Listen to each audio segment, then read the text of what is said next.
Dragon Ball Alternative. Chapter 1. A Wish from Another World. The dim, pale light from a smartphone flickered inside a dark apartment, casting a somber glow across the room's disarray. Amidst the darkness, a young man lay sprawled on his bed, surrounded by discarded textbooks and empty takeout containers, a reflection of the chaos that had become his life. He is a student, or was at least, who had spent years and years buried in his studies, nurturing the hope that it would give him the spark, the opportunity, to make something of himself. However, despite accumulating degrees and certifications, instead of the bright and promising life he had anticipated, he had instead found himself ensnared in a relentless cycle of debt, condemned to lead a mundane, monotonous, boring existence. The young man lies motionless on his bed, staring blankly at the ceiling while his phone rests flat upon his chest. Just moments ago, he had finished reading a particularly captivating piece of Dragon Ball fanfiction. This beloved franchise had been an integral part of his childhood. In fact, it can be said that his childhood has been defined by the adventures of the Saiyan warrior Goku and his friends. The otherworldly battles, the colorful landscapes, and the endless possibilities of that fictional universe had captured his heart and dazzled his mind. It was a world where the impossible became possible, where heroes always rose to face and overcome insurmountable odds. As he grew older, the unrelenting pressures of the real world gradually dampened his youthful optimism. He had come to the realization that life didn't always adhere to the narrative of his childhood stories, and despite his best efforts, he couldn't always be the hero who overcame all obstacles. However, despite all of the numerous discouraging results and failures he encountered, the stories of Goku and the Z-Fighters burned just as brightly as they had in his memories. They became his refuge, a bright sanctuary from the gray, mundane reality that threatened to swallow him. He gazed out of the small, grimy window, where the city's neon lights flickered in the distance. In the calmness of the night, he couldn't help but wonder if there was more to life than this ceaseless monotony. He had always felt as if he was born in the wrong world, a world that lacked the vibrancy and excitement of the stories he cherished. Oh, how he wished he was in those stories. Just think of the things he can do there. If a world like that truly exists, he murmured softly, then I really was born into the wrong one. But he was not in that world, because here he was, lying on a worn bed in a dingy apartment, feeling the euphoria from the world beyond letters and words draining from him, leaving behind an aching but familiar emptiness. He lies there unmoving, feeling the harsh reality of adulthood pressing down on him. He flips his phone up, the dim light illuminating his face, the words the Yendi showing on the screen, words that he feels he has seen one too many times. The end, he said to himself, his voice barely more than a whisper. He glanced at the corner of his phone. 1:56 a.m., Sunday night. Well, technically Monday morning now. In just a few hours, he would have to drag himself out of bed to work once again. With a sigh, he placed his phone aside and turned off his screen, plunging himself into darkness, with only the distant city lights twinkling through his window. It's a nice dream, he mumbles, closing his eyes, but reality awaits. As he fell into the embrace of slumber, he couldn't help but wonder again how great it would be if he had truly woken up in the Dragon Ball universe, to fight beside his childhood heroes. And with that beautiful dream on his mind, the young man drifted off to sleep. Unbeknownst to him, his phone lights up once more, the words the Yendi still lingering on the screen. Then, slowly, as if someone was editing, the final 2 words of the published story began to disappear one letter at a time. In their place, was this. The beginning chapter 2 *. Where am I? Who am I? The young man's consciousness slowly emerged from the depths of his slumber. The gentle caress of sunlight bathed his face, casting a warm glow over his closed eyes. His eyelids fluttered as he began to stir, and for a fleeting, blissful moment, he reveled in the foreign sensation of being incredibly well rested. However, as the comfort of that moment dissipated, the peculiarities of his situation registered in his still groggy mind. I'm late, he mentally screamed, the realization striking him like lightning and sending a jolt of adrenaline through his body. In the next instant, he sat up so abruptly that he felt disoriented. His heart raced as he reached out instinctively for his phone and clothes next to his desk, only to grasp at empty air. Belatedly but helpfully, his brain rebooted, allowing him to fully register the details of the alien and unfamiliar room. He feels a wave of panic and adrenaline surging through him. Another burst of odd disorientation gripped him as he tried to make sense of his surroundings, prompting him to look down at his decidedly no longer adult body. Oh dear. Wherever this is, it was definitely not his shitty apartment, and it doesn't take a genius to figure out that he is not who he is supposed to be either. He swallowed down a scream that bubbled up his throat. The young man took several deep breaths to collect his wits and cast his eyes around the room. It was a rather plain space with little in the way of decoration. A simple bed occupied one corner, while a desk, a chair, and a cabinet adorned the other. The window was left slightly ajar, allowing both the gentle sunlight and a cool, pleasant breeze to filter in, rustling his hair. He didn't even need to look outside to deduce that he was situated at a considerable height above the ground. Interestingly, the room featured an unconventional semicircular shape, an odd detail that stood out amidst his growing unease. It was an extremely unorthodox design choice he had never encountered in any residential building before. His gaze locked onto the closed door positioned at the far end of the room. With utmost caution, he slid off the bed, every movement calculated to avoid the slightest noise. He silently made his way to the desk, where he grabbed a pen resting upon it. Clutching the pen in a reverse grip, he held the pointy end facing outward, prepared to defend against or stab any potential threats. Turning slowly, he approached the nondescript door on high alert. His fingers wrapped around the doorknob, and he tested it cautiously. To his relief, it turned easily, the door being unlocked and not yielding any resistance. He gently cracked the door open just enough to allow his eye to peek at the view outside, silently thanking the heavens that the door didn't do him dirty by squeaking. The view beyond was rather uneventful, revealing a dusty and dimly lit apartment. He held his breath momentarily, exhaling silently before widening the door further. Still no sounds or signs of movement. He began to tiptoe through the mysterious apartment, his eyes taking in the dusty furniture and the delicate spiderwebs that adorned them. Fear gnawed at him as he crept through the nondescript apartment cautiously and stealthily, as if he was some undercover operative in a Call of Duty campaign set to realistic mode. Each step was heavy with trepidation, every corner was cleared with bated breath, and every creak of the floorboards seemed to reverberate loudly in the silence. His breaths came fast and shallow, and his pulse raced in his chest. He couldn't help but play up the tension in his mind, imagining all sorts of horrible outcomes and bloody endings. However, once again, reality was much more mundane than his imagination. In just a matter of minutes, he had explored every nook and cranny within the apartment, discovering no threats or traces of life, save spiders. Just him, alone in a barely lived apartment, feeling stupid. Now standing in the primary living space, his gaze fell upon the curtains that adorned a large floor-to-ceiling window. The urge to peek outside and make sense of this surreal situation pushed him onwards as he drew back the curtains. What he saw beyond the window was beyond anything he could have expected. The bustling streets were teeming with people, some of whom bore distinct animal-human hybrid features. Hovering cars glided along the roads, and the architecture of the cityscape was dominated by colossal, orb-like structures held up by depressingly thin pillars. It's an awe-inspiring sight and unmistakably reminiscent of the world he knew from Dragon Ball. Overwhelmed, the young man staggered backward, the shock of it all crashing upon him. His legs gave way beneath him, and he collapsed onto the floor. Pain shot through his tailbone, jolting him into a state of awareness. He is suddenly aware of the intensity of every sensation, sight, sound, touch, and smell. Everything struck him with vivid clarity. Tears welled up in his eyes, and he couldn't contain the flood of emotions coursing through him. This can't be a dream, right? Sensations are dulled in dreams, right? He stammered, his voice quivering. A strained laugh managed to escape his lips as he stared at the surreal cityscape in sheer disbelief. His mouth began to quirk upwards as he muttered fervently, his voice trembling, "If this is a dream, please don't let me wake up." Laughter erupted from his throat, a chaotic and unrecognizable mixture of joy, relief, wonder, and hysteria.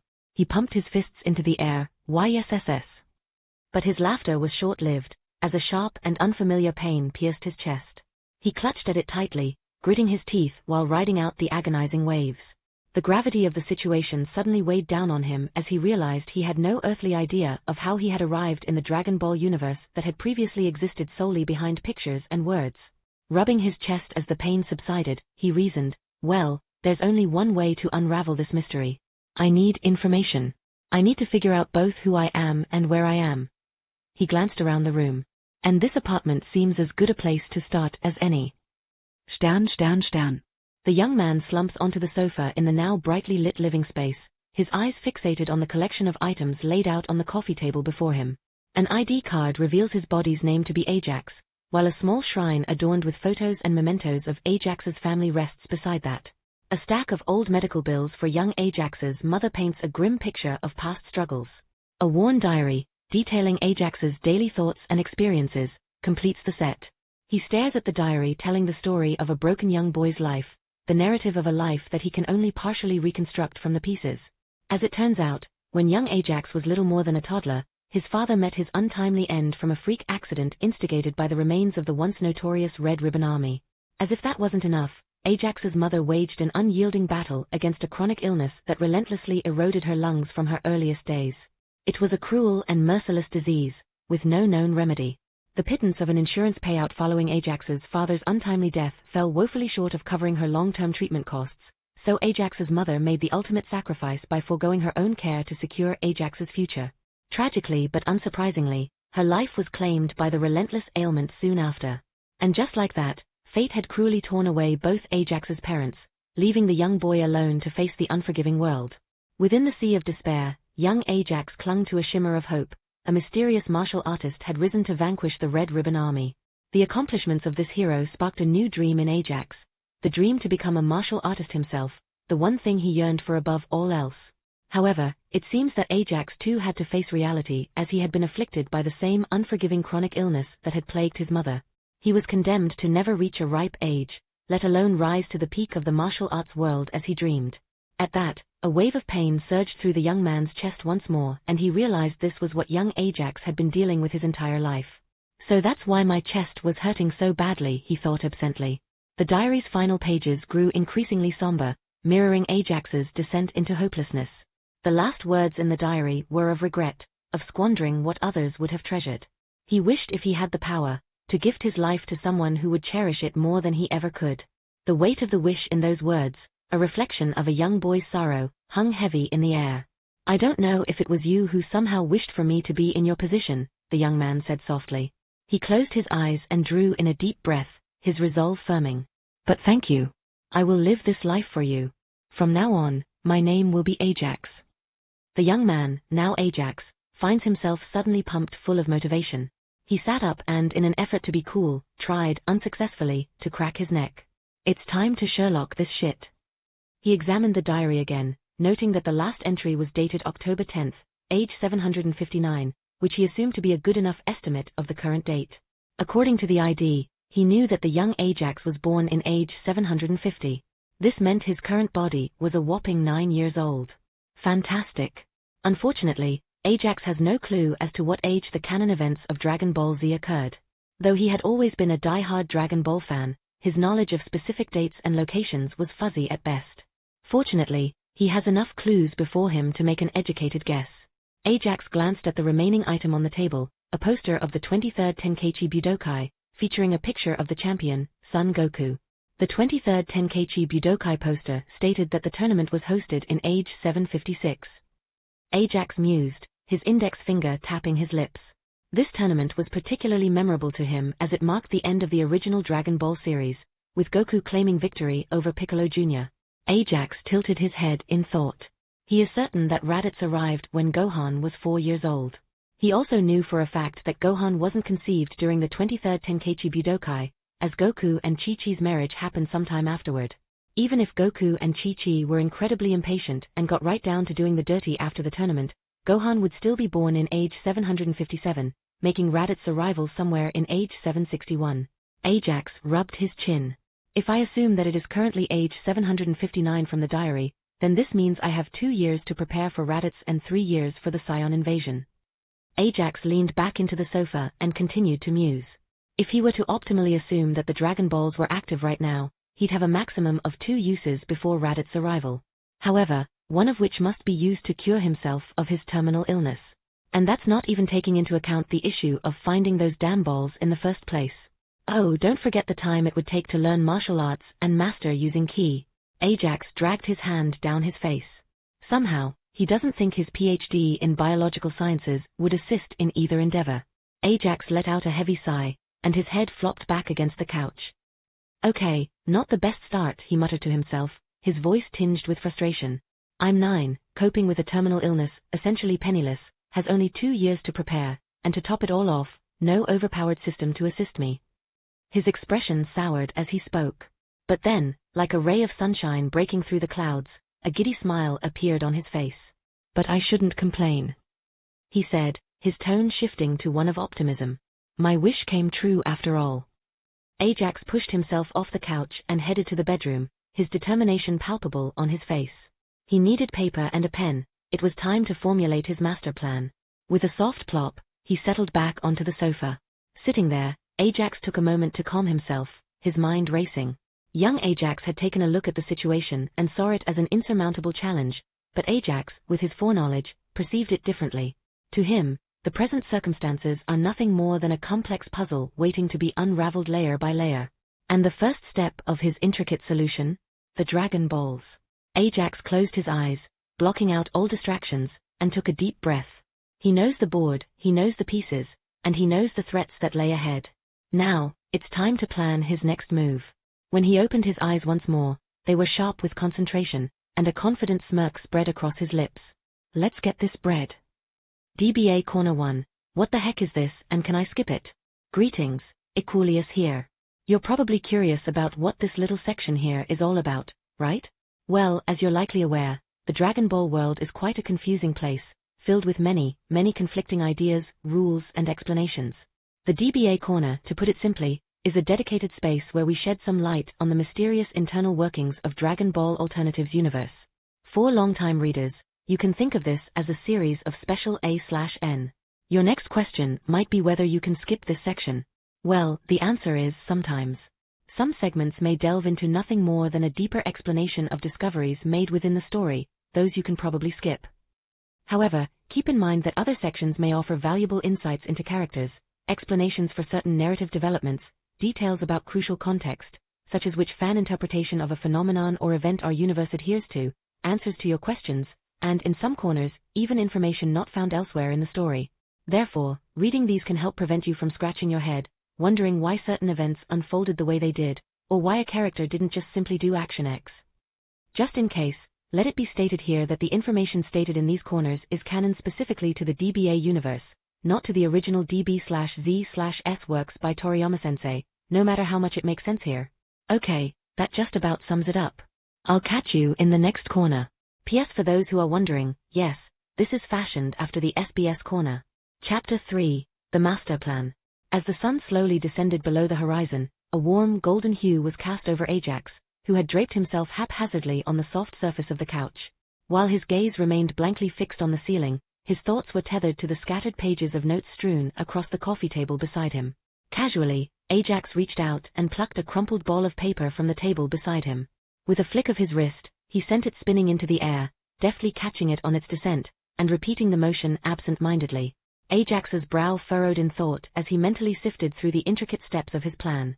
Ironically, the primary obstacle seems to be his heritage as a human. Not for the first time, Ajax couldn't help but think that everything would be infinitely easier if he could just wish himself to be a scion. The various Super Saiyan transformations are a direct path to power that would simplify everything by a ridiculous amount. Even the realms of the gods have been perfectly planned out for him with the existence of the Super Saiyan God and blue forms. A human in contrast is just inferior? However, Ajax couldn't escape the truth. He didn't know if such a wish could be granted, given his limited understanding of the Dragon Ball's full range of capabilities. The uncertainty gnawed at him constantly, until he finally made the calculated decision to take the safer route. He diligently drafted two versions of his plan, one tailored for a scion and the other for a human, each path filled with its own set of challenges and opportunities. Unsurprisingly, one path proved to be significantly more challenging than the other. After all, once the scion arc passed, even the mightiest of humans found themselves relegated to the roles of distractions and cannon fodder, unable to stand toe-to-toe with the likes of Frieza, Cell, and Bu, much less impossibly formidable adversaries like Beerus, Zamasu, and Jiren. As to what comes after that, Ajax is as blind as the rest. After all, his knowledge is limited to the end of the Tournament of Power, plus the Broly movie. That distant future, however, is something for future Ajax to fret over. Ajax let out a noise of frustration when he realized that the human plan would demand an impeccably meticulous execution. To achieve the desired outcome, certain parts of the plan simply cannot go wrong. At those critical sections, there is zero margin for error. Despite his frustration, a slight smile formed on Ajax's lips. Because while the plan still required extensive refinement and polishing, it appeared feasible even in the early stages of its creation. It's simply incredibly difficult, not impossible. Ajax caught the crumpled paper ball once more and tossed it aside. He swung his legs over the edge of the sofa and shifted his focus to the two neatly laid out pages before him. Hours upon hours of painstaking writing and strategization had been condensed into concise bullet points, each representing a plan for a potential future. His plans. No, these masterpieces can no longer be described with a word as elementary as plan. It's a master plan. No, it's the master plan. Ajax's lips curled into a proud smile, his eyes fixated on those 2 sheets of paper. Henceforth, you two shall be known as the master plan. Ajax's eyes flicked past the master plan to the 23rd Tenkaichi Budokai poster resting on the table.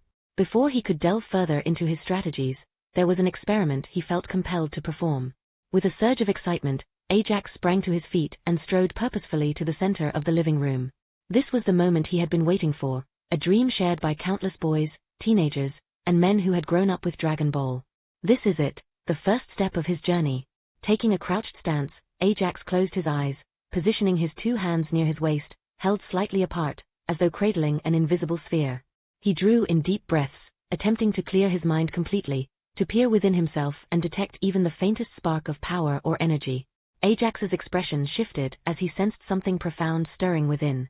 It was a peculiar sensation, a subtle movement deep within his core. Flexing various muscles, he endeavored to capture and control this newfound energy. Ajax began to chant, his eyes tightly shut, his entire frame quivering with excitement. Kaamle Haamle. The words reverberated through the room as he focused intently. He can feel it, the potent energy surging through him. His heart pounded with exhilaration, and in that heated moment, he let out a resounding battle cry, Hava. And with that inspiring battle cry, Ajax released a truly impressive blast from his rear end, his shorts billowing from the sheer force of the fart. As the rather unfortunate wet sound filled the room, Ajax, red-faced and wide-eyed in mortification, felt his entire body locking up in sheer embarrassment. That powerful sensation, that surge of energy. It was just gas? Shit. Ajax muttered, his face sinking into his palms, feeling like an utter fool. Embarrassment flushed his cheeks, making his hands feel cool against the warmth of his skin. Of course, I won't be able to fire one immediately. I couldn't even sense ki yet. And worse yet, if he somehow managed to succeed, where would the blast go? Ajax winced at the mental image of his own Kamehameha wreaking havoc on the apartment complex. He really did not think this one through, and to add insult to injury, a sharp twinge of pain radiated from his chest. Well, that was disappointing, Ajax mumbled to himself, absently scratching his still reddened cheeks. Good thing no one was here to see him. Already attempting to purge all related memories from his mind, Ajax turned away and made his way toward the bedroom, the failure not dampening his optimism in the slightest. He needed to get a good night's sleep because his grand plan would officially commence tomorrow, bright and early. Stern, Stern, Stern. The landscape rolled past the bus window as Ajax leaned his head against the glass, lost in the intricacies of his plan.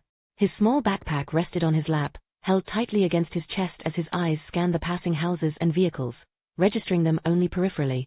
Ajax mulled over his current course of action. The first major objective, an absolute must, was securing the Dragon Balls. This was the linchpin of both his plans as the start of both hinges on him making a wish. Unfortunately, considering he is currently a bankrupt, frail earthling child with no martial knowledge or key control, he had very few resources at his disposal. However, the solution for that is rather simple. If he doesn't have any resources of his own, then he would just have to utilize someone else's resources. To that end, he had set specific sub-objectives for himself. Chief among them was establishing contact with the main cast, and more specifically, winning Bulma's favor to gain access to the Dragon radar. Ajax faced a considerable hurdle though. Despite his fondness for the Dragon Ball universe, he wasn't intimately familiar with its topography and had no idea where to find anyone relevant. Well, almost no idea, because there are two exceptions. The first was Kame House, which he knows is located on an island somewhere in the ocean. The second, and by far the more accessible, was Capsule Corporation headquarters, which location should be public knowledge given its prominence. In this regard, Ajax had struck gold twice. Firstly, his apartment happened to be in West City, the same city as Capsule Corporation. Great. Secondly, Capsule Corporation's location was apparently household knowledge because the first random bloke he asked knew where it was. Double great. Now, this is where Ajax encountered the first true obstacle in his plan. Currently, he is an absolute nobody, while Bulma, on the other hand, is the heiress of one of the most successful and influential corporations in the world.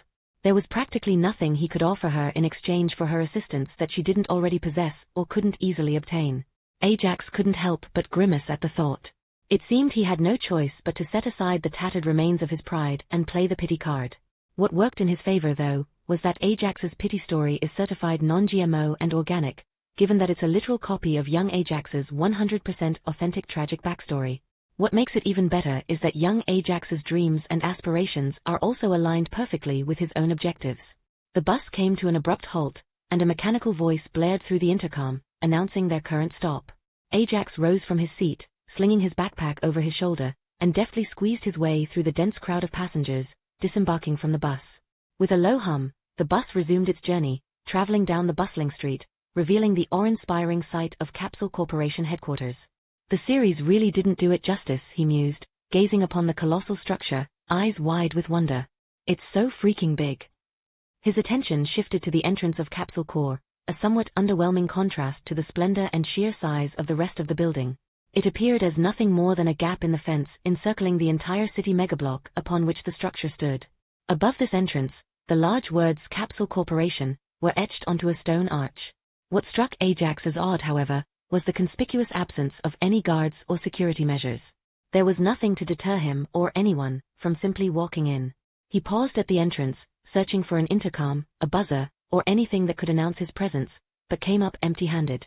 With a mental shrug, he surveyed the area and cautiously took his first step onto the grounds of Capsule Corp. Seeing no activity nor any alarm of any kind blaring, Ajax proceeded towards the front entrance of the building. However, midway to his destination, his attention was abruptly caught elsewhere as from the corner of his eye, a mechanical drone soared into view, hovering in his path. Unidentified personnel detected. Please provide appropriate identification or remove yourself from the premises. The drone declared, its synthetic voice devoid of any emotion. I'm here to see the smartest man or woman in the world. Ajax attempted to explain to the drone. However, the drone remained unresponsive, seemingly incapable of comprehending or perhaps intentionally ignoring his words. Ajax would bet his freaking right nipple on the latter. Kindly exit the premises immediately, or further measures will be enforced. As it spoke, the front of the drone unfolded, revealing a taser that crackled menacingly with electricity. It advanced toward Ajax, a threatening movement in of itself, though it still refrained from invading his personal space. The drone progressively approached, forcing Ajax to backtrack his steps.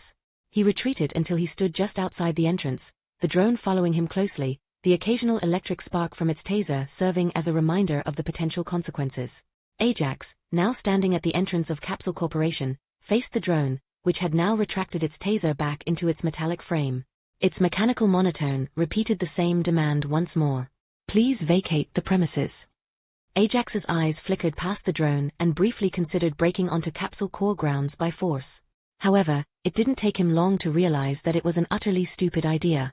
After all, he does not know the number of drones still in reserve, has no assurance that he could outrun them, nor has any insight regarding their potentially more lethal capabilities.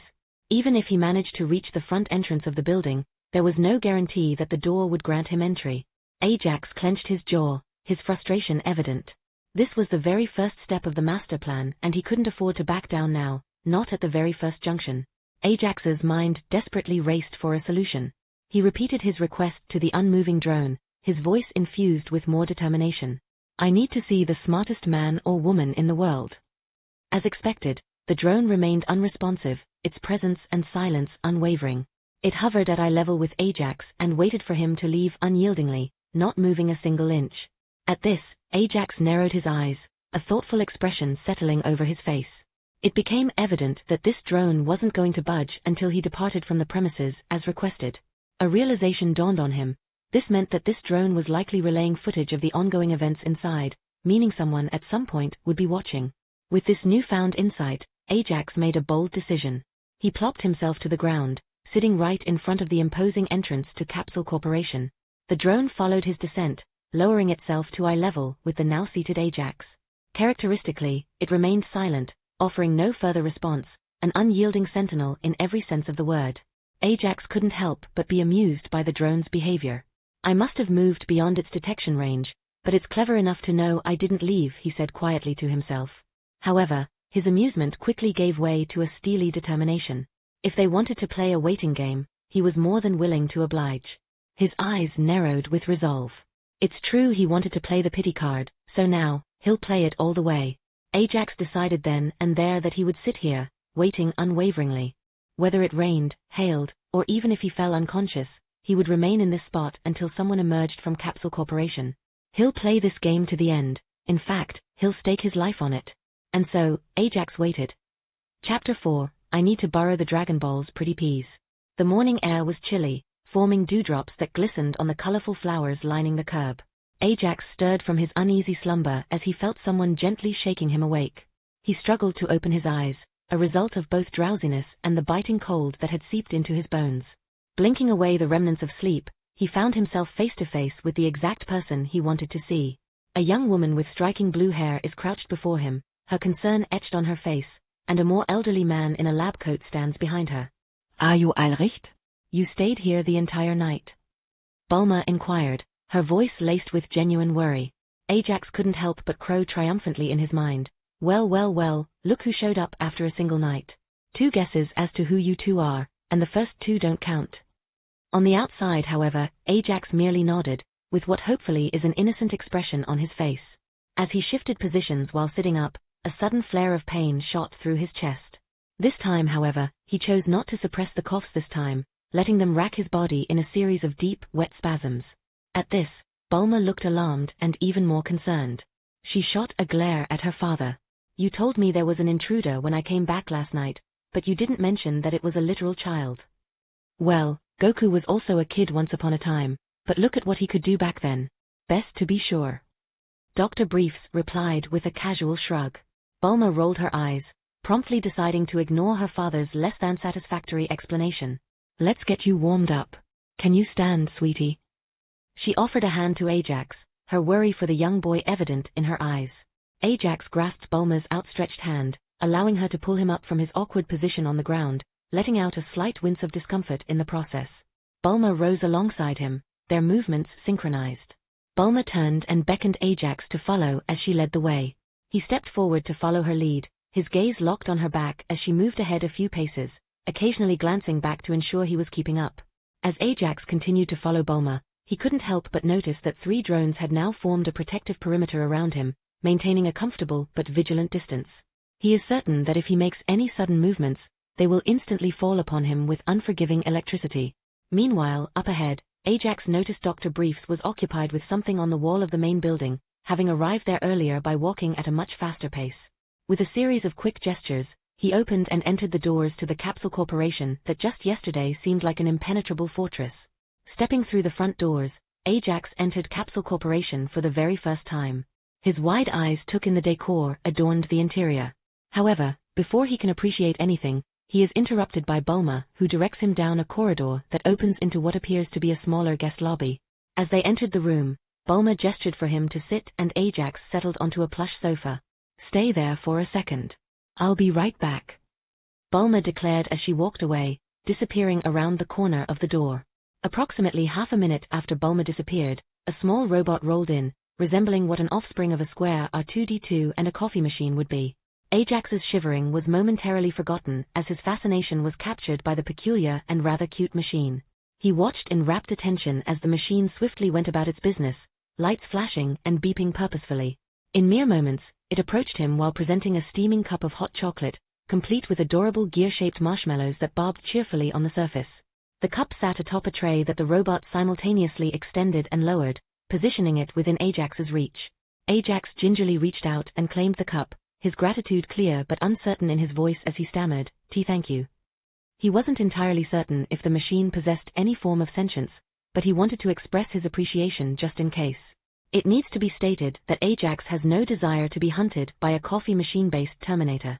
At least, not until he's at Biritz's level and bored out of his mind.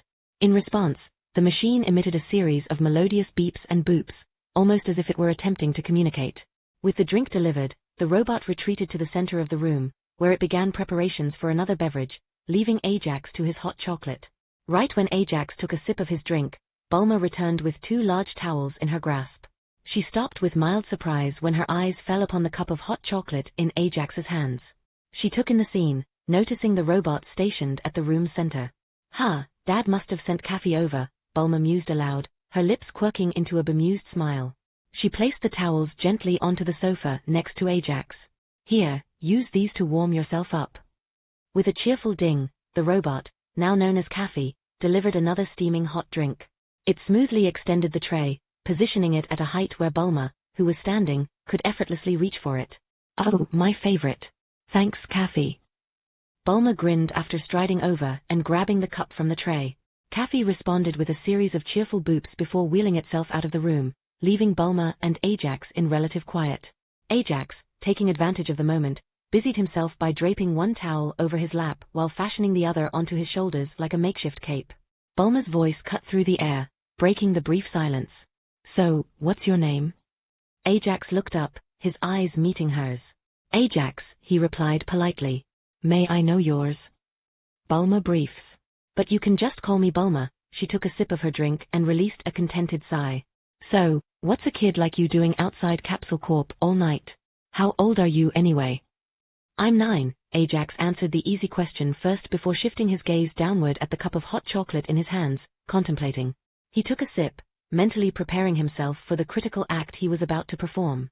Meanwhile, across from him, Bulma waited patiently, taking another sip from her drink. With a deep breath, Ajax finally began, his voice tinged with resignation. "You know, they say life has a funny way of dealing you a hand you never asked for. Well, the infamous Red Ribbon Army took my father from me when I was 3. A freak accident from a remnant cell, or so they say. I learned then, at the tender age of 3, that stories don't always have happy endings." Ajax's gaze turns towards his fingers, stroking the lips of the mug in his hands. "My mother is a warrior in all but body. She fought an endless battle against an incurable disease that slowly deteriorated the muscular structure of the lungs. She was in the hospital most of the time, receiving treatment that only delayed the inevitable. The insurance money that followed my father's untimely death was nothing more than a pittance and was a cruel reminder of the life we could never afford, the care my mother deserved but could never have. And in the end, she made the ultimate sacrifice, her own life, to secure my future. I learned then, at the age of 5 and feeling the strength fade from my mother's hands, what powerlessness feels like. Now, I'm 9 years old, and the same illness that took her from me courses through my veins." Ajax swallowed, the noise unbearably loud in the silence of the room. He glanced upward at Bulma, who, in her astonishment, had raised a delicate hand to cover her mouth. "I'm not giving up though, because I have a dream." Ajax allowed himself to start smiling as he proceeded to the next part. "Did you know? There are rumors that a single martial artist defeated the entire Red Ribbon Army. Can you imagine that? A single person brought down a behemoth that even our country feared to openly confront. I want to be like that martial artist more than anything else in the world, to stand tall and proud above the shadows of my past. For my mother, for my father, for myself, and those like me. I'll carve my own path, not as a powerless, scared boy, but as a beacon for others so I can be for them who that mysterious martial artist was for me." Ajax clutched his mug, his fingers tight around its warmth. "But I can't do it. I'm just an ordinary human, and no amount of determination or willpower can magically cure my illness. At this point, I'm running out of options. But I am determined to accomplish my dream, even if that means chasing after legends." His gaze locked onto Bulma's, his eyes brimming with determination. "Say, have you ever heard of the legends of the Dragon Balls?" Throughout Ajax's monologue, Bulma had been on a roller coaster of emotions. Sympathy, shock, and concern danced across her features like fleeting shadows, but her eyes flew wide open in recognition at the mere mention of those fated objects. "Is this fate?" she mumbled out seemingly involuntarily. "The Dragon Balls, mystical wishing orbs scattered across the world that will grant any wish if gathered." Ajax continued with his voice low. Ajax did not miss those words nor the expression of recognition on Bulma's face and decided to strike while the iron was hot. "I can see that you recognize them. Please, I need your assistance to gather them." Ajax carefully set the mug, still full of hot chocolate, aside. He then rose from his seat, his movements deliberate, and bowed to Bulma at a 90-degree angle, his face essentially parallel to the ground. At this position, his chest twinged again, and he couldn't hold back the coughs that racked his body. But even then, he remained in the bow, determination outweighing the pain. As the silence began to stretch, Ajax began to wonder if the conclusion of his plea had been too sudden. Perhaps it was too soon to reveal that the Dragon Balls were his goal? His heart raced with anxiety, and small beads of sweat formed on his forehead. Before he could fret too much, Bulma finally spoke, her voice gentle yet firm. "Sit down, please." Ajax straightened slowly, his face still pale from the coughing fit. Ajax complied, straightening slowly, his face still pale from the coughing fit. Taking his seat once more, He remained silent, his eyes locked onto Bulma's face, studying her expression with great intensity to determine how he needed to approach his next words. Bulma, eyes trained on Ajax but deep in thought, eventually closed her eyes in contemplation. Ajax watched her closely, his anxiety growing with every passing second. When she finally opened her eyes, there was an unsettling blankness in them, as if she had shut off her emotions entirely. Why come to me, Ajax? Bulma's voice was calm, but Ajax could feel the underlying intensity in her words. Because you and Dr. Briefs are among the world's most influential and intelligent people. In terms of technology, wealth, and information, Capsule Corps is unrivaled. You have the highest chance of being able to help. It seemed that answer was unsatisfactory because she narrowed her eyes. A glimmer of suspicion appeared in them along with a glint of something that Ajax couldn't quite recognize. The closest description that Ajax can come up with is Machiavellian. It was as if she were weighing the risks and benefits of some under-the-table deal. Ajax struggled to conceal his discomfort, barely keeping himself from wincing. Why risk it all on us? She asked, her voice unwavering and expression unchanged. You could have died last night. Ajax leaned forward, projecting forth a confidence he did not feel he possessed as he unblinkingly locked eyes with Bulma. And what do I have to lose? He replied. Die now versus later? Hope is a powerful thing, especially as motivation.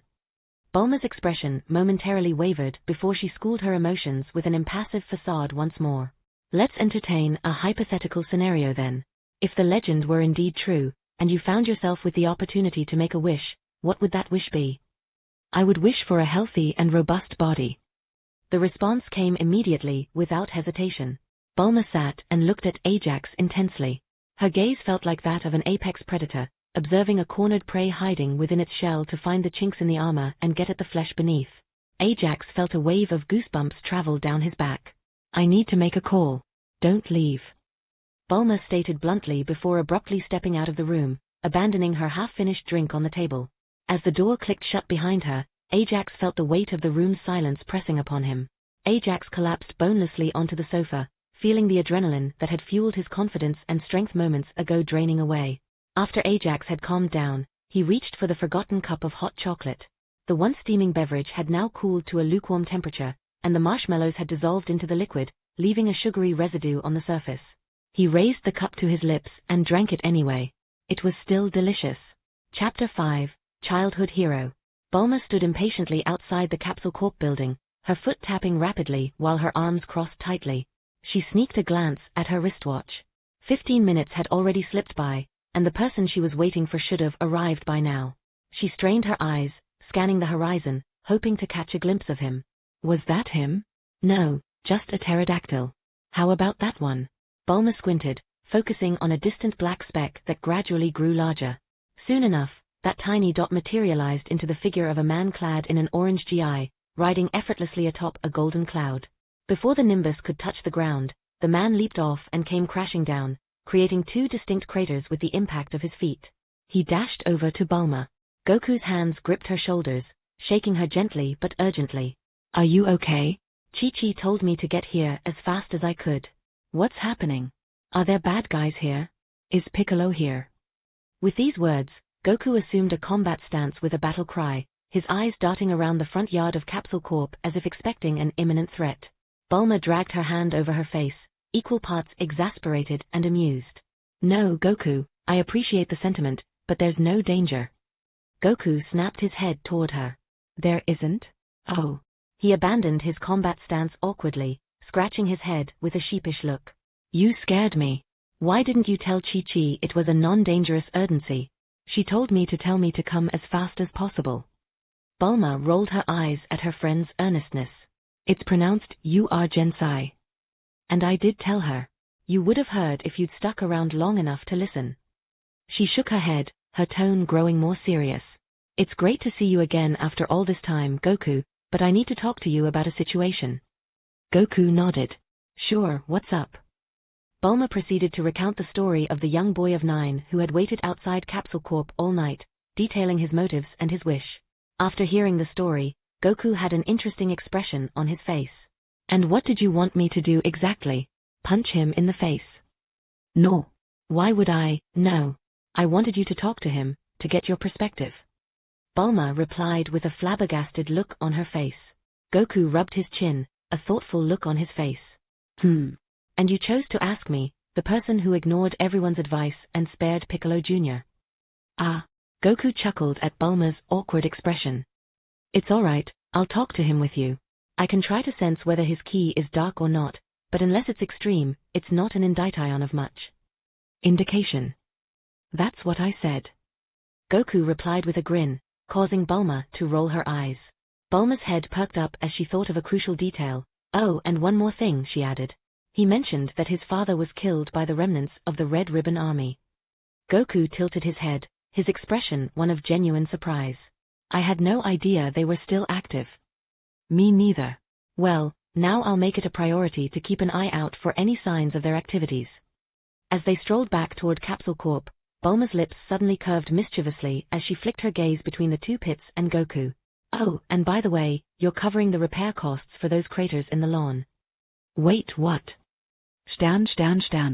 In the guest room, Ajax had long finished his hot chocolate. He steepled his hands, waiting nervously for Bulma to return. This has to work, otherwise, he wouldn't even get to start his plans. Ajax chewed on his fingernails in agitation, thinking about where things went wrong and how he could rescue the situation. Maybe he can name-drop Goku somehow? Would that make him more suspicious? Just then, Ajax saw movement in the corner of his eyes. He turned his head to see Bulma walking in, followed by... Oh! A silent wheeze forced itself out of Ajax like someone had knocked the air out of him. Though the person before him isn't animated like he was in his memories, that sharp hairstyle, the iconic combination of orange GI and blue undershirt, and that cheerful grin are all indicative of one person and one person only. Ajax gaped and stood up, the towel on his lap falling to the floor in a pile.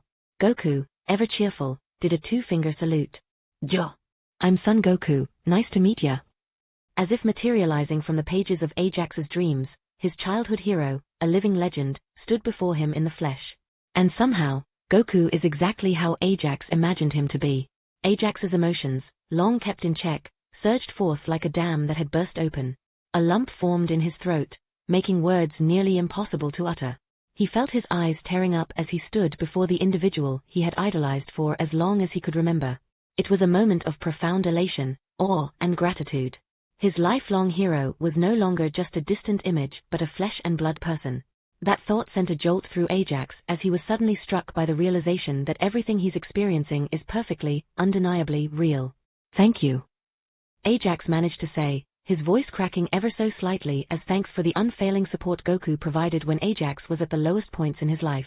Then, without warning, Ajax bent at a perfect 90-degree angle, hoping that his actions would be able to express the deep respect and gratitude that he was sure his words couldn't. Goku's face froze in a deer-in-headlights look, forming a perfect, O expression. His hands instinctively shot out, as if to catch Ajax. While Goku is widely known as the champion of the 23rd Tenkaichi Budokai, he is rarely, if ever, greeted with such profound gratitude and reverence. The depth of emotion in the boy's reaction caught him completely off guard, leaving him unsure of how to react. He desperately turned his gaze to Bulma, repeatedly pleading for assistance with his eyes, the "please help me" conveyed clearly within them. Bulma, understanding Goku's predicament, walked over and gently propped Ajax back up. She immediately noticed the redness in Ajax's eyes, and the young boy appeared to be on the verge of tears. With a more compassionate tone, she inquired, "What are you thanking Goku for? I do believe this is your first meeting, isn't it?" "Yes, it is," Ajax said, his voice now much calmer, though it still carried traces of trembling. Goku is the champion of the 23rd Tenkaichi Budokai, and renowned for defeating Demon Lord Piccolo Jr. He paused for a moment, choosing his next words carefully. However, secretly, I also suspected that Goku was precisely that mysterious martial artist who forced the Red Ribbon Army to its knees.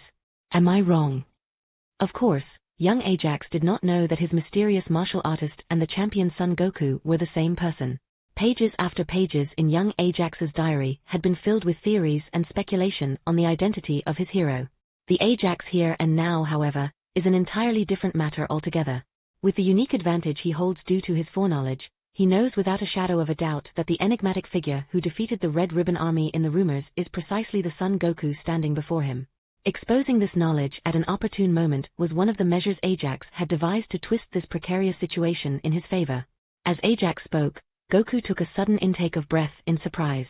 He hadn't expected anyone outside of his closest friends and allies to know about his involvement in the defeat of the Red Ribbon Army. Goku hesitated for a moment before finally nodding in affirmation. Yes, that was me. A tinge of guilt flickered across his expression as he continued. I'm sorry that I didn't do a good enough job though, given how, you know. Please don't apologize, you couldn't have known. Ajax quickly reassured, his voice filled with what he hoped was understanding. Out of the corner of his eye, Ajax noticed that Bulma had significantly relaxed her guard. The suspicious glint in her eyes had softened noticeably, and oh boy, was Ajax happy to see that. His emotional response had been an instinctive reaction to seeing his childhood hero, and his gratitude towards Goku had actually been for the act of inspiring Ajax to move forward during the worst moments of his life. However, Bulma and Goku couldn't have known that. To them, Ajax's emotional display must have appeared unmistakably genuine. This was one happy misunderstanding that he had no intention of clearing up. An enveloping silence settled over the guest room after the awkward apology, the stillness filling the space as each person within the room struggled to think of what to say next. Goku scrutinized Ajax from head to toe, his brows furrowing in concern, and broke the silence. I meant to say this earlier, but you don't look very healthy. Bulma, quick to react to Goku's complete lack of social awareness, delivered a quick slap to the back of his head and offered an apology on his behalf. Don't mind him, he's a bit of a dumbass. Ajax chuckled and blinked away whatever remained of his tears. He reassured them, it's all right. Goku joined in with a hearty laugh, his infectious enthusiasm brightening the atmosphere. See? Everything is okay. Goku turned his attention back to Ajax. Bulma filled me in on the situation. So, you want to have a healthy and strong body, huh? Ajax nodded his confirmation. That's exactly what he wants. Well, that and a little more, but he can't reveal that now and reset all the progress he's made so far. Seeing the confirmation, Goku returned the nod and put a hand on his waist. I don't think you're a bad person. I can sense that your ki is a little wonky, and you've been carrying sadness for a long time, but you're not evil. He turns to Bulma. Say, Bulma, do you still have the radar? I don't think anyone has made a wish for a while now. Yeah, I have it in the back, Bulma replied, dropping all guard she had earlier. Don't you worry, we'll find the Dragon Balls for you. This is as good a reason for a wish as you can get. Just wait, we'll locate them all for you real soon. At Goku's statement, Ajax felt a rush of relief wash over him. He's done it. Ajax bowed his head. I don't know how I can thank you for your help. Bulma leaned over and affectionately ruffled Ajax's hair, her smile reassuring. No need for thanks. We're doing this because we want to. This is weird, Ajax couldn't help but think to himself. Considering he's around the same age as Bulma mentally, he's not quite sure how to feel about this. On the outside, however, Ajax merely grinned playfully as he gently slapped Bulma's hand away with a hint of childish defiance. Don't treat me like a kid. Ajax complained. Ha! That's exactly what a kid would say. The master plan. Get in contact with the main cast, completed. Get on Bulma's good side to use Dragon Radar, completed. Chapter 6, Gathering the Dragon's Balls. It is no secret that Ajax had always been the cautious type, preferring to take his time when making decisions and often taking the path of least resistance. Now that he is thrust into a new universe full of unknown threats, those feelings are only magnified. He has yet to figure out how he wound up in this universe, and he still had no idea as to whether non-canon elements like Broly, Cooler, or any other powerful entities were part of this world. It bears repeating that if there was one thing that will always remain constant about Ajax, it was that he would never willingly take any unnecessary risks. In the current situation, every fiber of Ajax's being is telling him to minimize changes to the canon timeline until he knows exactly what he is dealing with. This extends to his status as a dimensional traveler. Would he be banished the moment he reveals he is not of this plane of existence? Was there some entity that kept an eye on the movement of souls between spaces? He wasn't sure if his transmigration had broken any cosmic laws, and the absolute last thing he needed was to become the target of Beerus or Whiss's scrutiny and get himself Hakayed out of existence. Thus, until he gets more information or until he's stronger, Ajax made the executive decision to not alter the timeline beyond what is absolutely necessary and to tell no one of his origins just yet. Furthermore, there are certain canon events that the master plan requires him to complete as they originally occurred, giving him no reason to deviate and make any significant changes early on. He'll have plenty of chances later, after all.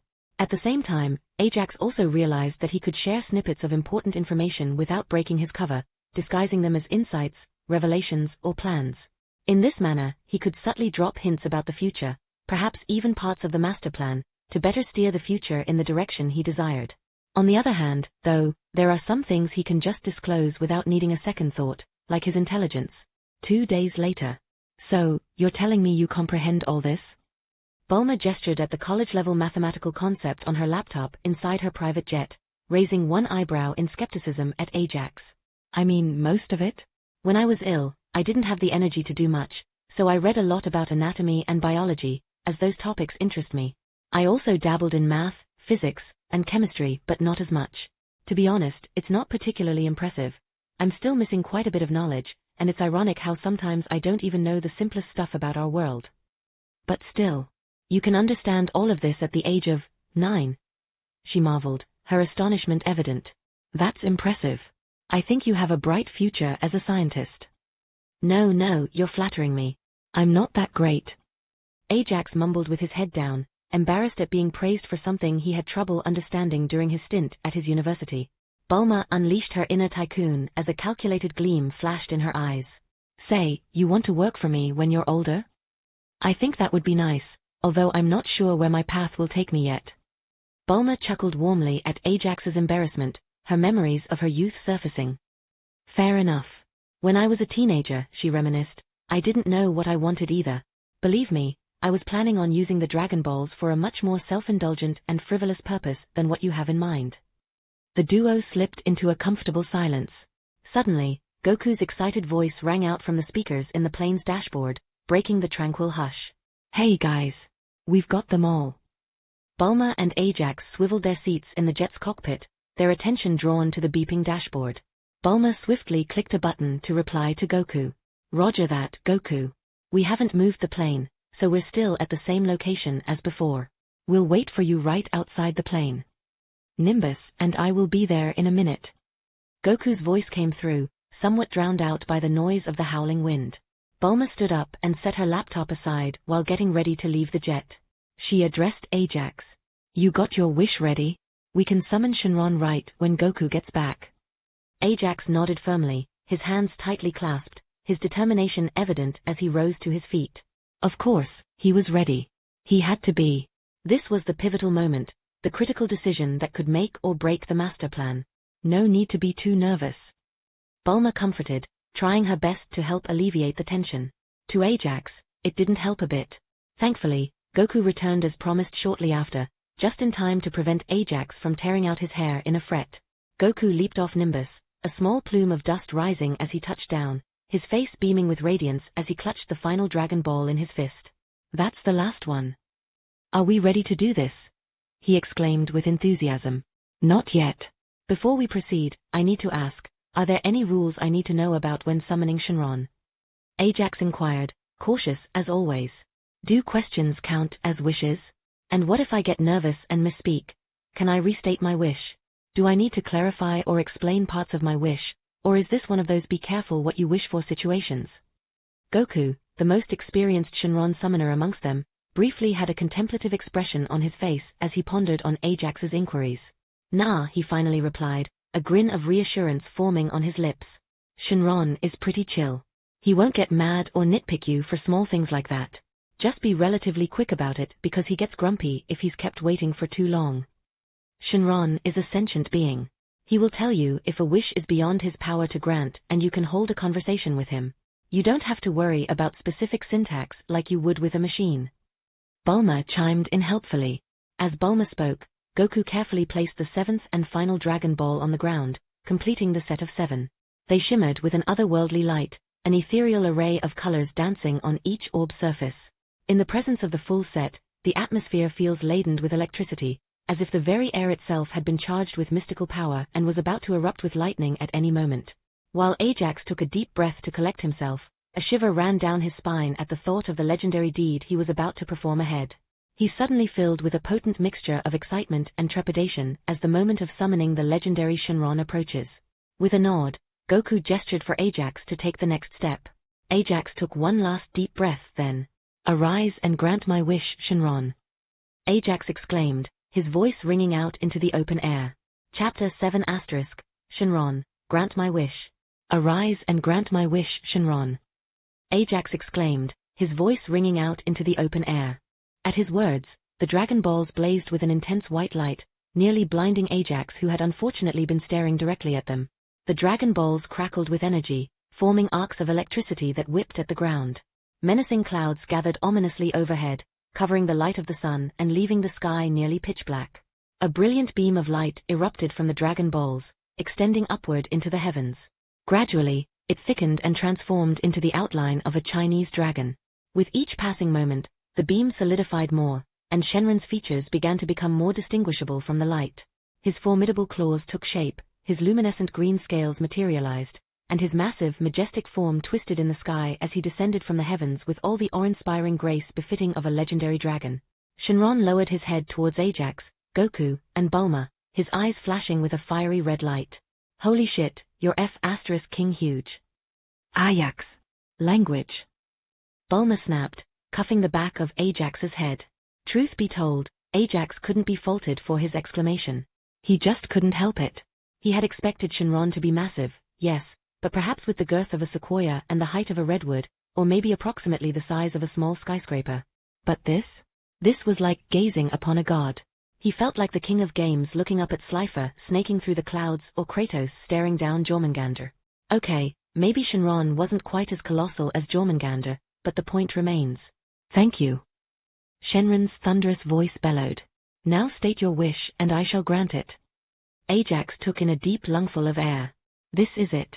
This is his starting line and the beginning of everything. This is the moment that would determine the path his future would take for years to come. Shenron, what limitations do you face when it comes to wishes pertaining to fixing, changing, or enhancing one's body? I cannot make alterations beyond the limit of what one species can genetically withstand. I cannot change one's race. I cannot bestow abilities that possess the potential to violate the laws of the universe or those exceeding the capabilities of my own. I cannot create new life or physical forms that have not existed in some variation prior. As Ajax silently digested this answer, a profound sense of helplessness welled up within him, almost tempting him to burst into uncontrollable laughter. It seemed the Scion plan was going straight down the drain, an outcome he really should have seen coming. After all, why would the universe make it that easy for him? Ajax would like to cry now, thank you very much. He screamed internally, struggling to keep a rein on his expression. Son of a bitch. The hard path is it? Across from him, a puzzled frown creased Bulma's brow in response to this odd question. Did curing a disease really necessitate such a specific inquiry? Nevertheless, she knew Ajax had a penchant for caution and decided to give him the benefit of the doubt.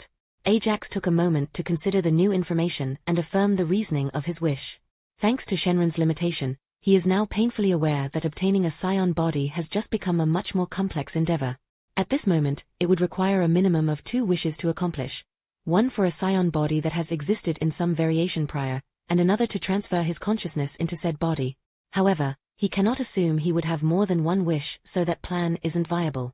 Becoming an enemy of the Z-Fighters at this stage was also out of the question, so he had to rule out wishes for immediate power or anything beyond his current knowledge, such as specific techniques or rare items. He is not at all confident in explaining his way out of that one either. State your wish. Ajax's eyes darted up to Shenron. I'm sorry, just a minute. I'm just thinking of how to word my wish. Very well. Be aware though that my patience is not limitless. Ajax hurriedly pressed on with his thought process. He had previously told Bulma that he intended to wish for a healthy body free of his disease, so his wish couldn't deviate too far from that. This means that, ideally, his wish needed to both rid him of his ailment and pave the way for his future path to power. Considering all these factors, the best bet probably is. Ajax parted his lips and began to speak. Shenron, please modify my current body into one that is capable of the following 2 abilities. 1. Adapting and overcoming any illness, injuries, negative physical conditions, and negative mental conditions currently or in the future. 2. Becoming increasingly resistant or immune to said condition after recovering from it. Please grant that wish to the utmost limit of my own species or your power, whichever restriction comes first. Ajax nervously swallowed, his gaze rising to meet the colossal form of Shenron towering above him. Shenron remained silent for a brief, tense moment before narrowing his eyes, which looked far more intimidating on the dragon than Ajax had anticipated. Trying to skirt the limits of my power? Shenron rumbled in a deep, resonating voice, his words dripping with authority. Disrespectful, but I shall allow it, child. However, you'll soon discover that the body you've wished for might not work the way you intended it to. You shall learn of the limitations of your bloodline soon enough. Wait. Bulma, who by now has digested the contents of the wish, exclaimed, eyes wide with realization and looking decisively alarmed. Shenron ignored her, his enormous eyes flashing with crimson light. Your wish has been granted. I bid you farewell. Shenron shimmered with a radiant brilliance before transforming into a luminous beam of light. The Dragon Balls below them glowed ethereally once more and soared upward into the sky together with the beam of light, creating a dazzling display of colors. Then, in a spectacular burst, the light split into 7 separate beams, each streaking off in a different direction, scattering the Dragon Balls across the already clear horizon. Ajax, his heart still racing from the experience, flexed his hands in anticipation. He took a deep breath and braced himself for the transformative moment he had been waiting for. However, the reality that followed was anticlimactic. His body remained unchanged, with only a faint hint that the urge to cough had subsided slightly. The change is so minimal that Ajax is genuinely confused, as if that's his wish at work or merely a placebo effect. Bulma stormed over to Ajax, her face contorted into a scowl and eyes narrowed with irritation.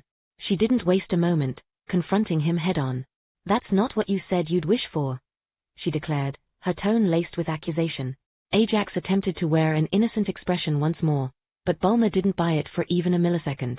Don't you play those tricks with me, she snapped, her displeasure dripping from her voice. I know very well you knew exactly what you were doing. You're far too intelligent for anything less, so don't insult my intelligence by putting on an act.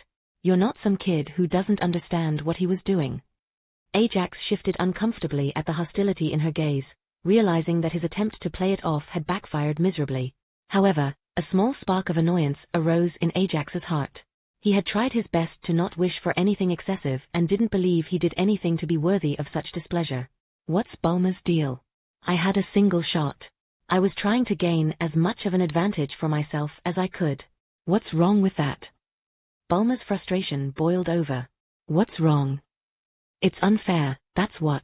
But that's not even the main issue here because you just wished for immortality. What the F no? Where did that even? I wasn't wishing for that.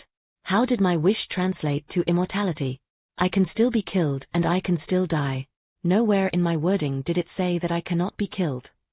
Ajax shot back, an aggrieved expression on his face. Bulma crossed her arms, her skepticism lingering. Aging is also a negative physical condition. And? Master Roshi has lived for 300 years. Goku told me that himself, so why don't you go pick a bone with Master Roshi?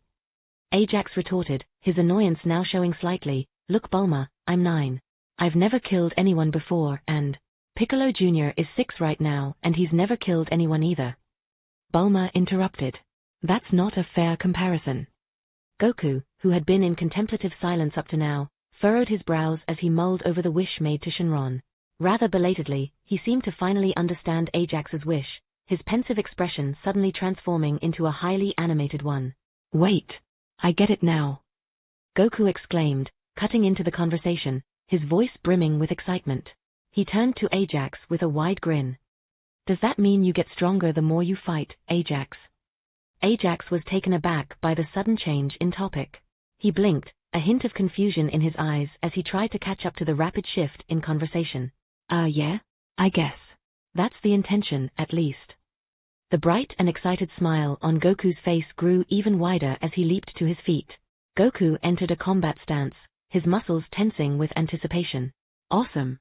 Let's spar right now. Good idea. Goku, you have my blessing to punch him in the face. Beat his little ass.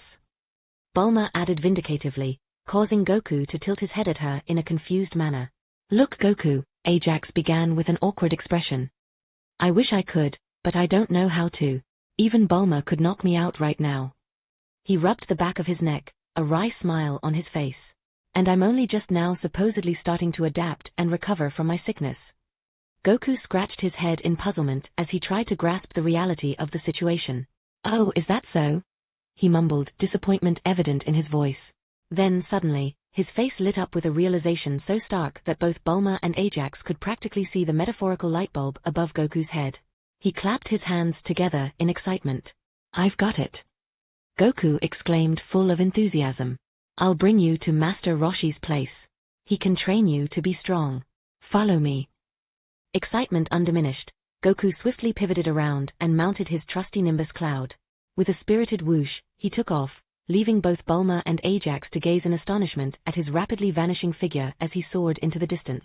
Ajax, still dumbfounded, turned to Bulma, his eyebrows raised in equal parts disbelief and bemusement. Does he know I can't fly? Bulma let out a resigned sigh. Goku's too simple-minded sometimes, she explains, her tone indicating that she had dealt with such situations far too often. She then turned serious, her eyes locking onto Ajax's. Also, just so you know, if you're going to turn evil and be the next Piccolo, Goku will stop you. Oh my god. Give me a break, Bulma. I don't want to rule the world. Bulma marched up to Ajax, her annoyance evident. With a swift and painful twist, she latched onto his ear, causing Ajax to let out a comical, exaggerated scream of pain. You little shit, you're the one in the wrong right now, so don't give me attitude. She scolded him, her voice laced with irritation. Ajax's reaction was a blend of melodramatic agony, causing Bulma to arch an eyebrow and unapologetically tighten her grip even further. This was the sight that greeted Goku when he returned.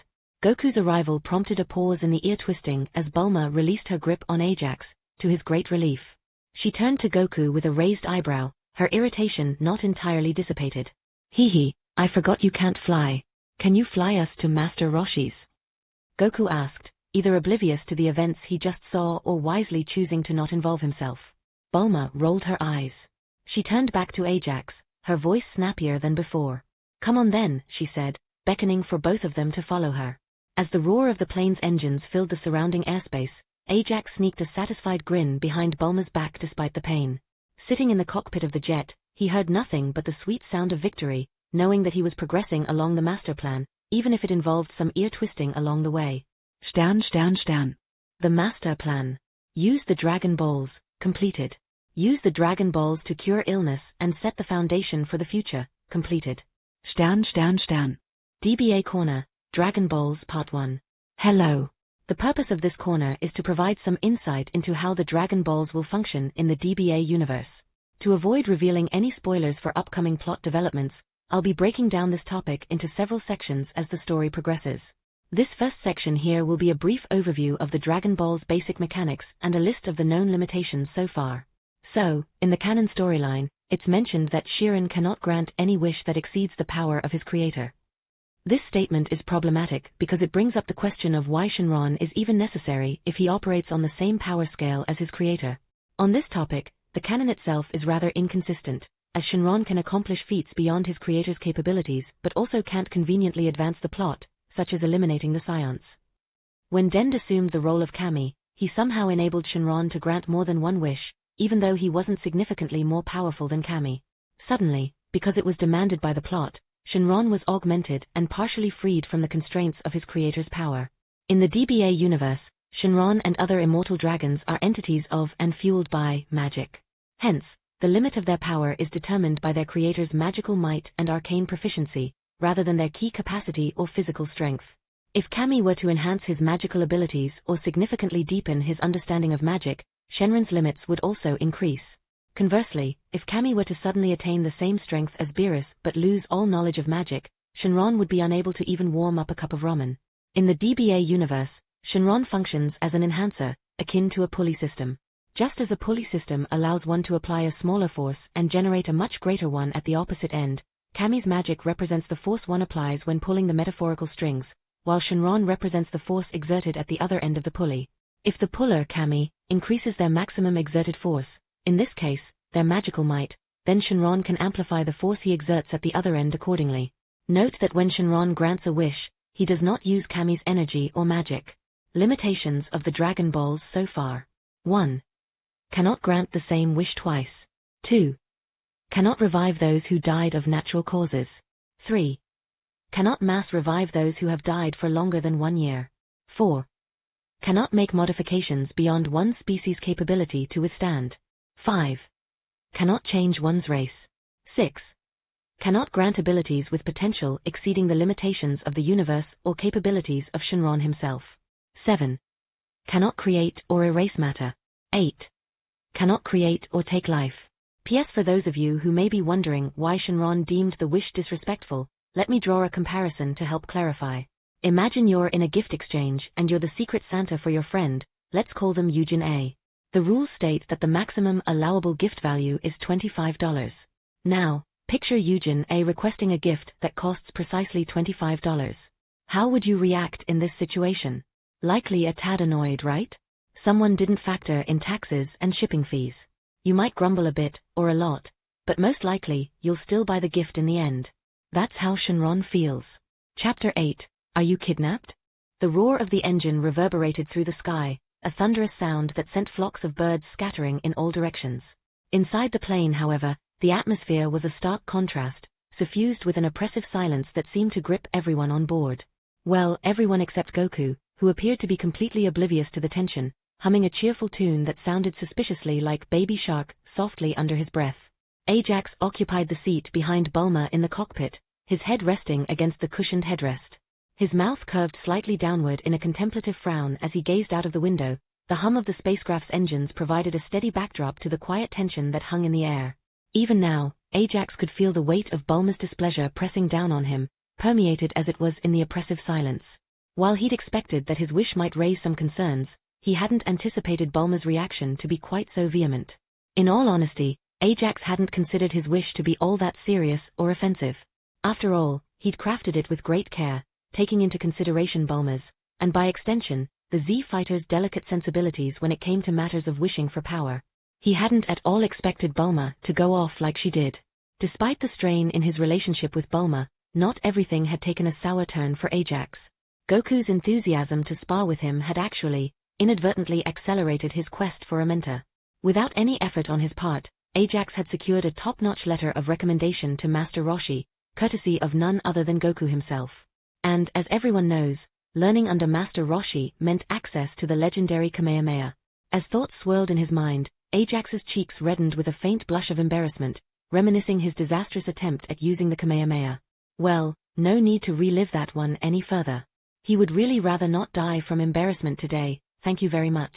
Now, contrary to what most people might assume, Master Roshi wasn't actually Ajax's first choice of mentor.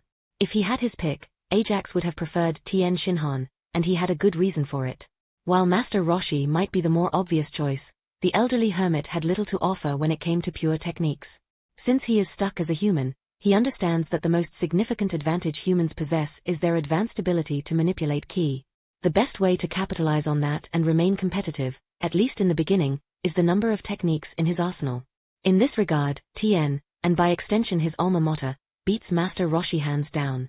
The Crane School has a reputation for its ability to employ a diverse array of devastating techniques effectively, often to the user's detriment. But for Ajax, as long as said detriment isn't immediately fatal, he will be able to adapt eventually.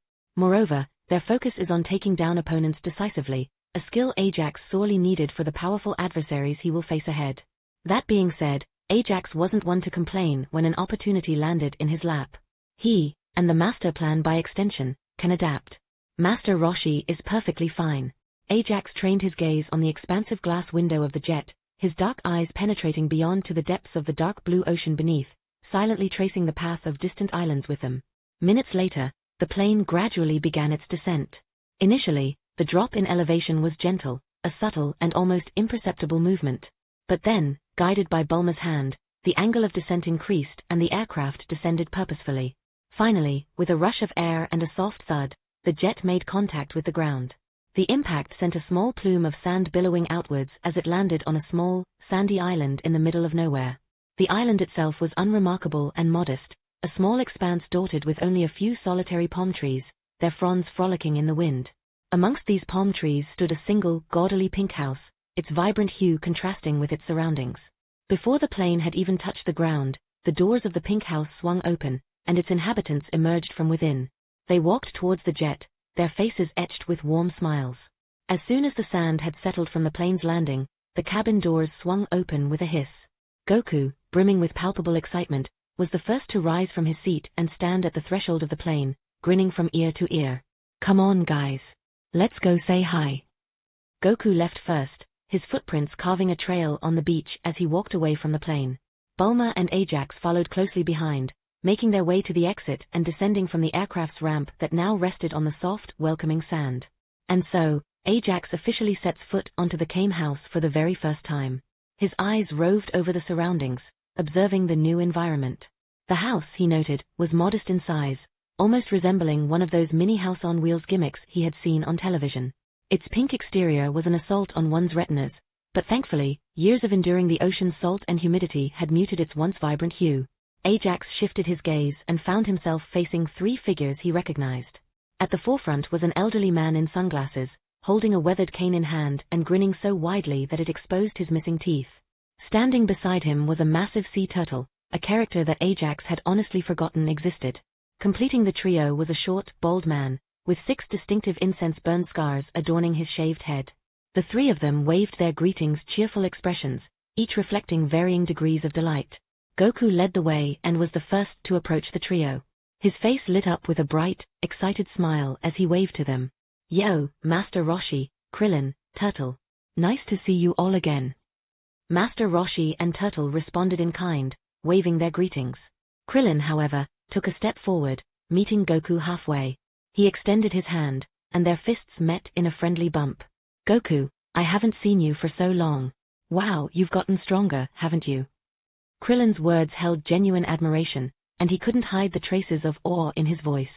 Goku's laughter rang out in response, a warm and hearty sound. "I sure have. I'm not about to slack off with Piccolo around." Amidst the jovial reunion, Bulma walked up with a more leisurely pace, practically sauntering, and greeted them with a hint of unenthusiasm that couldn't be ignored. As her presence became evident, the group's attention shifted, heads turning to face the approaching Bulma. "Oh, Bulma." Master Roshi, perverted as ever, couldn't resist a cheeky comment. His voice carried a teasing tone as he addressed her. "I see you've gotten some real character development since I last saw you." Master Roshi revealed a lecherous grin on his face, revealing his uneven teeth while extending one of his hands in a cupping motion to clarify exactly what he was referring to. His fingers wiggled playfully in the air, and a mischievous chuckle escaped his lips. Unsurprisingly, this earned him a nasty, scathing glare from Bulma, her arms crossed and her eyes shooting daggers. "Screw off." Now, Master Roshi is by no means an idiot. He might be a pervert, which is something he will proudly admit anytime anywhere, but he did not live to the ripe age of 300 without learning how to read a room. Master Roshi knew that some battles were better left unfought, and it was evident to everyone gathered on the island, except perhaps Goku, who remained in his own cheerful world, that Bulma was in no mood for any bullshit. Her piercing glare, sharp as a knife, conveyed her intent with unyielding clarity. Master Roshi coughed awkwardly and unsubtle shifted the conversation. "Now who's this strapping young lad here? Goku, you didn't happen to kidnap him, did you?" A comically affronted expression appeared on Goku's face as if someone had told him that someone had eaten the last piece of the choshu pork. "What? No, silly. This is Ajax. He is an orphan who recently made a wish with the Dragon Balls to cure himself of his terminal illness. His dream is to be a martial artist. I'm also his hero, I think. You won't be my hero for much longer if you keep airing out all my dirty laundry like that." Ajax couldn't help but grumble to himself, feeling more than a little disgruntled. "Terminal," Bulma corrected at the same time as Ajax's grumbling. And he wished for more than just the cure. He also threw in some pseudo-immortality for himself in the mix. Bulma's icy gaze intensified as she shot a withering glare in Ajax's direction. Bulma's correction fell on deaf ears, as her second statement had seized everyone's attention. 3 pairs of eyes shifted toward Ajax, their expressions a vivid mixture of shock, astonishment, and apprehension. Ajax, now the center of this unexpected scrutiny, felt a flush of self-consciousness wash over him as he raised his hands, waving them awkwardly. Caught in this spotlight, Ajax felt the weight of the crisis Bulma had dumped on him. He knew he had to address the sudden revelation and defuse the tension right now. A slight but noticeable strain crept into his smile, a response to being called out in such a public manner. Ajax didn't have the time to gather his thoughts, so he decided to just go with the truth. "Well, to be specific," he began, his voice steady, "my wish was for the ability to adapt and overcome any illnesses or negative physical conditions I recover from either now or in the future." Ajax's eyes met those of his audience, his expression one of earnestness as he tried to talk down the gravity of his wish. "I'm not entirely certain if it's true yet, but Bulma is of the opinion that it applies to aging as well."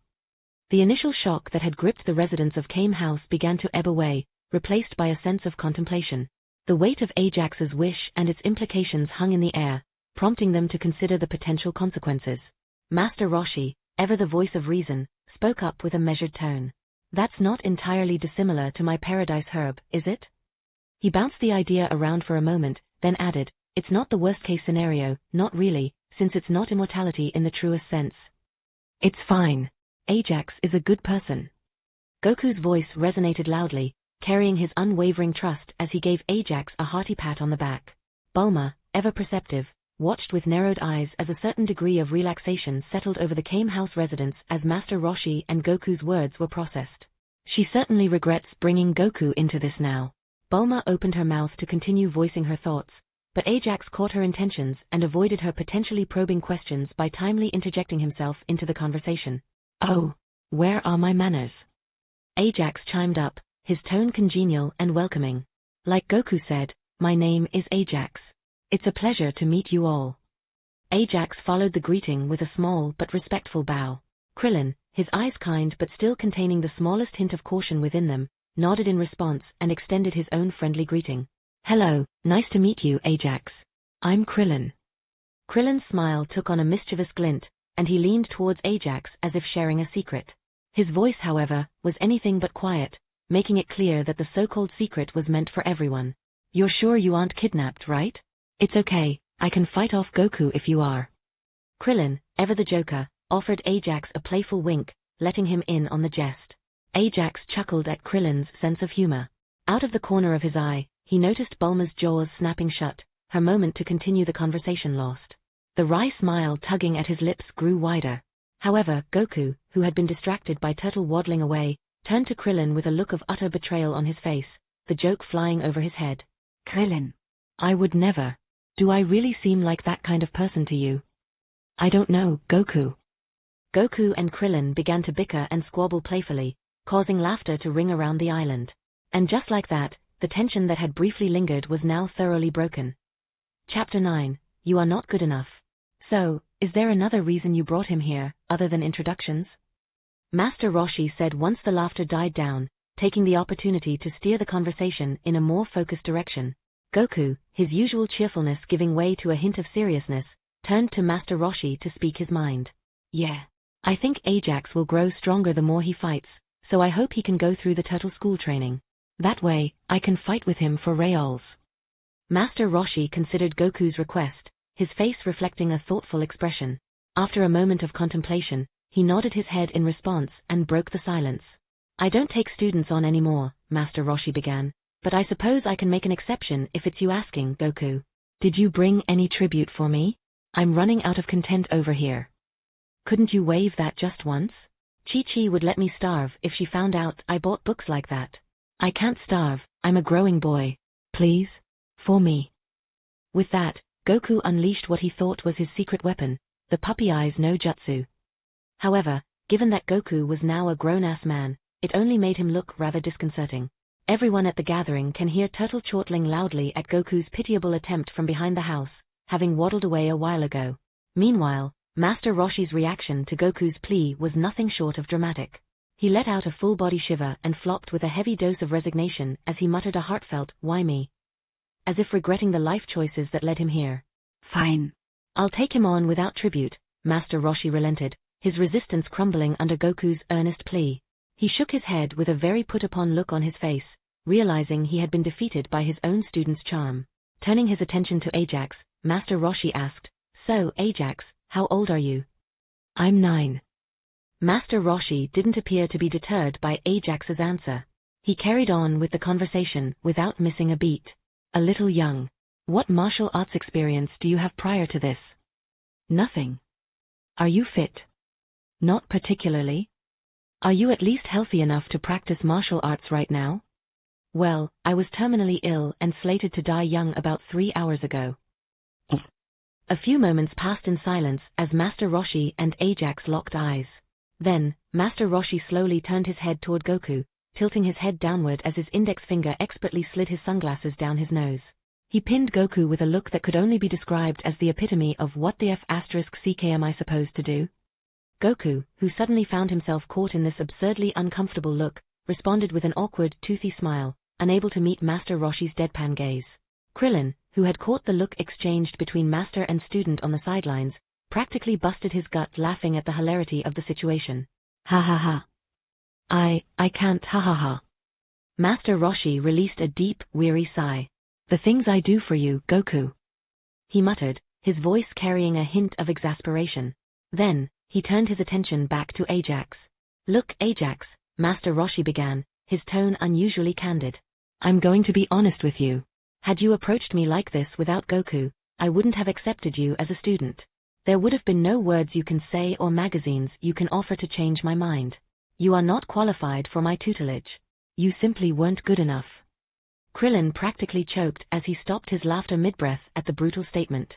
A sympathetic expression grew on his face as he winced, reacting to the disparaging criticism with an audible oof. Goku mirrored Krillin's expression, clearly uncomfortable with Master Roshi's unforgiving words. Even Bulma, displeased with both Ajax and the way the conversation was headed, frowned at Master Roshi's uncharacteristic harshness. I'm going to head on inside, Krillin uttered with a wince on his face as he stepped away, escaping from the uncomfortable situation. Ouch, Ajax muttered, grimacing at the harsh truth. While it was an accurate assessment, admitting it did little to ease the emotional damage. He knew all too well just how unqualified he was. After all, how could anyone from his world be qualified to train under Master Roshi? A self-deprecating smile tugged at his lips as he grappled with the humbling moment. And here he was considering seeking guidance from Tien Shinhan, whose standards might be even higher. Across from Ajax, Master Roshi noted the changes in the young boy's expression. The undeniable reality is that Master Roshi needed absolute certainty that Ajax had what it takes within himself to persevere. The mountain that is martial arts could not be scaled by mere dreams and desire. It demanded the unwavering fortitude of one's will and determination. Without this inner drive, Master Roshi would not accept Ajax, even if Goku got on his knees and begged. Others may call me the god of martial arts, Master Roshi began, his voice carrying the weight of his wisdom, but I'm not an actual god, nor am I a miracle worker. He leaned forward, his eyes locked onto Ajax's. Fortunately for you, the Dragon Balls are, and they've worked their miracle on you. Master Roshi paused, gauging the impact of his words on the young boy before him. He knew that this wasn't about discouraging Ajax. It was about instilling humility, a lesson essential to any martial artist under his tutelage. You are still behind. In fact, as you are now, you aren't even at the starting line.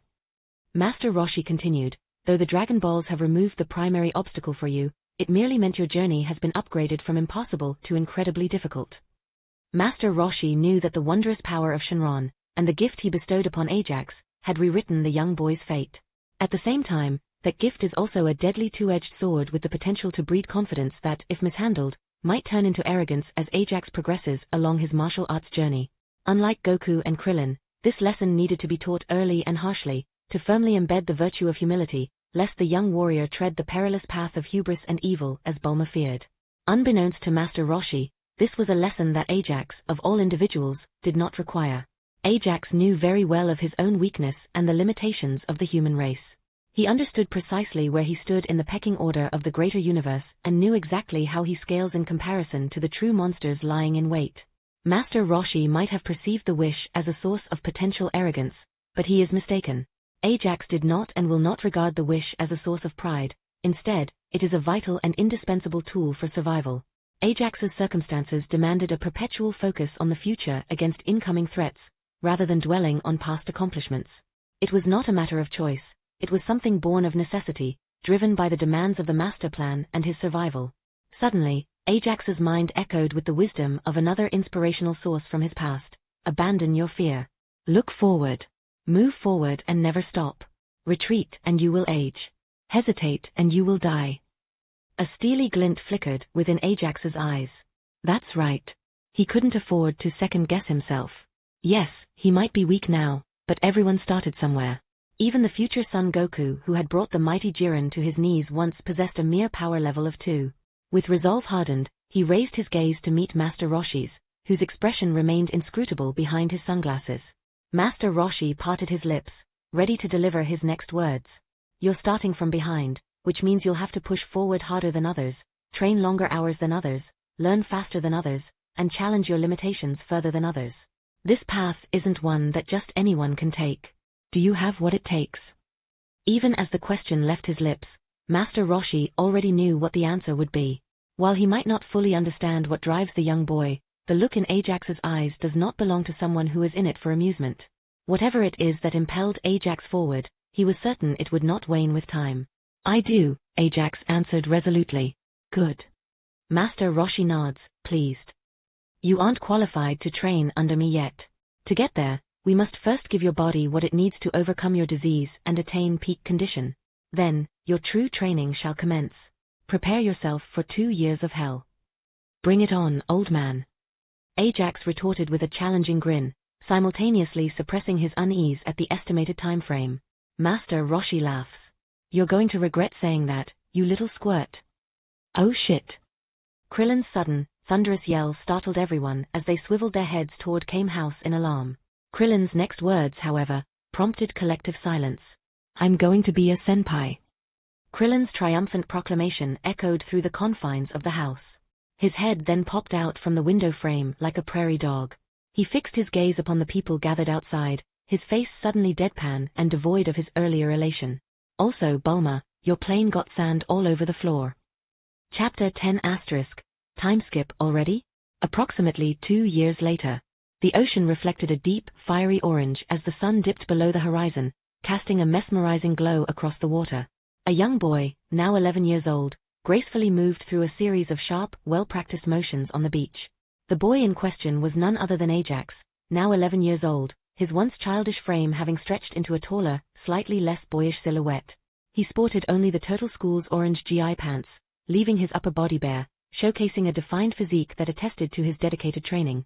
His hair, now longer, cascaded to the middle of his neck with faint spikes, courtesy of the mysterious physics of this world, though not quite as sharply defined as that of a science. On the beach, Ajax moved with a sense of purpose and fluidity, the practiced motions appearing effortless, like second nature or muscle memory. In reality, underneath all that, a deep frustration gnawed at him unceasingly. His current circumstances are, for a lack of better word, utterly dismal. Over the past 2 years, he hadn't let up even a moment, pushing himself relentlessly under the guidance of Master Roshi. Unfortunately, he had miscalculated his initial estimate by severely underestimating the difficulty of both martial arts and ki usage.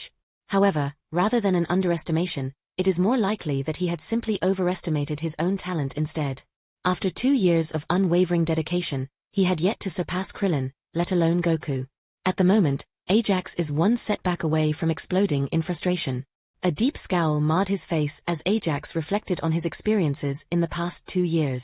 There were no shortcuts to speak of, no mastering the Kamehameha after a few observations, contrary to what nearly every fanfiction had led him to believe. Those liars. The Kamehameha alone was a bitch and a half to learn. It had taken him no less than 2 grueling months of practice to achieve even a semblance of the move.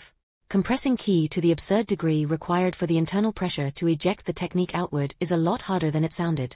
Hell, it had taken him 2 full days to learn levitation and 1 more to fly. If Ajax remembers correctly, even Videl took only a single afternoon under Gohan's tutelage. Ajax's face flushed red with embarrassment. His talent is worse than Videl's. Shit. That being said, Ajax was not too surprised, as he had anticipated this outcome to some extent. Goku is a savant while Krillin is a genius in his own right, and both have dedicated their entire lives to martial arts. In contrast, Ajax was merely an unremarkable individual from a world devoid of ki, possessing minimal, if any, natural martial arts talent of his own. Ajax clenched his jaw as he executed another demanding sequence of katas and shook his head in frustration. Shenron was right after all, because it was now evident that his body was not performing as he had anticipated, restrained by the limitations of his bloodline. What he had hoped to acquire was an ability similar to that of the Science Zenkai or the adaptability aspect of Berserker Heracles' God Hand. But, of course, it had not turned out as he had hoped. To Ajax's disappointment, his power level did not surge like it would from a Zenkai boost after recovery. Instead, what Ajax had obtained was a highly specific and hand-me-down version of God's Hand's adaptability. If Ajax were to evaluate this ability in isolation, he had to admit that it was actually quite decent. If he had plenty of time on his hands, that is.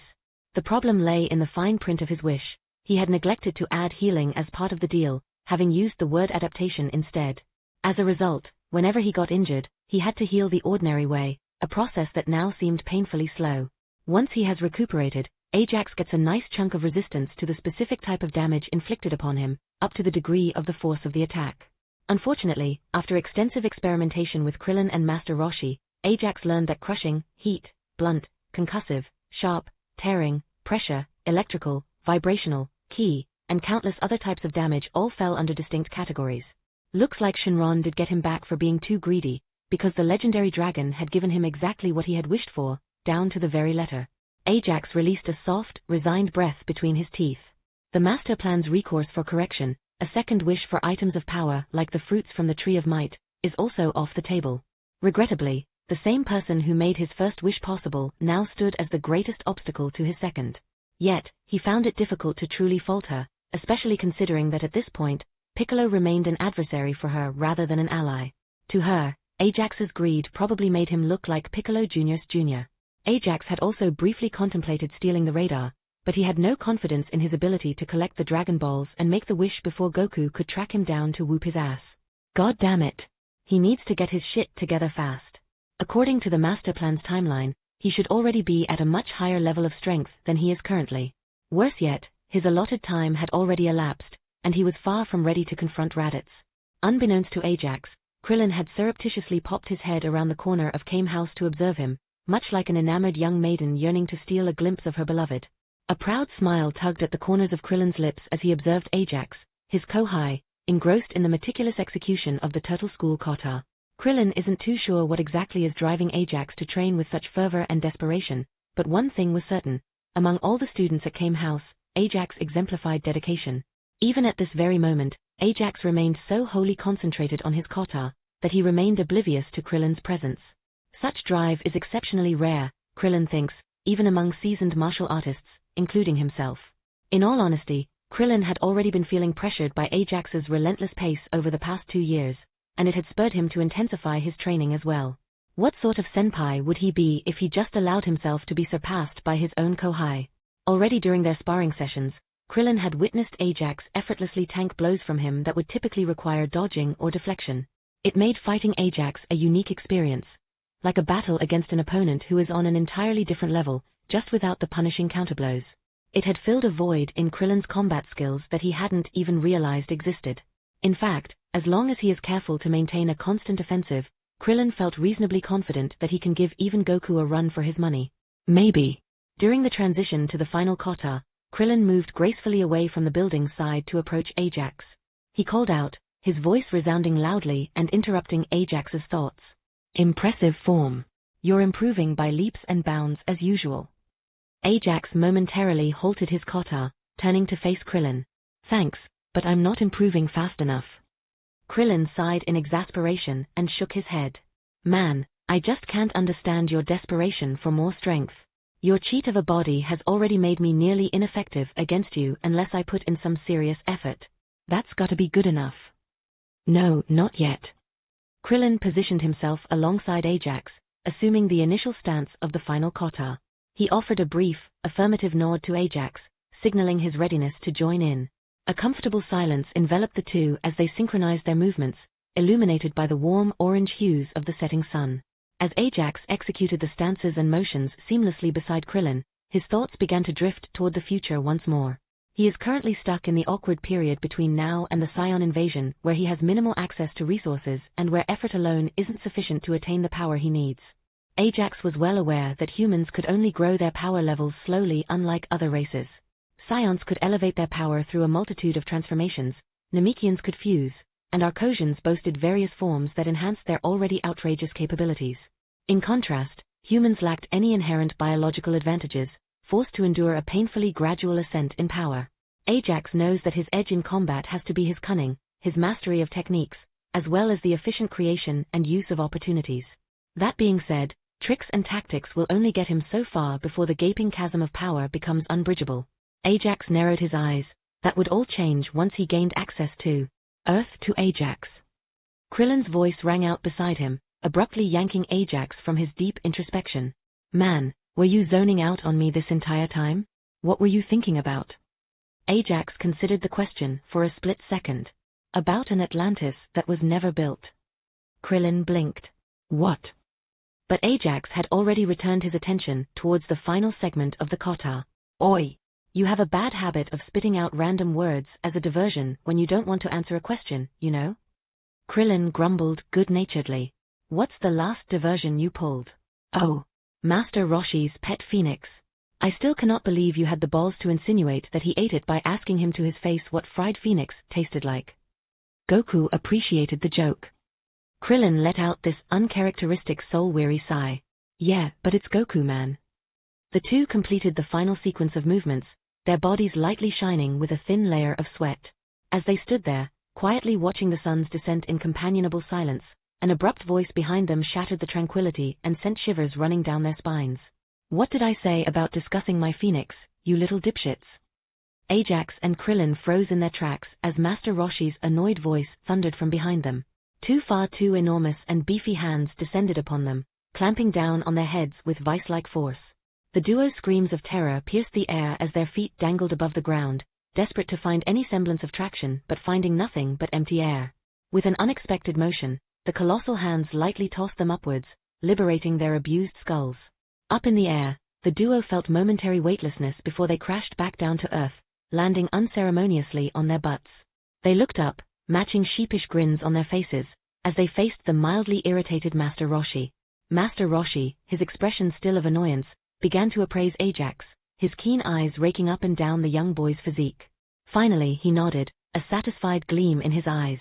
When you first arrived here, you were a scrawny, wide-eyed kid, completely clueless, Master Roshi began, pride lacing his words. And look at you now, no trace of your former illness and at the pinnacle of physical human potential. You've exceeded my expectations. The words sent a surge of warmth through Ajax's chest, his cheeks tinged with a hint of an embarrassed blush. Thank you, Master Roshi, he replied, allowing himself to feel a small sense of accomplishment. Indeed, you have shown remarkable progress. You have completed the Turtle School's training exceptionally well. Master Roshi's stern expression softened, and a rare smile crept onto his face. He paused for dramatic effect. I deem you qualified to graduate from the Turtle School. Stern. DBA corner, Ajax's body. All right, Ajax's body. This one took a while to nail down because it was surprisingly difficult to find the balance where he needed to struggle for victory and not steamroll through every enemy he faced. The ability Ajax received is very OP at its core, and the various restrictions on his version were to avoid making him invincible, which would make for an incredibly boring MC. The chapter only briefly touches on his ability, so here are some more detailed insights into how Ajax's ability functions. First and foremost, it's essential to note that Ajax's power is not a Zenkai. It doesn't grant him power level boosts through recovery, which is deliberately omitted. Otherwise, it'll make things too easy for him. Another crucial detail of Ajax's body is that it adapts rather than regenerates. He's no Majin Buu or Cell. If Ajax gets a hole blasted through him, his body will adapt to the specific injury, gradually mitigating its impact on his performance. In other words, his body adjusts to accommodate the presence of the wound but does not heal the wound itself. In cases where an injury is instantly fatal, Ajax will die. For injuries not immediately fatal, his body adapts to the extent necessary to ensure his survival. After complete recovery, the adaptation to that specific wound reset, meaning if a similar injury follows right after recovery, Ajax will need to restart the adaptation process. Of course, the attack that created the second injury would need to be much more powerful to inflict the same damage. Broadly speaking, Ajax's ability grants him damage reduction up to the strength of the attack he took for the specific category of damage. As mentioned earlier in the chapter, there are many different categories of damage and each has its own separate resistance. Fortunately, most attacks fall under multiple categories. For example, the Kamehameha would fall under blunt, heat, and ki, while something like the special beam cannon would fall under piercing and ki. Please don't take out a notebook and track how much resistance he gets under each category though, because while damage categories will come up later, it will not be to that level of detail. After recovering, Ajax will gain a nice chunk of damage reduction proportional to a fraction of the difference between the strength of the attack and his current resistance. In short, the resistance he gains will face diminishing returns until it reaches the strength of the attack itself, after which Ajax becomes immune to all attacks at and below that level, under that damage category. For example, if future Trunks attacked Ajax with his full power as a Super Saiyan, then, after quite a few full recoveries, Ajax will become completely immune to any attacks anyone throws weaker than future Trunks' full power. However, that level of immunity will do jack diddly squat against, say, Perfect Cell. Granted, Ajax's obscene defense will reduce the damage significantly, But since the attacks that Cell can exert are hilariously more powerful, Ajax will still get folded, just maybe after a few serious attacks instead of one half-hearted one. Of course, if the gap in power levels is absolutely ridiculous, then it would be as if Ajax didn't have any resistance at all. As an example, the same Ajax that is immune to Super Saiyan Trunks would get obliterated in one shot by Golden Frieza. Chapter 11, Every Man's Dream, the Kamehameha. I deem you qualified to graduate from the Turtle School. Krillin clapped his friend on the back and gave him a conspiratorial wink, signaling to Ajax that he was in the know. Congratulations, Ajax. You've earned this. Ajax blinked in surprise at both Master Roshi's words and Krillin's admission. He had predicted that his graduation would occur soon, but he hadn't expected it to be thrown at him so abruptly and without any forewarning. More importantly, the graduation ceremony of the Turtle School, it was, I get to shoot my own Kamehameha? Not the concussive training version, but the real deal, at full power. Ajax exclaimed, his eyes widening. Yep, Master Roshi confirmed with a nod. Goku should be arriving any moment now. I let him know since I'm aware he wouldn't want to miss your graduation and your first official Kamehameha. As if summoned by the mere mention of his name, Goku's voice echoed from the distance, his arms waving frantically in excitement as he surfed in the air with Nimbus. Moments later, Goku touched down on the island without any fanfare, the grin stretching from cheek to cheek. Oh boy. Looks like I'm right on time. Sweet. Master Roshi cleared his throat with a few deliberate coughs, capturing the attention of the gathered students. He raised a hand and began, okay, everyone is here now. A few final words before we start the seer. But just as he was about to continue, Master Roshi abruptly stopped, a look of realization crossing his face as he swiveled around to face Goku and Krillin. Wait, now that I think of it, the two of you didn't undergo the ceremony since I haven't actually taught you two the Kamehameha. I believe the last time we performed the ceremony was for Yamcha. You two little genius rascals practically stole. Allrecht, Master Roshi. We get it. Krillin cuts in impatiently and rolls his eyes in exasperation. Master Roshi, grumbling something unintelligible under his breath in response to Krillin's interruption, finally turned his attention back to Ajax. Normally, I would have another lesson on humility for you, but one of your strengths lies in recognizing your weaknesses, so I think we can forego that. Master Roshi shot a quick stink eye toward Krillin. It would also have helped if someone didn't spill the beans about my lesson plans. Upon hearing this, Krillin's cheeks flushed with embarrassment and he rubbed the back of his head, avoiding eye contact with the others. And he was so proud to have finally figured out who Jackie-chan was too. Krillin's embarrassment sparked Goku's curiosity, and Goku couldn't help but scrunch his face in confusion. What? What do you guys mean? Don't worry about it, Goku. Master Roshi waved a dismissive hand at Goku. After a brief pause, Master Roshi raised his voice and addressed the group with an excited glint in his eye. Alright, you zygotes. Let's get this ceremony started. Ajax, fire the biggest Kamehameha you can. Ajax nodded with anticipation and gracefully assumed a crouched stance.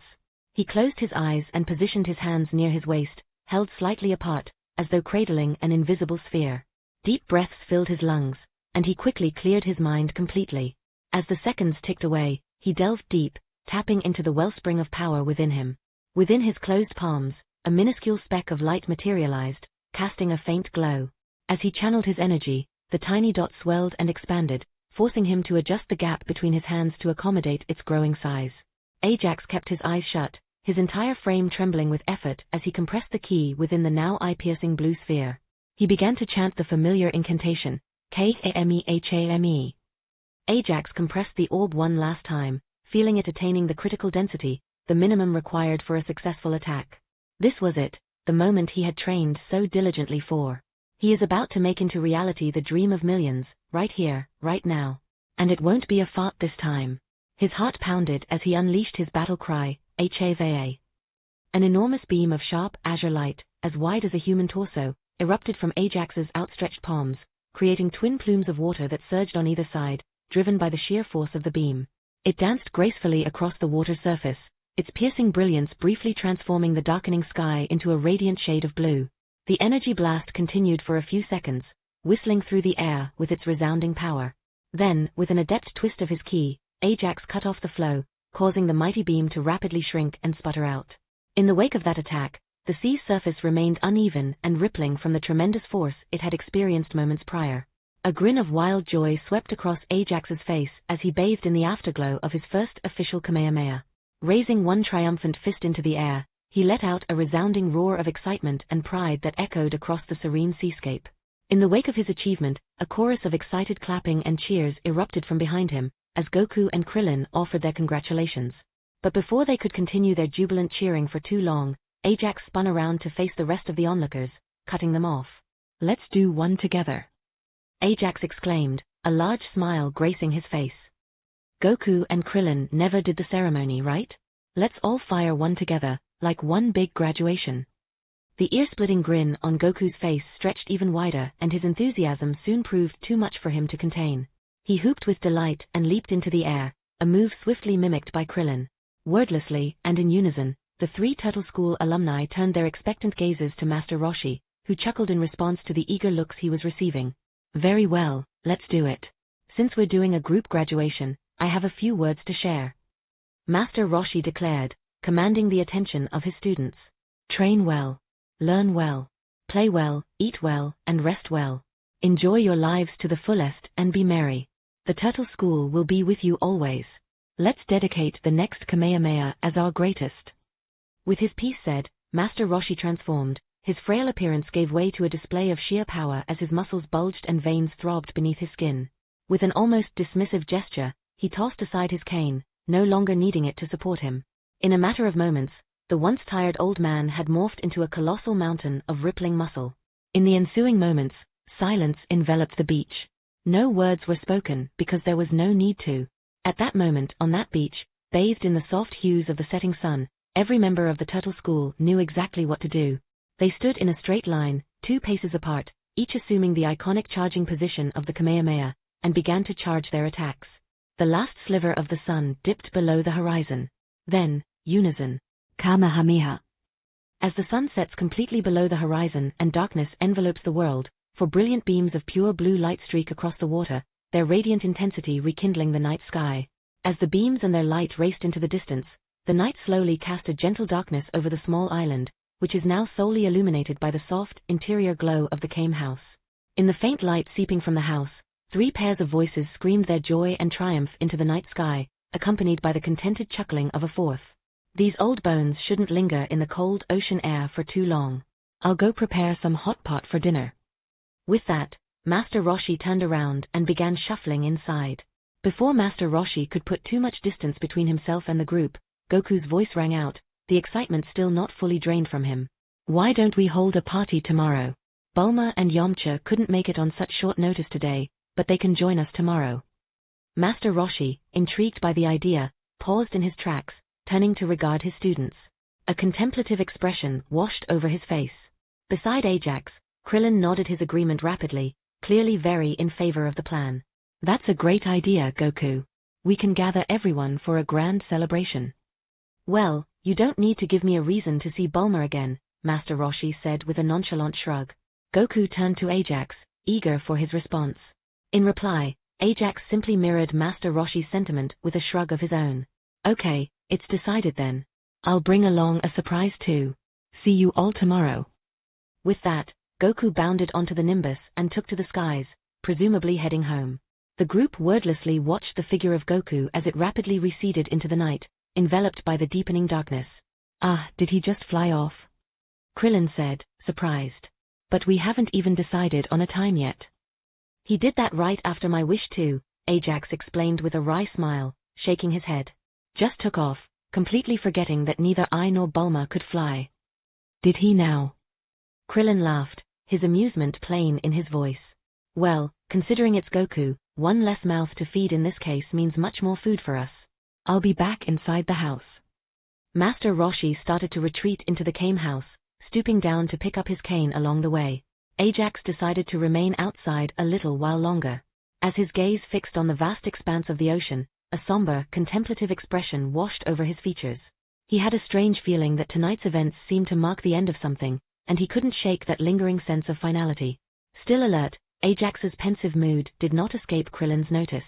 "Hey, what's up? What's got you down?" No, I was just thinking. It's been 5 years since the last Tenkaichi Budokai, isn't it?" Krillin raised an inquisitive eyebrow. "Yeah? You want to enter the next one? No, not ready. Ajax replied, shaking his head. You're really too humble, dude. Take it from someone who's been in your shoes. Don't stress about the things right before you. You've already put in the work to get where you are today, and that has to count for something. Just go at it step by step. Deal with your challenges and opponents one by one. If you genuinely feel you're not ready, that's perfectly fine. Just wait for the next tournament. No need to force yourself and risk performing below your best from pressure, of all things. That's just a tip from your senpai who's done these before. Krillin felt the cold air seep through his GI and instinctively wrapped his arms around himself, shivering. It's cold. Don't stay out too long, Ajax. I need to check on Master Roshi's hot pot. After a brief pause, he muttered to himself under his breath, who knows what kind of weird stuff he's going to put in it. After Krillin left, Ajax remained standing alone, contemplatively staring into the night sky. 5 years had already passed since the last tournament. His time is up. The events of the canon are set to unfold at any time, and once it does, it'll be a continuous of enemies until it culminates into a confrontation with Frieza. Ajax gritted his teeth, the weight of it all bearing down on him. He couldn't deny it, he was terrified. Terrified of failure, of death, and most of all, terrified that the master plan, his bastion, might fail him. As things stood, he couldn't envision how he could contribute against a foe like Raditz when he was barely on par with Krillin. His hand trembled in the cold night air, and he clenched it into a fist.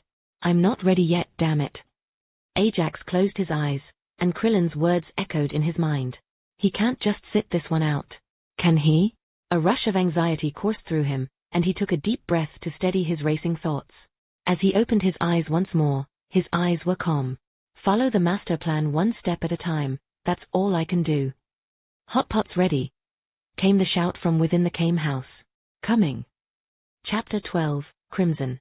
Next morning, the sun hung low in the sky, casting a warm glow over the palm trees that lined Master Roshi's island.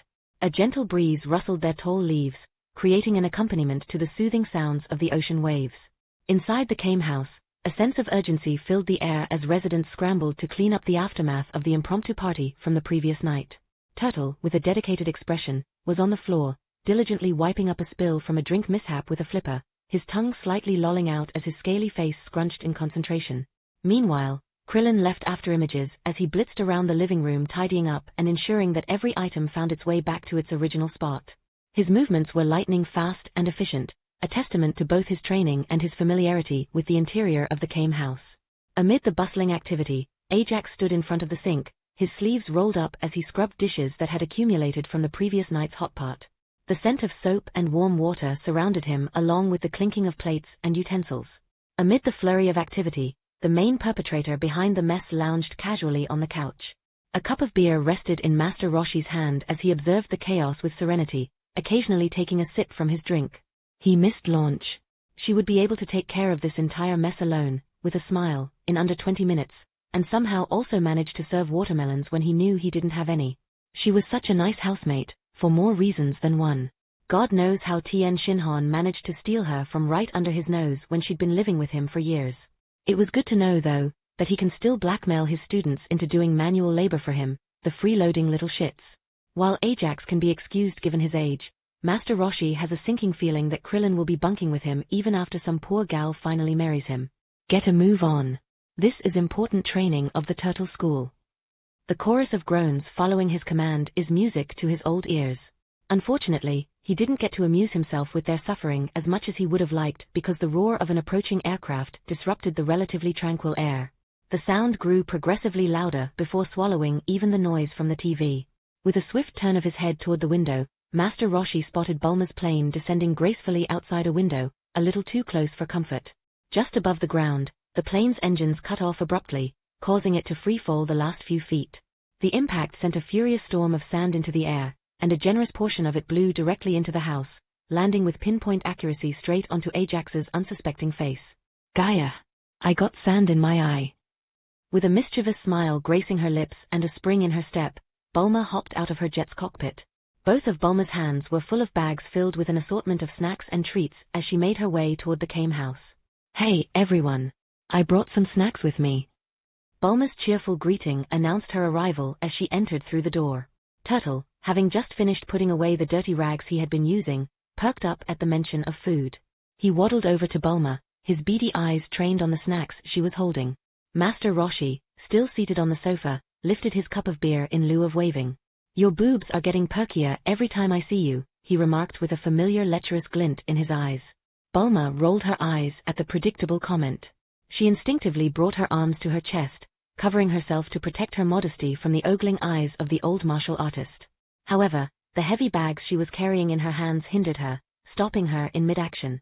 Temper slightly flaring at the failed action, she opted to swing her bags around like a bludgeon instead, nailing Master Roshi in the face. Master Roshi's grip on his mug faltered and it wobbled precariously from the impact of Bulma's improvised swing. A good portion of the frothy liquid spilled out onto the creaky wooden floor. Beside Bulma, Turtle let out a distressed wail as the beverage splattered onto the freshly cleaned spot he had diligently scrubbed not too long ago. The ancient turtle retreated into his shell, dismayed by the mess. "Nice to see you too, you perv." Bulma huffed as she stepped across the spill and set her bags down with a thud, the clinking of bottles and the crinkling of plastic packaging giving a hint of the contents within. "Feisty. I meant it as a compliment, you know," Master Roshi said, chuckling, rubbing his sore nose.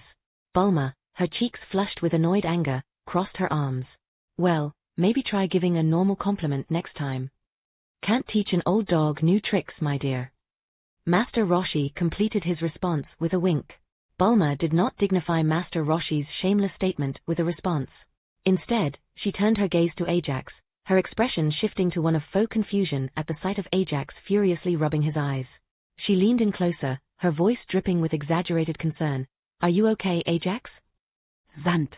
Everything is sand. It burns." "Oh, that's my bee." Bulma giggled and adopted a cutesy pose, her index finger resting on her chin and playfully sticking her tongue out. "Guess I should have parked the plane on the other side." "Bullshit. Don't think I didn't see you circling the house, selecting your landing spot, and free-falling the last few feet. You did it on purpose because you still haven't forgiven me for requesting a second wish." Yeah, just because your desired body isn't functioning as expected doesn't mean you get another shot at making yourself actually immortal this time." "I wasn't going to." "Nice try, buddy." "Sant. Y. It's okay. I'm sure that body of yours will adapt." The rest of the residents in the house swung their heads like pendulums, observing the back and forth between the two. Ajax, greatly irritated emotionally and literally, abandoned the argument with a huff and started to wash his eyes under the running water. As the small argument ran its course, the other residents began to settle down and organize the snacks on the table. A comfortable silence fell in the house, interrupted only by the sound of Ajax's faint cursing and the rushing water from the sink. "So, when's Goku coming?" Bulma threw the question into the room, breaking the silence. 30 minutes ago, according to what he said, Master Roshi replied, shrugging as he sipped on a bottle of tea that caught his interest. "Fantastic." "Well, no one has ever accused Goku of being able to count," Krillin cut in, a wry grin on his face. Laughter rang around the room at the joke at Goku's expense. While Goku's punctuality is questionable, he can always be counted on when it comes to things that really matter, so it was impossible to stay mad at their good-natured friend for too long. While laughing along with the others, Ajax couldn't seem to shake the feeling that something was off. It's like he'd seen this before, like déjà vu. As quickly as the feeling had come, it faded away. Speaking of punctuality, Krillin continued after his earlier joke, "Where's Yamcha?" At the mere mention of Yamcha's name, Bulma's demeanor greatly darkened. She scowled deeply, genuine anger bubbling to the surface, and for good measure, she slammed her hand on the table. "Don't talk about him," Bulma exclaimed, voice absolutely seething. Just because he gained a smidge of fame as a rising baseball star, he's suddenly starting to act like he's some irresistible hotshot. Last week alone, I caught him cheating on 3 separate occasions. Bulma's face twisted in anger and her azure eyes flashed with fury as she recounted her grievances. You know what his excuse was? He claimed those were just flings, and that I was his true lover. The audacity needed to say that to my face. Like that's supposed to make everything okay. Like it absolves him of the fact that he cheated on me. Ah. Master Roshi sighed, burying his face in his drink. On the other side of the table, Krillin dragged his hand down his face, shaking his head with disbelief at how Yamcha decided to handle the situation. What a dick.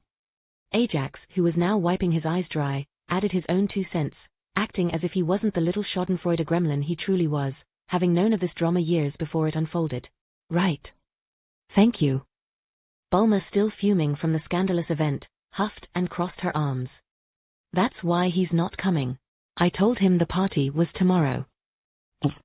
An awkward silence settled over those gathered. Suddenly, everyone managed to find something incredibly engaging nearby to feign interest in, all trying to avoid the uncomfortable situation. In this stifling silence, Master Roshi took the initiative to break the tension. He brought his hands together with a loud clap that echoed through the room. Well, he began, his slightly gruff voice cutting through the quiet, since Yamcha's not showing up and no one knows when Goku will get here, we can get the last part of the ceremony done. Master Roshi rose from the couch with a grunt, his old joints cracking at the movement. He shuffled over to a nearby closet and pulled out a beautifully decorated box from its depths. Because of this party, I chose to give this to you today instead of yesterday, Ajax. With that, Master Roshi made his way to the sink to Ajax, who had finished wiping his eyes by now. This caught Ajax by surprise. He had thought that the ceremony was completed with the Kamehameha the night before and hadn't anticipated anything else, but evidently he was wrong. He received the decorative box with both hands and a slight bow, eyeing it with curiosity. Opening the box, his eyes fell upon a neatly folded Turtle School GI resting within the box. It's a Turtle School GI, but this one I custom made to be crimson, as I know you've preferred this over the traditional orange. Master Roshi explained with a smile, stroking his beard. Ajax felt his throat constrict from the gratitude welling up inside him. It wasn't monumental. It certainly wasn't valuable. It was just an observation, and this was just a GI. Despite that, a grateful smile erupted over Ajax's face as he gave a deep bow of respect to Master Roshi, suddenly aware of just how much the man before him had done for him over the past 2 years. Master Roshi laughed, understanding the depth of Ajax's feelings, and clapped a hand on his student's shoulder, subtly guiding him back to an upright position from his bow. Give it a try. Krillin cheered. We want to see you wear it. Amidst the chorus of excited cheers and enthusiastic agreement from everyone in the room, Ajax obliged. He made his way up the creaking wooden stairs, disappearing from view. This certainly wasn't his first time donning the Turtle School's customary GI, and he knew exactly what to do. In no time, Ajax had exchanged his previous attire for the brand new GI. The fabric felt fresh and pristine against his skin, and he couldn't resist taking a deep whiff, savoring the unique scent that only new clothes possessed. After a brief moment to admire his new attire, Ajax emerged from the bottom of the staircase, the crimson GI accentuating his frame. The GI's bright red hue contrasted strikingly with the black undershirt he wore beneath. The iconic turtle symbol was emblazoned on the left side of his chest, resting just above his beating heart. He stood there, proudly displaying his new look to the enthusiastic crowd, a smile tugging at the corners of his lips. Master Roshi, comfortably seated on the sofa once more, watched Ajax's return with a nod of approval. You've shown great dedication and potential, Ajax. As of today, I declare that you have officially graduated from the Turtle School. Congrats. Turtle acknowledged the achievement with a nod. Krillin, ever supportive, approached Ajax, clapping him on the back with a broad smile. Congratulations, buddy. Bulma had a smile wide enough to show her teeth as she gave a thumb up. Ajax, standing amidst the heartfelt congratulations, grinned. He adjusted the crimson Turtle School GI that he now wore with pride. Thanks everyone, he said sincerely. I couldn't have done it without all of you.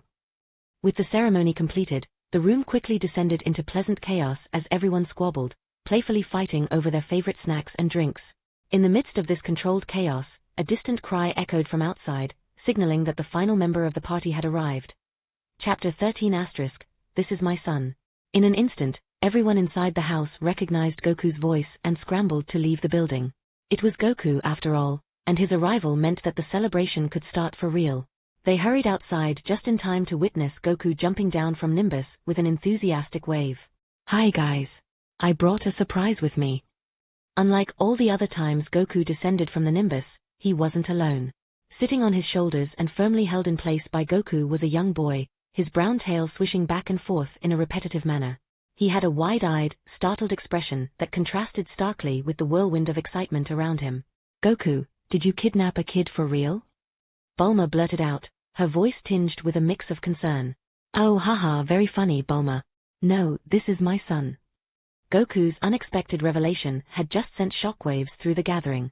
The residents of the house lost their minds as they reacted with a collective uproar. Amid the commotion, Ajax stood at the back, his entire body locking up at the revelation.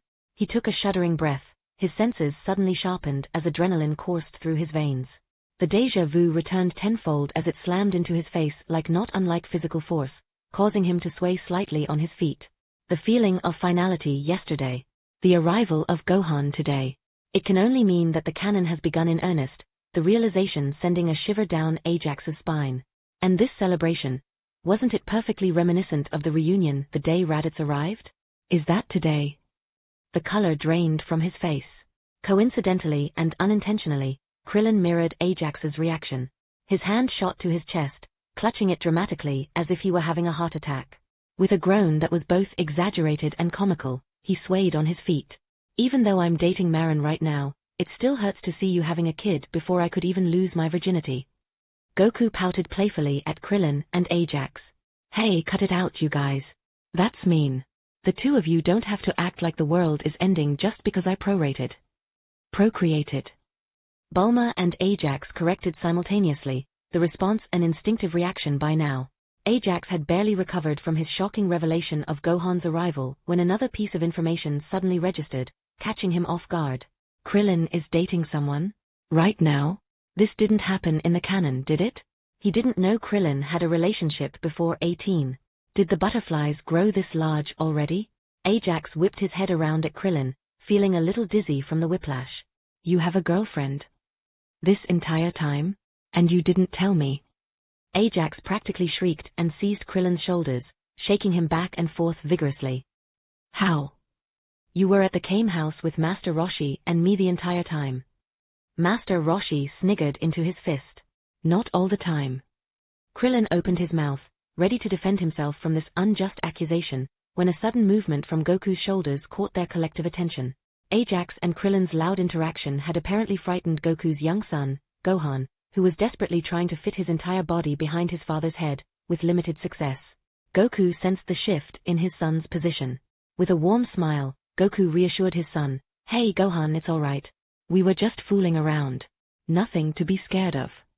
Gohan's wide, innocent eyes peered out from behind his father, and a small, tentative smile formed on his face. Feeling Gohan relax, Goku carefully tilted his body, ensuring that Gohan faced the individual being introduced at eye level. Beaming with pride, Goku began to introduce his friends to his young son. Okay, Gohan. The nice lady here is one of Daddy's earliest friends. She is a scientist and a genius. This person here is Krillin. He's my longtime friend and my earliest training buddy under Master Roshi. This here is Master Roshi, a great martial artist and Daddy's mentor. The turtle beside him is Turtle, who can talk. As the introductions continued, Goku finally made his way over to Ajax, who had, by now, managed to control his expression. And this is Ajax. I got to know him 2 years ago when I helped him make a wish so he could be a martial artist like me. Slowly, Goku reached behind him and, with incredible ease, lifted Gohan by the armpits. He gently set Gohan down on the floor, allowing him to stand on his own before everyone else. Now son, say hi. Gohan waved shyly, his voice soft and nervous. Hi. Oh, he's so adorable. Bulma squealed in excitement and knelt before Gohan, extending her hand for a friendly handshake. She waved that hand at the shy boy and tried to coax him to respond to her gesture. Everyone in the group followed suit, eager to introduce themselves and make Gohan feel welcome. However, the sudden swarm of well-wishers proved a bit overwhelming for the young boy. Gohan took a small step back, trying to hide behind Goku's legs, his wide eyes filled with a mixture of curiosity and shyness. Goku took this moment to scan Ajax properly, taking a moment to appreciate the new GI Ajax was clad in. Darn. I must have missed the GI ceremony. I personally liked orange, but I gotta say, you look good in that. Thanks, Goku. I appreciate it. Ajax replied with a light smile, pushing down the apprehension that weighed him down like a large stone in his stomach. Shall we move back into the Kame house? We have lots of food and snacks. Goku's eyes lit up at the mention of food, and he let out a joyful whoop. Oh boy, you know me best, Ajax. With that, the merry group, including Gohan, moved inside the Kame house. Laughter and conversation filled the air as the group of friends continued to celebrate their reunion, sharing stories and food. At the same time, in the vast expanse of space, far removed from the lively party, a worn metal pod hurtled toward Earth. The windows of the pod, though scratched and worn, allowed a view of the cosmos, tinted in a dark crimson hue. Inside, a man sat in solitude, seemingly devoid of emotion, as he meticulously affixed a device to his face. The man's eyes, hidden behind the device's interface, were fixed on the rapidly approaching planet. He studied Earth with detached precision, his gaze sweeping across the varied terrain and features that sprawled beneath him. The device he wore began to emit a series of beeps and whirs, and a stream of information, the scanned results of the planet's conditions, flashed on the small screen, painting a general picture of Earth's environment and its inhabitants. The man's face remained impassive, save for a subtle frown. A shimmering streak of crimson sliced through the Earth's atmosphere as the metal pod hurtled downwards. The sheer velocity of its entry caused the pod to heat up and glow a fiery red, leaving a blazing trail in its wake. High above, it soared over mountains and past cities, and drew the attention of people who were beneath it, prompting them to look up at the sky in wonder and apprehension. The pod's descension eventually led it to a remote field. The pod hit the ground with a titanic crash, sending shockwaves rippling through the Earth. The impact was so forceful that the sound reverberated for miles in every direction. As the dust and debris from the crash began to settle, an enormous crater was revealed at the ground zero of the impact zone. The dirt within the crater was scorched, its color shifting to a molten red from the sheer intensity of the impact. Amidst the aftermath of the tremendous impact, the metallic ball lay motionless. The hatch on its surface began to release air, and the hatch slowly parted with a hiss of displaced pressure, revealing the interior of the pod. A man emerged from within the vessel, his movements deliberate and unhurried. He gripped the edge of the hatch and stepped outside, unfolding his body to its full height. As he emerged, an appendage followed behind him, a brown tail that snaked out, twisting and curling as if it were tasting the air, before wrapping around the man's waist. With an air of calm confidence, the man flexed his muscles and performed a series of quick stretches. The sound of cracking joints rang through the air as he eased the tension in his body from being cooped up. He tilted his head slightly, releasing a satisfying crack from his neck, and pressed a button on the scouter strapped to his ear. He waited, his foot tapping impatiently against the scorched earth, his eyes scanning his surroundings for any threats but finding none. His scouter beeped shortly after, and the signal managed to connect to somewhere within the cosmos. The man crossed his arms and started to rise slowly from the ground, levitating effortlessly into the air. As he ascended, his long mane of hair flowed down his back, shifting with the wind's invisible currents. "This is Raditz, checking in. I've landed on Earth with no complications." "Good to hear. Proceed with your objective. We'll await the good news, Raditz." "Roger that, Nappa." And just like that, the wheels of fate began to turn. Stern. DBA Corner, power levels and Y numbers don't matter. Okay, before we get into any combat scenes, I'll clarify how power level PL will work in the world of DBA. PL is a tricky subject in any Dragon Ball related work because it always starts off well but inevitably goes down burning in flames. This is partly due to the canon series itself largely avoiding the use of numerical power levels after the Namek arc, so any numbers after that are just estimates and speculations. In this regard, DBA will follow canon's lead. Numerical power levels will be set aside post-Frieza, and power levels will be stated relatively. You can think of it as there not being any technology advanced enough to detect PL of that scale. In DBA, power is represented by ki. Every living being possesses a certain set amount of ki within them, reflecting their maximum capacity. A small fraction of this ki constantly radiates outward at a certain rate, maintaining an equilibrium. Let's call this the base rate. It's important to note that a fighter's ki reserve significantly exceeds their natural PL. A fighter may have a base rate of X ki units per unit of time, but their total ki reserve can be as high as 100X, or even 1000X units. As you might expect, the faster a fighter uses their ki, the shorter their reserves will last. A scouter detects the current rate of ki released. Since most of the universe cannot control their ki, this passive base rate released from the body is what a scouter detects and what the greater universe in DBA recognizes as one's power level. In essence, in the DBA universe, power level refers to the rate of ki being emitted from the body. Once again, for most individuals outside of Earth, ki manipulation remains undeveloped. They lack the ability to regulate the rate at which they emit their energy, meaning their base rate equals their power level and combat power. This makes scouters highly accurate and useful tools for determining the combat strength of an opponent. Now enter the Z fighters and their ki control. Ki control allows one to manipulate this rate of flow, and it's what we as readers are most familiar with. When you flare your ki or charge an attack, you're effectively channeling and releasing your energy at a rate higher than your base rate. Scouters can only detect the energy currently being released, so they would register the ki from the attack and mark that as your power level. Conversely, if you suppress your ki or impose restrictions on your energy output, such as using weighted clothing or undergoing suppression like Frieza's forms, you release less ki per unit of time, resulting in a lower PL. Since the Z fighters can freely change their rate of ki expenditure, for the sake of everyone's sanity, power level will be used to refer to a fighter's current rate of ki expenditure. This is the energy they are actively releasing at the given moment. Their base PL will represent their default power level, the level at which their ki naturally radiates without any action on their part. Maximum PL or max combat power will refer to the highest rate of energy they can exert when pushed to their limits. During combat, a fighter's PL will constantly fluctuate, ranging from 1 all the way to their maximum rate of energy expenditure, depending on their immediate needs and the intensity of the battle. If that left you scratching your head, remember that future Trunks was stated to have a PL of 5 during his introduction against Mecha Frieza, when his maximum combat power was for sure greater than 120 million. This is another reason why numbers won't matter for anyone possessing the ability to manipulate ki, which is essentially every character after Frieza. Chapter 14, Kakarot, You Failure. Raditz terminated the transmission channel with a casual flick of his finger. Nappa and Vegeta were fully engaged in their own mission at the moment, cleansing a moonless world whose armies had an average combat level just above Raditz's pay grade. They don't need any distractions from him. Besides, his primary objective was to locate Kakarot and rejoin them as swiftly as possible, not to bother them with inane chatter. While he was in thought, Raditz's scouter emitted a sudden high-pitched beep, alerting him that it had detected the presence of another living organism nearby. He swiftly adjusted his gaze towards the source of the signal, looking down. Beneath Raditz, a farmer stood, the first native of this planet he had seen. The farmer, dressed in simple attire of a straw hat and overalls, was trembling in his boots. Both his hands clutched a shotgun, a desperate attempt to defend himself from the looming threat that had unexpectedly descended upon his farm. Raditz descended from his vantage point gracefully, landing soundlessly on the ground right before the human. To Raditz's surprise, these humans look biologically identical to Scion's, except for one little detail, the tails. Raditz raised a brow. Interesting.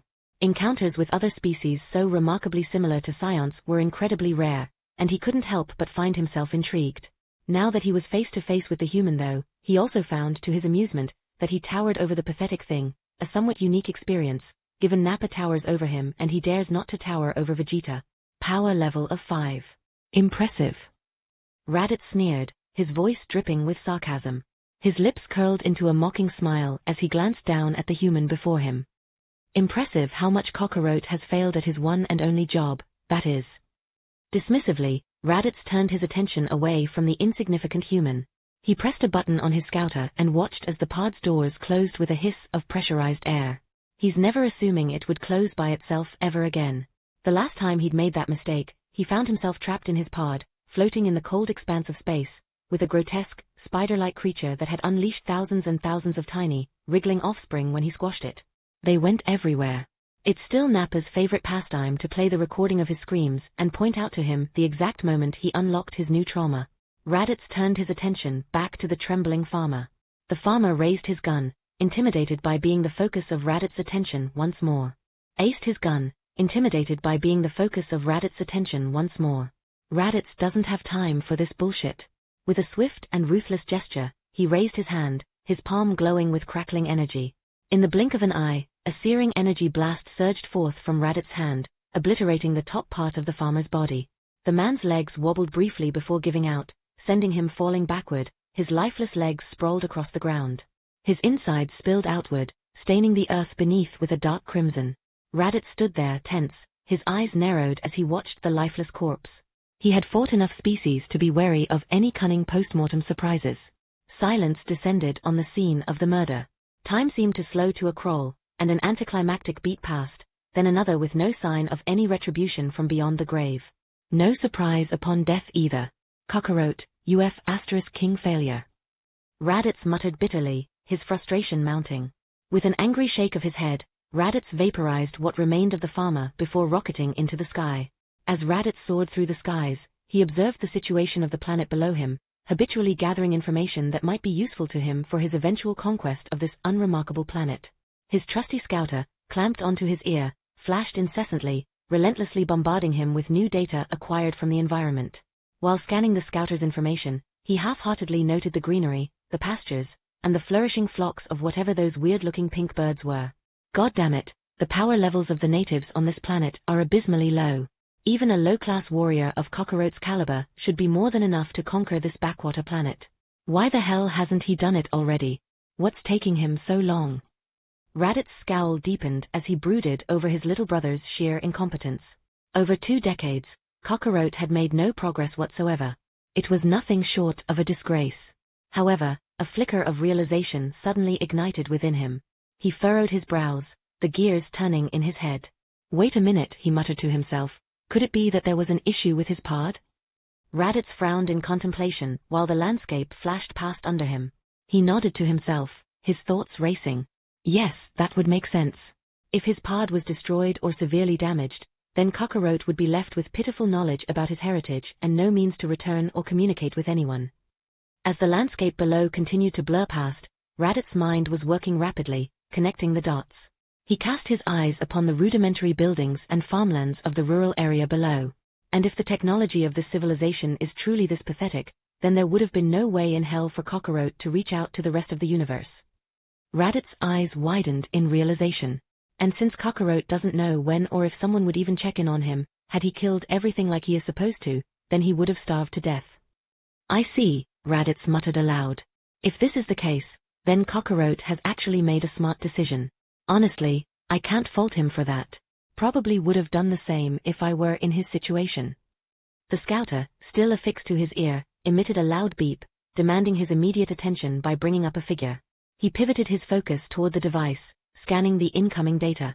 Oh? A power level of around 320 in this direction, huh? That's much higher than anything else on this planet, so it's probably Kakarot. Raditz didn't waste a moment and abruptly altered his course, flying directly toward the source of the power level. Don't worry, little brother. It may have taken 20 damn years or so, but the cavalry is here. In a desolate wasteland, hundreds of kilometers away, a solitary figure dressed in a purple GI with a billowing white cape stood hunched over. The desolation around him extended for miles, a fitting backdrop for his focused concentration. The figure had his right middle and index fingers pressed against his forehead, while his left hand gripped his right elbow for added support. The ground beneath him trembled from the immense power coursing through his body and his fingers.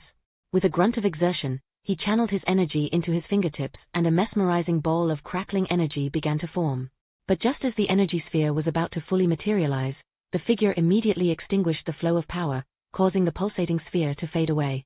Straightening up, the figure revealed his unique features. His emerald green skin glistened under the sharp sunlight, and 2 slender antennae sprouted from the top of his head, their tips curved slightly. A slow exhale revealed sharp, canine teeth in his mouth.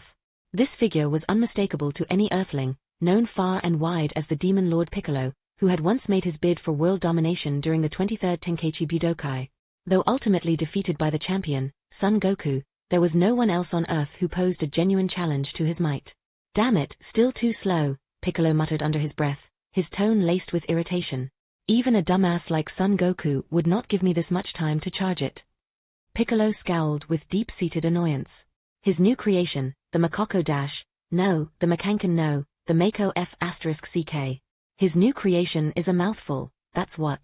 The special beam cannon is an awe-inspiring and fear-inducing attack, capable of drilling through absolutely anything.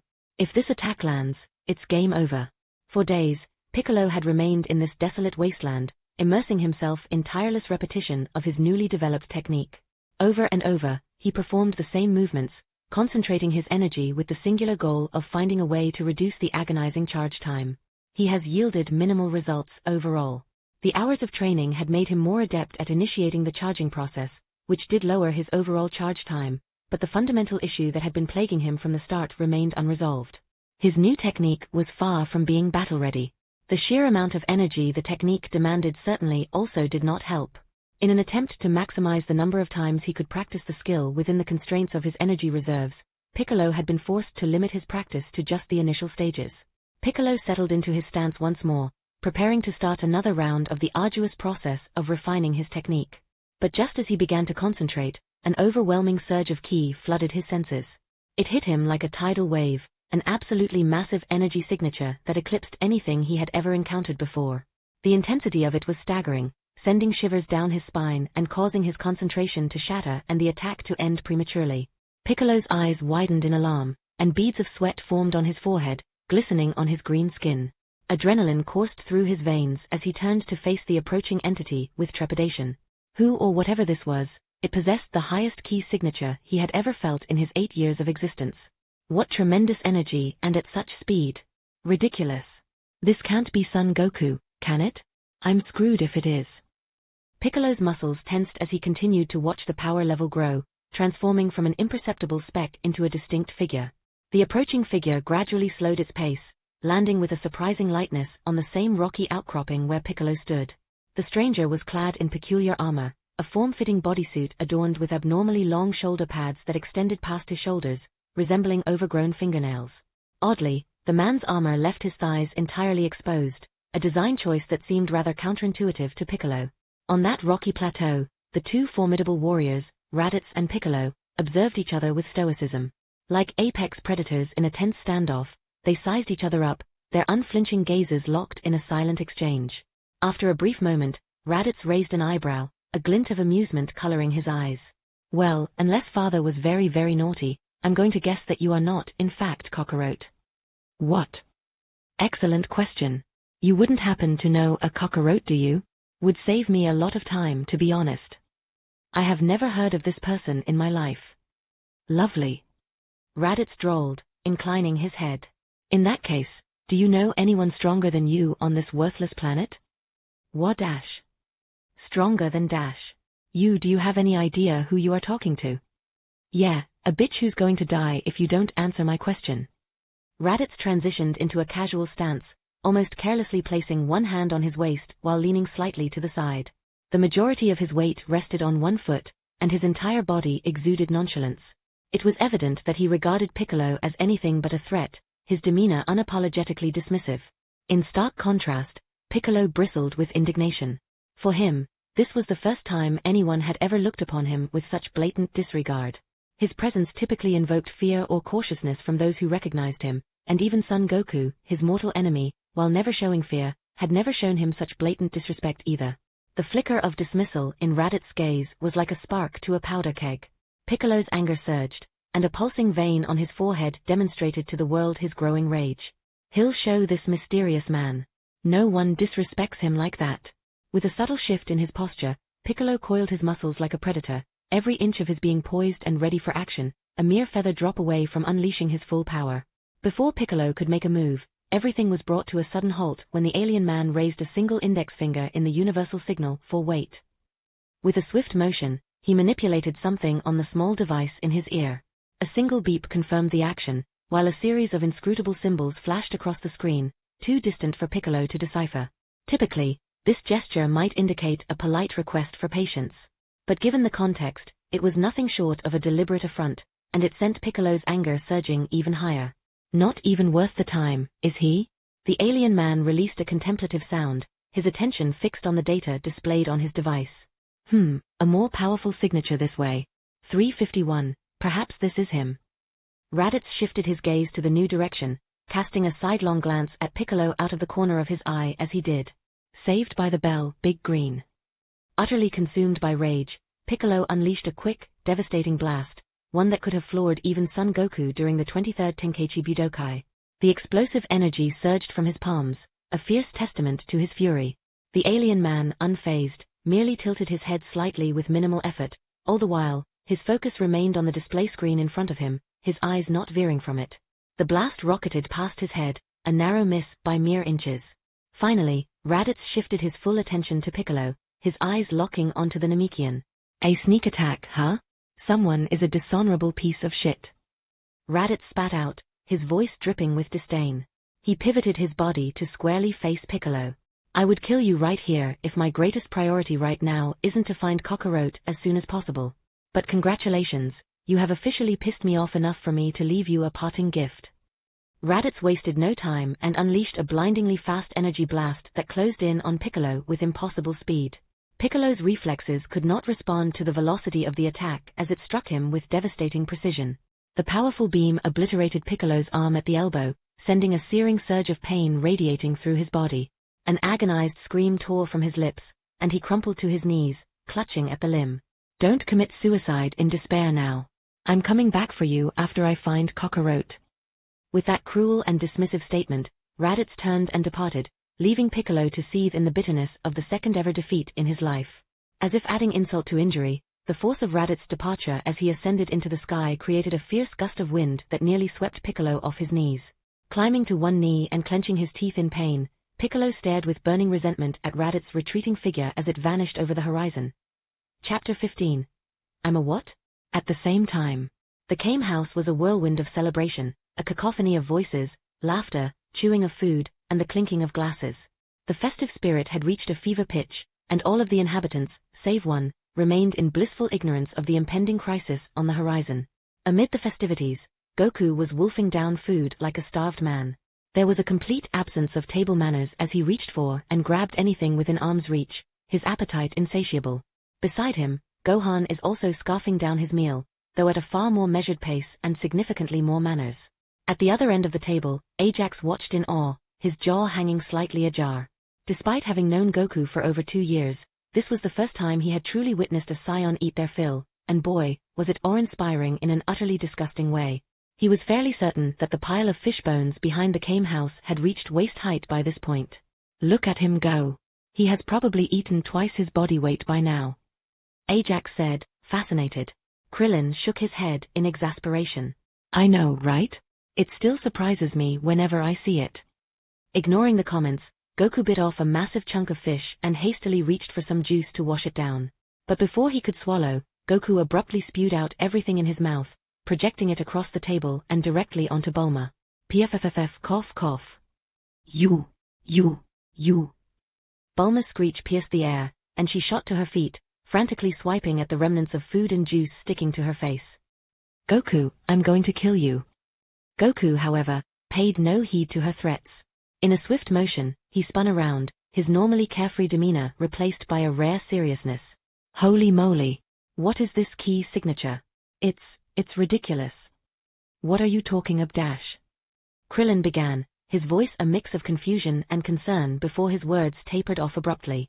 He turned his head in the same direction as Goku, his expression morphing into one of shock and fear. Krillin smacked the table and leaped to his feet, his body taut with tension. His voice quivered as he spoke. Goku, is that Piccolo? We might be screwed if it is. As Goku and Krillin's reaction rippled through the room, Ajax instantly grasped the gravity of the situation, or rather, who was about to make their debut. All this time, he had been barely able to enjoy the festivities, as the uncertainty of impending doom gnawed on him. In the split second following that thought, Ajax sensed it too. This key signature was more than imposing, it was downright daunting, far exceeding anyone present, as he'd been expecting. The only distinction was that, unlike Krillin and Goku, he had numerical value to quantify it. Ajax gritted his teeth tightly from his seated position. So, he was right after all. Bulma, having hastily cleaned her face and shirt of most of the organic waste, was quick to notice the gravity of the situation from the somber expressions worn by everyone in the room. She wisely opted to remain silent, understanding that something distinctly not good terribly bad was happening, and it was certainly not the moment to be a hindrance. She reached into her pocket and clutched a capsule containing some self-defense tools. Deep down, she knew that whatever she could use wouldn't stand a chance against whoever could induce such shock in Goku, but its presence provided her with some level of comfort. The group cautiously ventured outside to await the approaching key signature.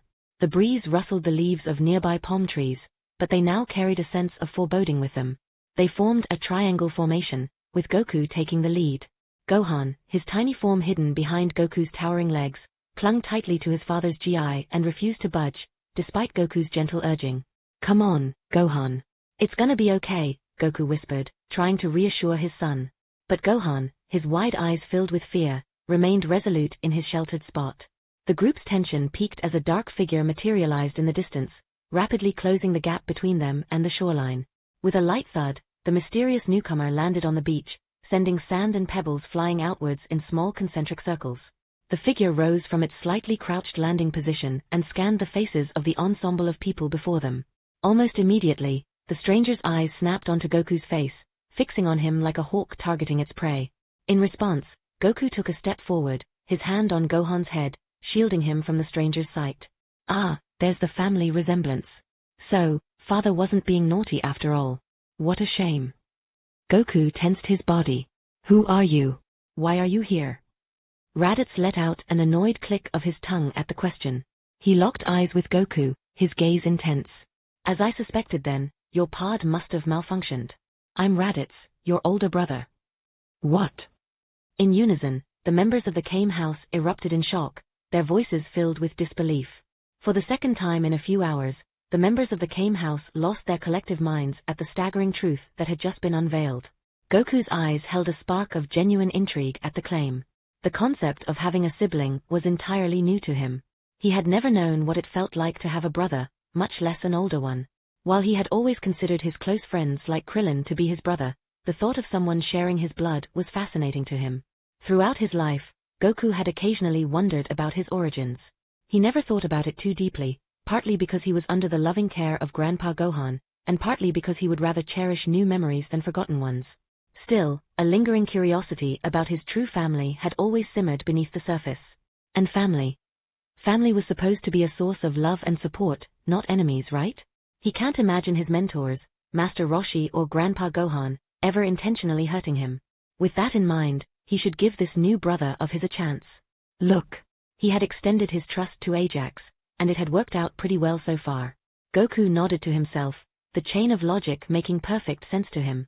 Goku's initial tension ebbed away, and a tentative smile brightened his face. He extended a hand despite his lingering wariness, forming it into a fist, and in a spontaneous burst of enthusiasm, reached out for a fist bump. Behind him, his friends stared at him in disbelief, their startled eyes blown wide with astonishment. Are you really? I never knew I had one of those. Goku managed to convincingly inject some enthusiasm into his voice. And you're so strong too.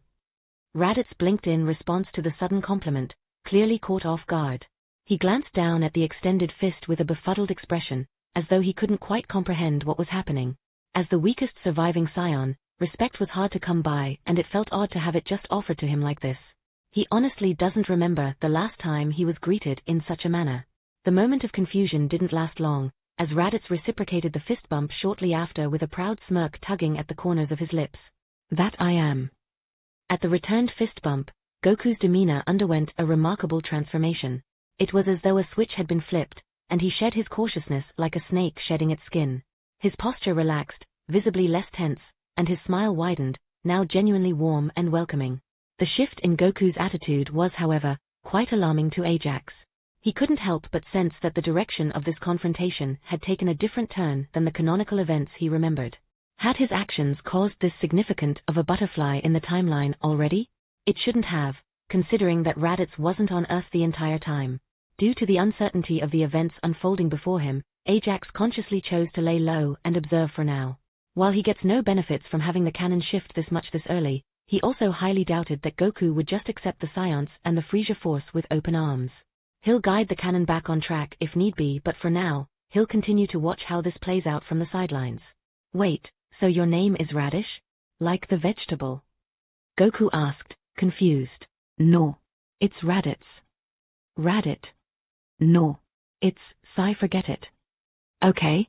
Well, we're having a party, you want to join in? A party? With these natives? Raditz narrowed his eyes, a small hint of suspicion rising in his heart at the question. He had thought these natives were slaves or servants from the way they filed behind Kakarot, but now, behind Goku, Krillin's face twitched at those words, a mix of affront and anger flashing in his eyes at the insult hidden in the tone. He took a step forward, eager to speak up, but a firm hand suddenly landed on his shoulder.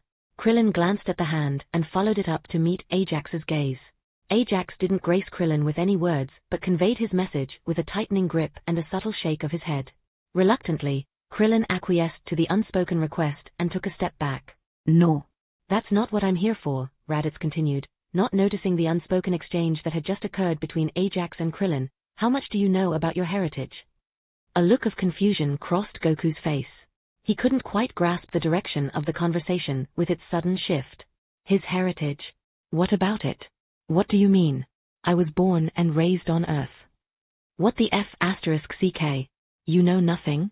That damn pod must have exploded or something. Raditz bit out, annoyed at the ignorance his brother just demonstrated. Look, Kakarot. Like me, you're a scion, a powerful and honorable race of warriors hailing from planet Vegeta. In the background, the members of Kame House were collectively losing their minds for the third time, of whom, Master Roshi actually wheezed, leaning on his cane as his aged lungs struggled to pull in more air. However, none of these reactions were noted by the Scion brothers, so deep they were in their conversation. Look, I don't know what you're talking about, Rabbit. I'm not one of these Scions. Goku scratched his head and gave a nonchalant shrug with an innocent expression on his face. It's Raditz. And like hell you're not. All Scions have a tail. Raditz shouted, his voice carrying a hint of frustration. Raditz's eyes shifted to Goku's posterior as if searching for evidence to support his argument. When they landed on Goku's decisively tailless ass, Raditz's entire body recoiled, and his gaze remained fixed there, unmoving. His face assumed an exaggerated and unnatural calm, reminiscent of a Buddha who had attained enlightenment. Where's your tail? Oh, I lost it somewhere when I was a kid. You what? At his exclamation, Raditz raised a hand to his head and swayed, looking like he was just one step away from having an aneurysm. Goku watched with growing concern at his new older brother. Raditz looked like he was about to lose his balance, his face contorted with frustration and what looked like physical pain. The situation was beginning to resemble something Goku had witnessed in the past, and it worried him. Hey Radish, are you okay? Goku asked, his voice laced with genuine concern. Are you having a heart attack or something?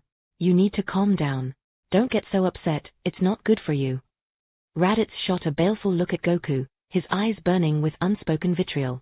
He pointed a shaking finger. I swear to King Vegeta, if I die, heart attack or otherwise, it's going to be because of you. You dumbass.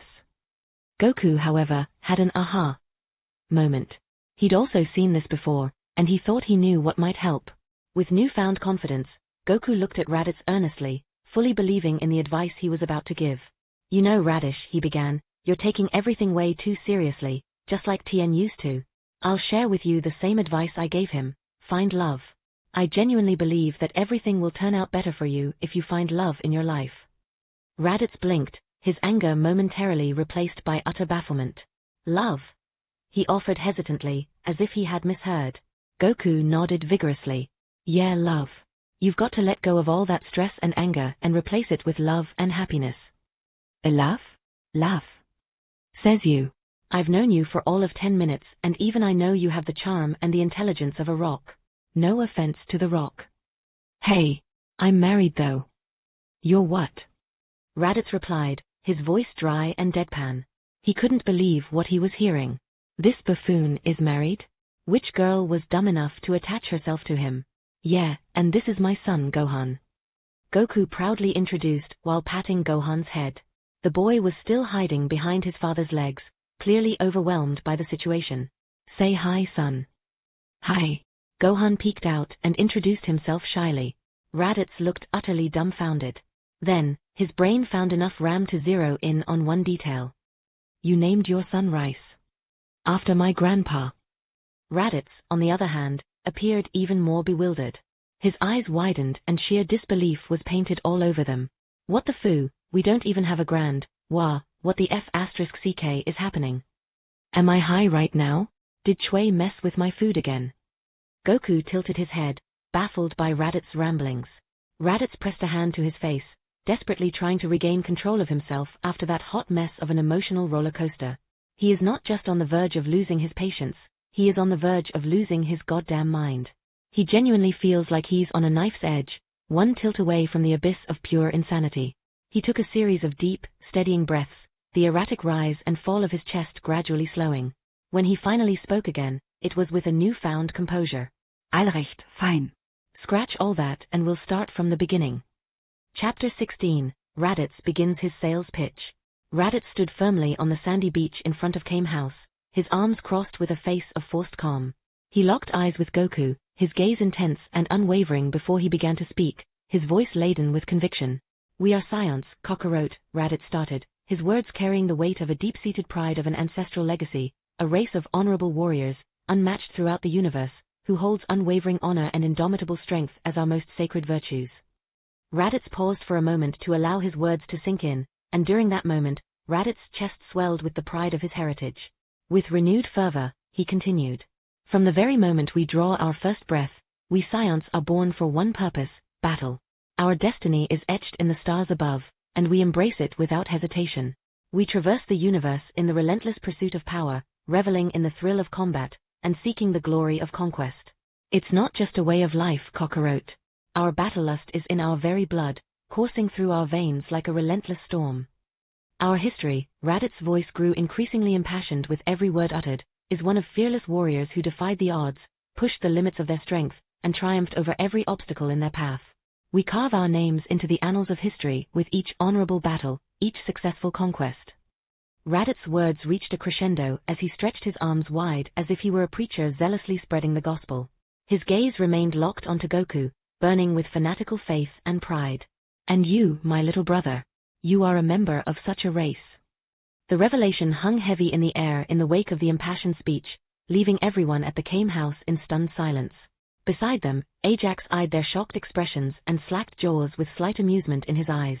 It seems that everyone else ensembled at Kame house is struggling to process the mind-blowing revelation that had just been thrust upon them. Speaking of revelations, Ajax's lips twitched ever so slightly, struggling to conceal an amused smile as he recalled Raditz's monologue.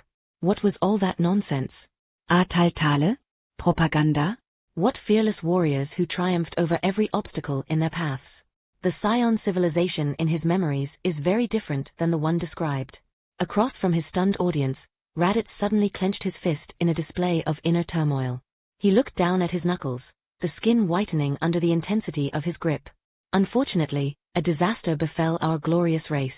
A meteorite collided with planet Vegeta, our home planet, completely destroying it.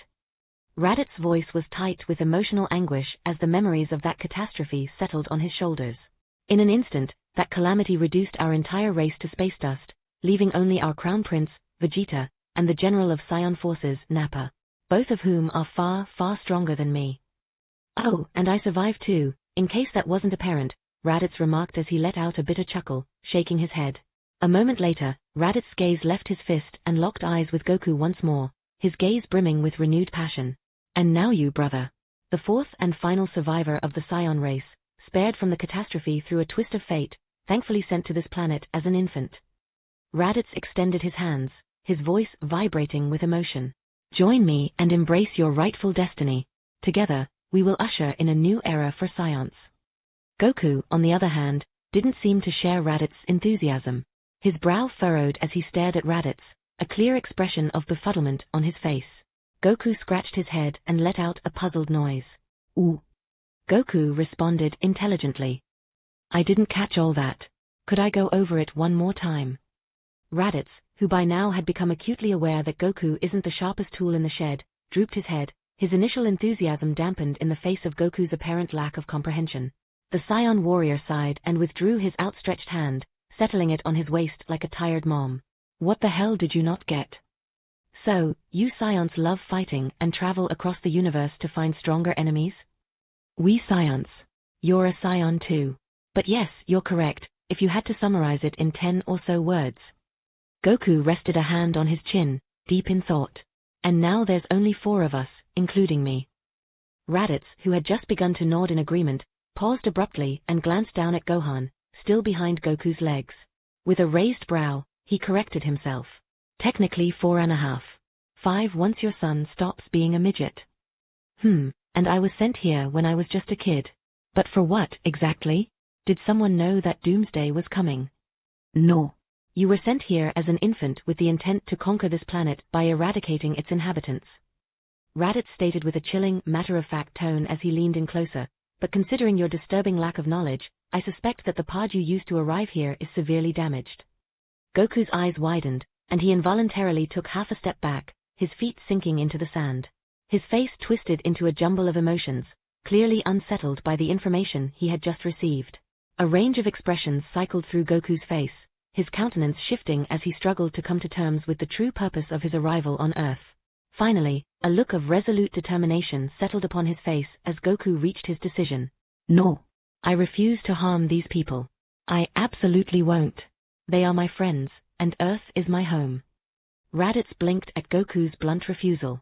He ran a hand through his spiky hair, taken slightly aback. Let's leave aside the fact that the natives here decided to name their planet Dirt for now, he quipped, a hint of dry humor in his voice. So, you don't want to conquer this planet. Why not? You have an attachment to its people or something. Goku only narrowed his eyes. Raditz raised an eyebrow, bemused at Goku's unwavering stance. You know, if you manage to make substantial contributions to the Frieza force, you could potentially blacklist and designate this planet as off-limits for conquest. Admittedly, you don't have any contributions as of now, but if you were to plead with Prince Vegeta, he might be inclined to do you a favor and reserve one of his slots for this planet. He's got a few, courtesy of Commander Zarbon. When you say contributions, what you really meant is harming innocent people and taking over their planets, right? Goku's resolve remained unshaken. I don't know, and I couldn't care less about this Frieza force or Prince Vegeta. I won't be a part of anything that brings harm to the innocent. Raditz turned serious. It's not Vegeta, you fool. He'll kill you if you call him that. Raditz let out from gritted teeth. And don't be an idiot. There are more significant forces at play in the universe, far greater threats lying in wait, and you need to harness your power for a purpose greater than this. Krillin, it appeared, could no longer restrain his curiosity and spoke up. What exactly is the Frieza force? Are they similar to the Scions who conquer? Shut up, native. No one is talking to you. Raditz's voice, abrasive and sharp, cut through the air like a blade. His tone dripped with utter dismissal, a disdainful look marring his face. Krillin bristled, his fists clenching, but before he could retort, Goku stepped forward, positioning himself between Raditz and his friend. For the first time, Goku's face displayed a hint of rage, a stark contrast to his typically uplifting demeanor. Hey! You don't get to speak to my friends that way, even if you are my brother. For a brief moment, Raditz, who had only known Goku for a scant few minutes, was rendered speechless, taken aback by the sudden flash of uncharacteristic anger in Goku's eyes. Raditz and Goku locked eyes, neither backing down in a silent but tension-filled standoff. Krillin's determination was evident as he prepared to step forward once again to intervene and help. He shifted his weight, a leg stepping forward, but Ajax reacted swiftly, his fingers closing around Krillin's arm in a firm, restraining grip, pulling him back. Not yet, Ajax mouthed to Krillin, leaning in closer. Ajax tightened his grip on Krillin's arm, a silent request in his eyes, and signaling for patience. A small battle of wills played out between the two martial artists as Ajax's voiceless petition was met with a conflicted expression from Krillin, whose brow furrowed, torn between his instinct to help and the caution urged by his Kohai.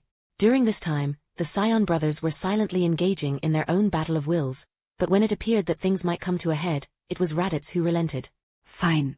Whatever, Raditz grumbled, deciding to back down. The tension in the air eased, if only slightly. Raditz took a step back, breaking the eye contact between him and Goku, and spoke once more. Since you don't know this either, Kakarot, the Frieza Force is the military arm of the Cold Empire, which we Scions have been a part of since our parents' generation and continues to be to this day.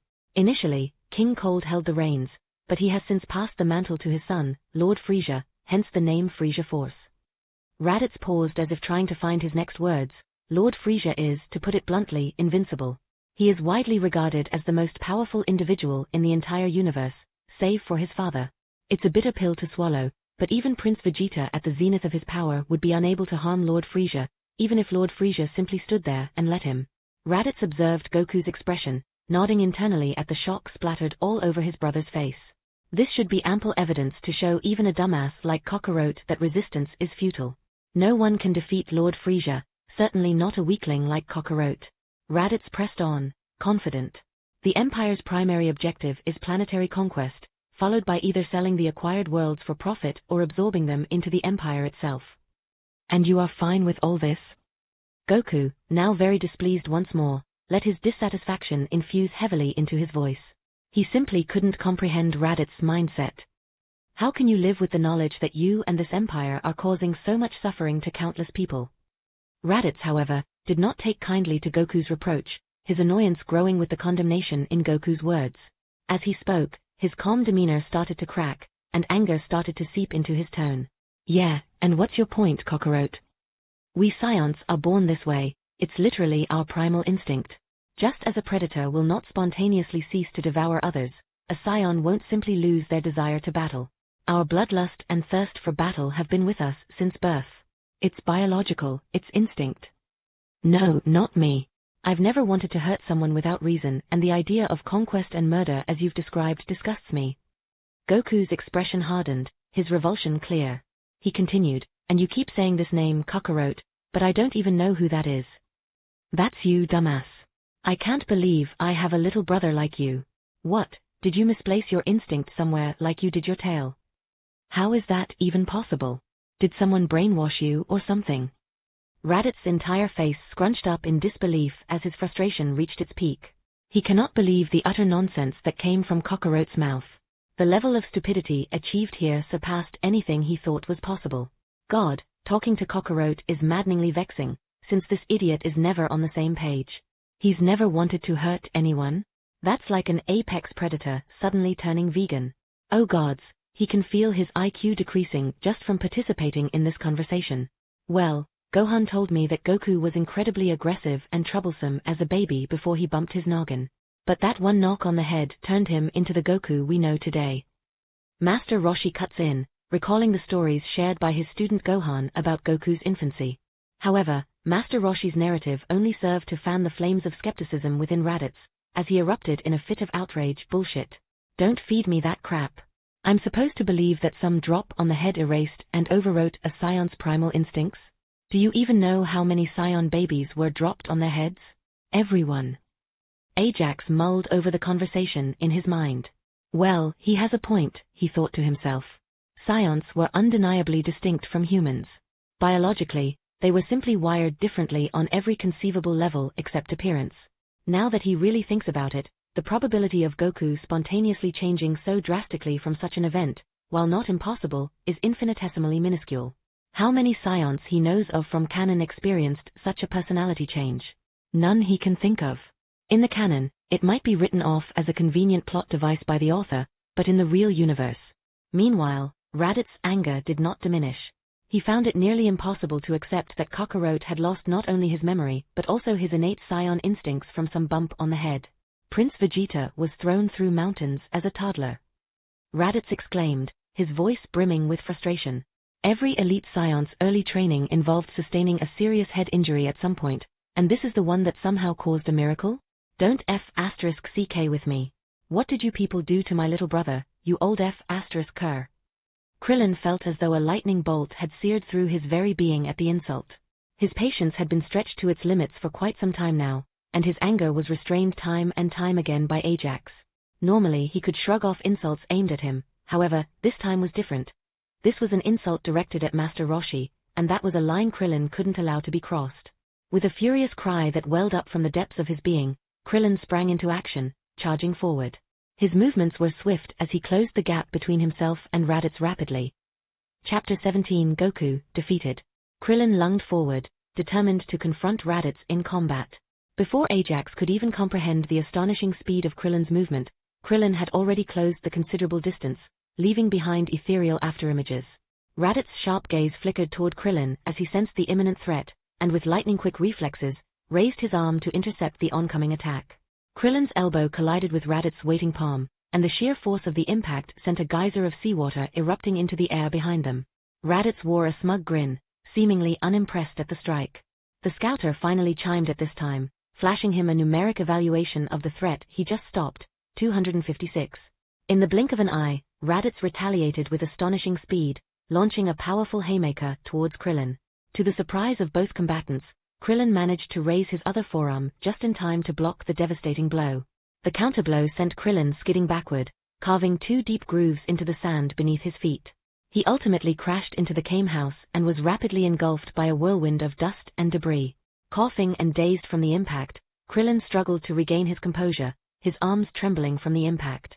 Before Krillin could free himself, Goku had already darted forward to engage Raditz.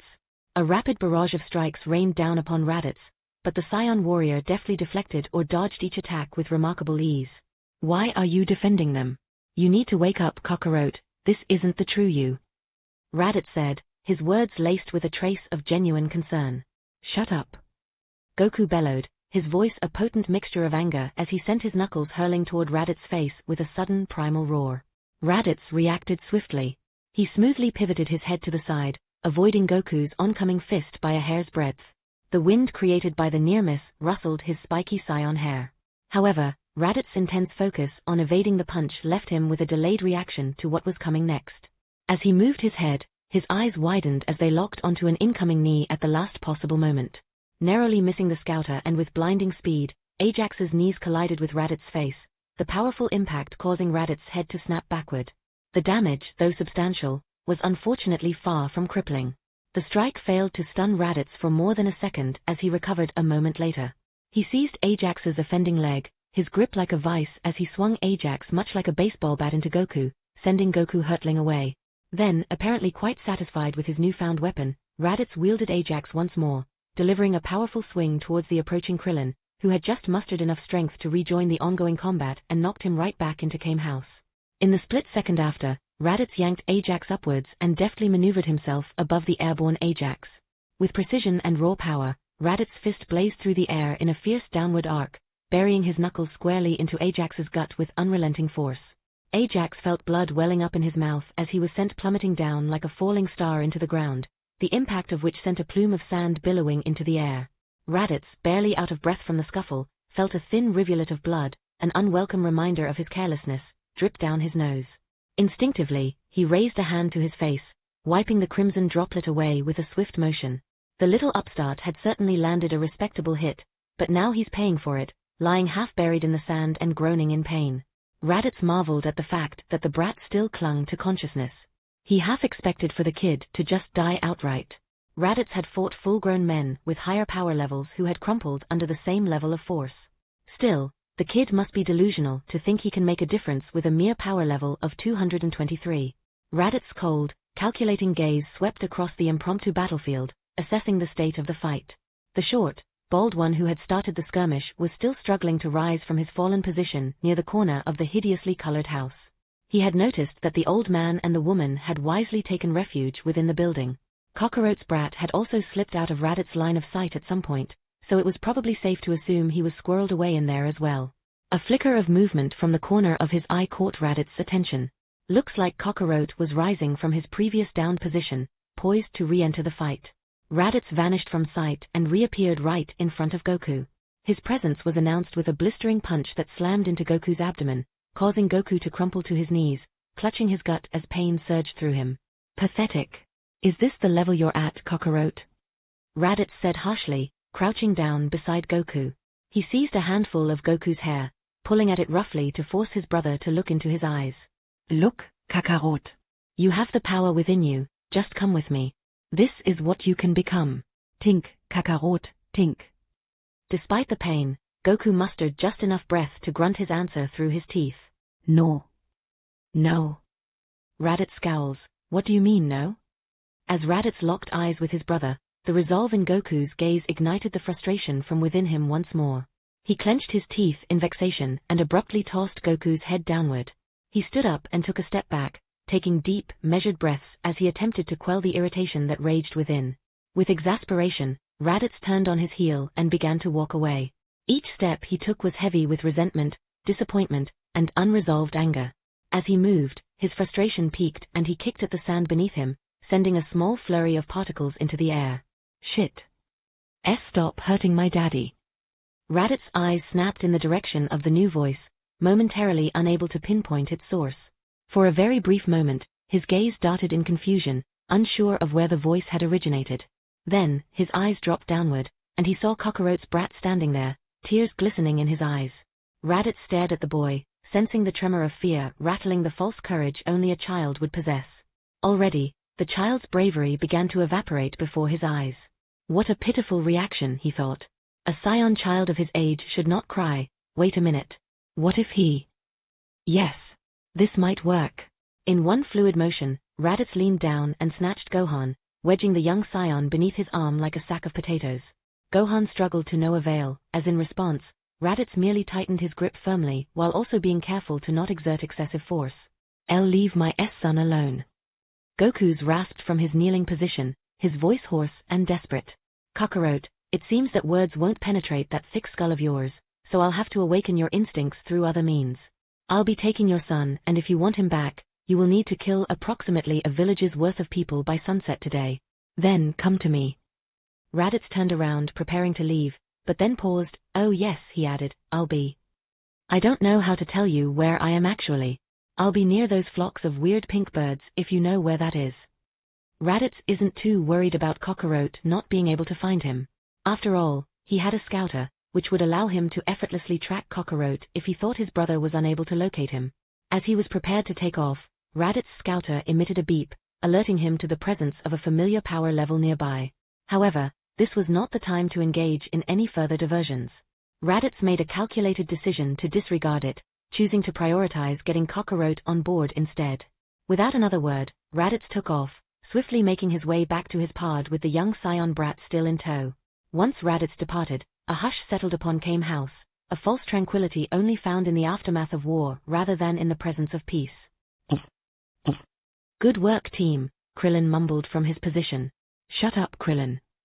Ajax's own mumbled reply came from beneath the grains that had engulfed him as he struggled to free himself from where Raditz had unceremoniously buried him.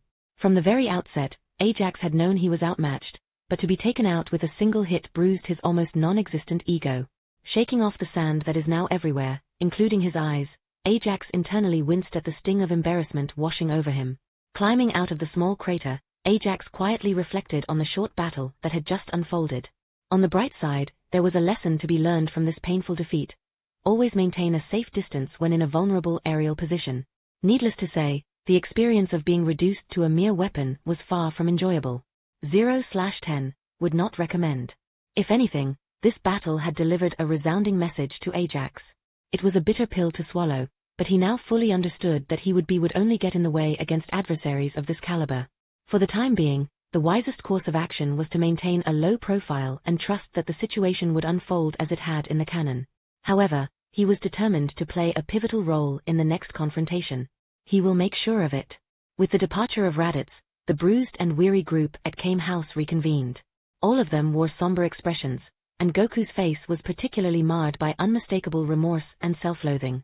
He slowly lifted his gaze to meet the eyes of his companions. "I have to go after him to get Gohan back." "He just kicked your ass, Goku," Krillin pointed out bluntly.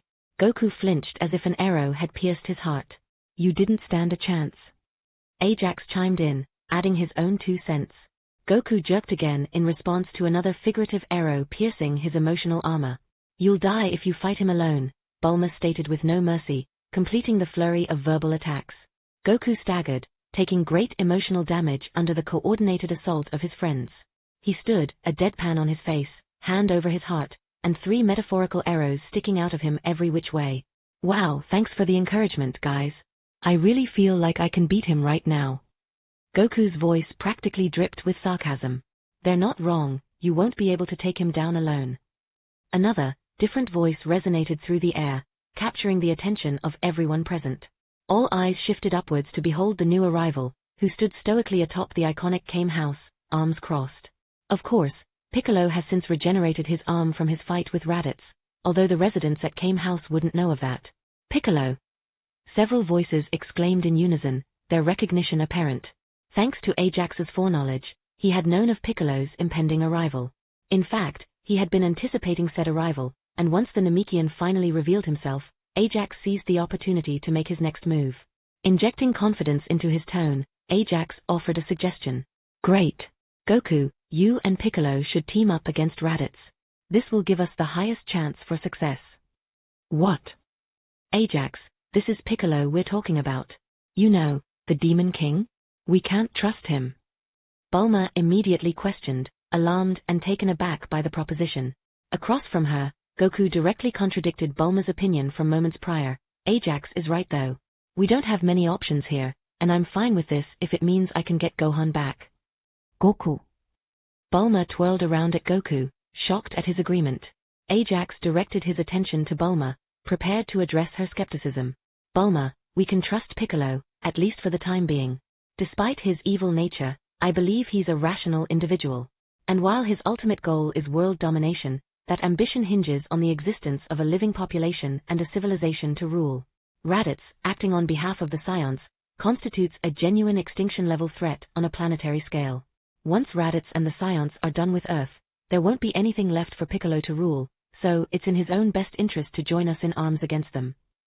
"So, the enemy of my enemy is my friend?" Bulma said, her skepticism clear for all to see. "He's right, assuming that this is Raditz's true objective," Piccolo stated. With a decisive leap, he leaped off his perch, arms still folded, and descended gracefully onto the sandy beach. I have no interest in ruling over a pile of ash. The group, sans Goku and Ajax, silently exchanged uneasy glances. It was a little awkward suddenly finding themselves in collaboration with Demon King Piccolo of all people. Needless to say, it was unfamiliar territory for everyone involved. After the silence had grown uncomfortably long, Ajax decided to break it before things became awkward. Okay, so we need a plan. Turning to face Goku and Piccolo, he continued, you two need to focus on targeting his weaknesses and capitalize on them to the fullest. And remember, don't hold back. Remove your weighted clothing if you have any, and when you're going to fire a ki blast, make sure to charge it up, otherwise it won't make a dent. Goku nodded. Makes sense, I was just thinking the same thing.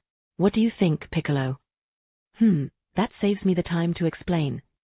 With a piercing gaze, Piccolo glared at Goku, ensuring his next message was clear. Before we proceed, let's establish some ground rules.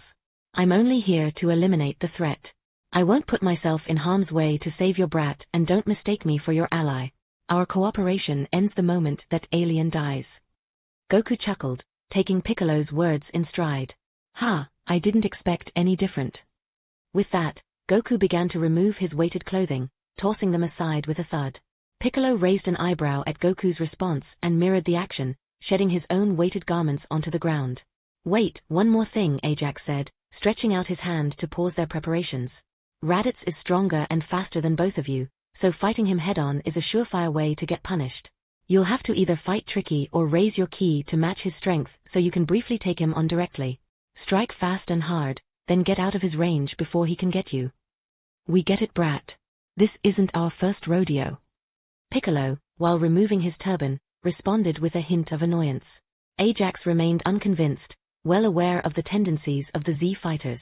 Piccolo might be saying this now, but canon had shown otherwise countless times. God knows how many adversaries could have been just dealt with if they hadn't fought like dumbass. Thinking of you, Vegeta. No, this isn't like any enemy you've faced so far. You have to approach an enemy who outmatches you differently. You can't approach this battle as you would in the Tenkaichi Budokai, against each other. Piccolo's gaze narrowed at the implied criticism, but Goku, nodding in clear understanding, cut off any response Piccolo would have made. I get it. We may not last more than a few hits from him, but he can endure a lot of hours. We got it, Ajax, we'll handle it. Ajax blinked, taken aback by the reassuring confidence in Goku's voice, but the Scion warrior had already moved on to the next topic. He said he's near the ostrichicans. I know the region where they're raised, and once we get closer, we'll be able to sense him. Goku explained to Piccolo, prompting the Namekian to give a curt nod. Goku, taking a deep breath, exclaimed, Nimbus. The golden cloud, which had been patiently waiting behind the Kame house the entire time, sprang to life and swiftly landed before Goku. With a nimble hop, Goku mounted the Nimbus and called out to Piccolo. Let's go, follow me. In a flash, he and Piccolo shot into the sky, their departure leaving behind a trail of streaking wind behind them, leaving the Kame house in the distance. Ajax stood on the shoreline of Master Roshi's island, wordlessly watching the two current strongest fighters on Earth leave. He recognized that, for now, direct participation in this battle was beyond him. That being said, just because Ajax couldn't engage in combat directly, doesn't mean he intends to remain on the sidelines as a passive observer. After all, he had crucial objectives from the master plan to fulfill, and he can't just blindly trust that the following events will adhere to canon. It's too risky of an assumption. He needed to be present to ensure Goku's death, thus giving Goku the chance to learn from King Kai. This is his utmost priority because otherwise, they'll all be screwed when Vegeta arrives in a year. Without a second word, Ajax launched himself into the air after them, his key sense allowing him to track the energy signatures of Goku and Piccolo. As he rose into the skies, he could hear faint shouts of surprise from those left behind at Kame House. Among them, Krillin's voice rang the loudest and Ajax could sense him taking off behind him. Ajax kept flying. Chapter 18, Give Me Back My Son. Besides the impact crater created by his pod's rather forceful landing, Raditz found a comfortable position on a smooth rock he found nearby. As he sat, his attention was fixed on the spectacle before him. Gohan, crying loudly, was making a hilariously futile attempt to hide himself behind a rock that was half his size. Raditz is of the opinion that the brat is attempting to shield himself from view, but comically, that rock offered him about as much concealment as Prince Vegeta would to Nappa. He's not quite certain if the boy just doesn't understand the concept of relative size or what, and to be honest, it wouldn't surprise him if the brat didn't. With how Kakarot is, It is entirely possible that the apple didn't fall far from the tree. Speaking of apples, with a fluid movement, Raditz shifted his position on the stone and raised an apple to his lips. His hunger had prompted him to acquire a selection of fruits from some villagers he happened to come across on the way here a while back. Unsurprisingly, they had been remarkably cooperative once he had unsubscribed a few of them from life.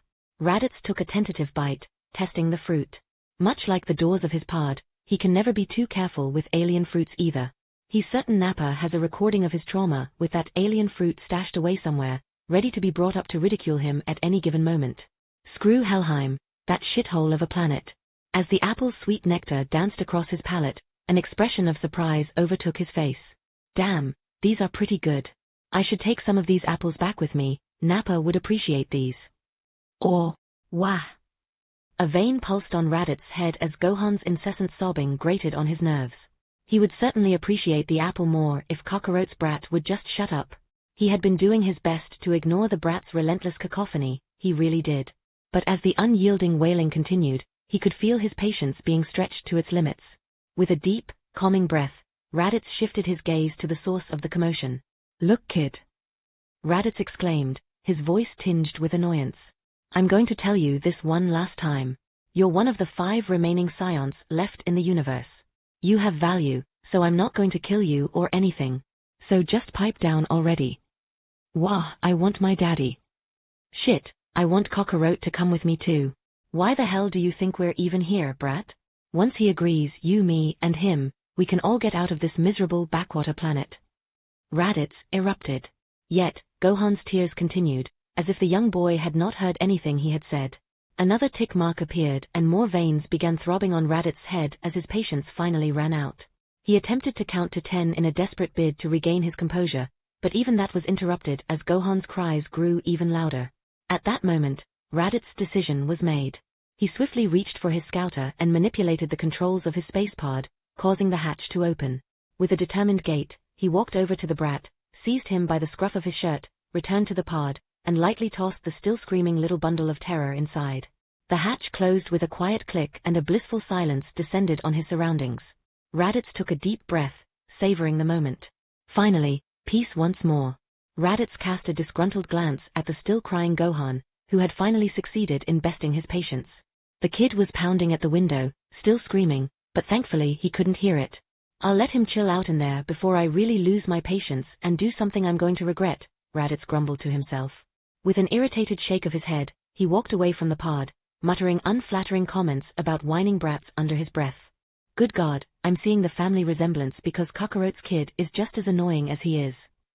Seated once more on the very same rock, Raditz reached for another apple from his small pile, taking a generous bite. As the sweet juices coursed down his throat, Raditz's mind wandered, contemplating and regretting every single questionable life decision that had led to this exact moment where he begrudgingly found himself babysitting an annoying scion brat, plus Kakarot. Oh God, he'd eventually have to babysit Kakarot too. Raditz released a weary sigh from the depths of his soul at the horrifying realization, his apple temporarily forgotten. Perhaps he was wrong? Maybe, just maybe, Kakarot had no blood relation to him at all and one of them was simply adopted. Yes, that could be it. They look nothing alike anyway. Or perhaps it was all a fever dream, where this damn planet, Kakarot, and his supposed nephew weren't real, but just figments of his imagination. In reality, he's dying and hallucinating due to blood loss on some random planet. That's possible too. Ha, Raditz thought. That's right. The brat is his nephew, isn't he? Wow, extended family, never thought he would ever have that. Silence reigned in the crater's edge for all of 5 seconds before Raditz's relatively tranquil reprieve was shattered by a thunderous realization as it crashed straight into his face. His eyes blew wide open and he nearly choked on the chunk of unchewed apple in his mouth. Wait. How the F***ck did Kakarot get himself a son? Is there a female scion here too? Even better, are the natives of this planet genetically compatible with scions? Filled with an overwhelming surge of excitement, Raditz bolted up from his seated position so abruptly that the rock beneath him shattered into fragments from the sheer force of his movement. Yet, in this moment of jubilance, Raditz was beyond caring about such trivial matters. He swiftly pivoted to face his nephew through the crimson panel of the pod, eyes searching frantically as if he needed visual confirmation to assure himself that the young scion was not a figment of his imagination. After seeing Gohan once more, Raditz let out a breath of pure exhilaration. Yep, that's a tail all right. A wide grin of wild joy stretched across Raditz's face as he put a shaking hand to his head. If the natives here are genetically compatible with us, then thank God Cockroach didn't obliterate everything. Overwhelmed by excitement, Raditz clumsily fiddled with his scouter, attempting to establish a connection with Nappa and Vegeta. His impatience was palpable as he anxiously awaited the signal to link up. While he waited, to release nervous energy, he started to tap his foot. So great was his excitement that the intensity of his tapping caused the ground beneath him to crack, simultaneously toppling the small pile of apples beside him. Come on. Pick up. While Raditz was impatiently waiting for the signal to establish a connection, his scouter suddenly registered 2 approaching energy signatures. Had Cockroach completed the mission already? Remarkable speed of execution for someone of Cockroach's power level. Granted, with the newfound revelation Raditz had about his nephew, the mission he imposed on Cockroach seemed rather counterintuitive, but in the grand scheme of things, a mere village wouldn't be missed. With rapt attention, Raditz monitored his scouter's display as it traced the trajectory of these approaching energy signatures. The scouter emitted a series of beeps and flashed a precise distance for the 2 signatures, indicating that they had come to a halt. Raditz arched a brow at this odd occurrence briefly before his brow relaxed once. Ah, he gets it now. That's approximately where those weird pink birds were. He ought to make his way there to get Cockroach and whoever's with him. Raditz harnessed his energy, preparing to take flight. However, he ascended no more than 5 meters above the ground before the scouter emitted another shrill beep, signaling that the 2 energy signatures were on the move once more, and advancing directly towards him too. That's rather strange, and these power levels are registering in the 400. Is this really Cockroach? With a swift drop, Raditz touched down once again, crossing his arms as he awaited the imminent arrival of the energy signatures. As they came within telescopic sight, his hands reached for his scouter and engaged the zoom feature, granting him a much clearer view of the approaching figures. Perfect, it is Cockroach. As Raditz scrutinized the approaching figures, he could clearly make out his brother, and beside him. Oh, is that big green over there too? Nice. 2 birds with 1 stone. While Raditz impatiently waited for them to arrive, he couldn't resist stealing a glance at the status of the ongoing call once more. It was still trying to connect. Nappa and Vegeta must be in the midst of battle then. Otherwise, given Nappa's tendency, the call would have been answered within the 4th ring, even if he was dying of diarrhea on the toilet. Raditz knows from experience, since it was one of the scarce recordings in his possession that he could use to taunt Nappa. Good times. Goku gracefully leaped from Nimbus and landed lightly on his feet, a habit he had acquired after Bulma's threat to have him foot the bill for damages he caused to her lawn. Beside him, Piccolo matched the motion perfectly, their movements in flawless synchrony. Where's Goha? Is your wife Scion or native? What? Goku stammered, completely caught off guard by Raditz's abrupt interruption. Mother of your brat. Zayan? Or a native of this planet? Chi or Chi? She's human, I think.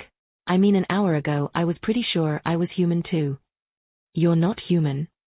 Piccolo turned his head to Goku, a look of bafflement on his face. Goku gave a nonchalant shrug. Apparently not. Raditz, however, grew ecstatic. Yes. The unexpected outburst from Raditz immediately drew the attention of both Goku and Piccolo.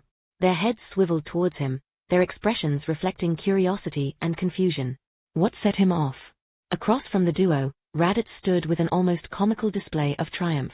Both of his arms were raised high above his head and his legs were positioned apart, his entire body forming the shape of an X. Every fiber of his being exuded elation, not unlike what his reaction would be if he discovered he had spontaneously woken up as a Super Saiyan. Hoo-hoo. Ha ha ha ha. Let's go.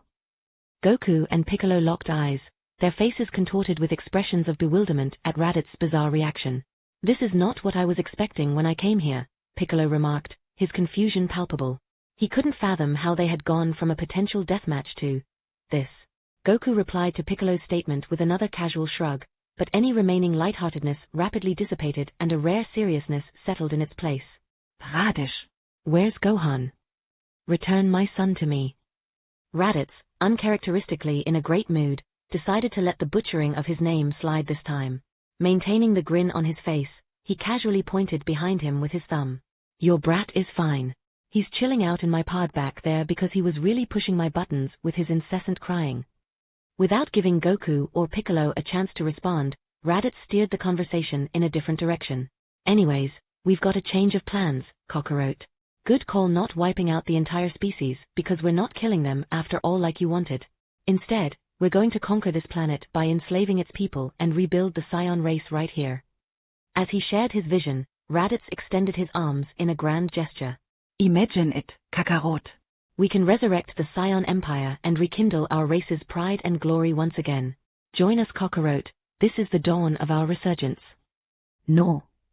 And just like that, Raditz's good mood was extinguished, replaced by frustration once more. With his enthusiasm thoroughly dampened by Goku's resolute refusal, Raditz practically spat out his irritation. You fool. There's still time to reconsider.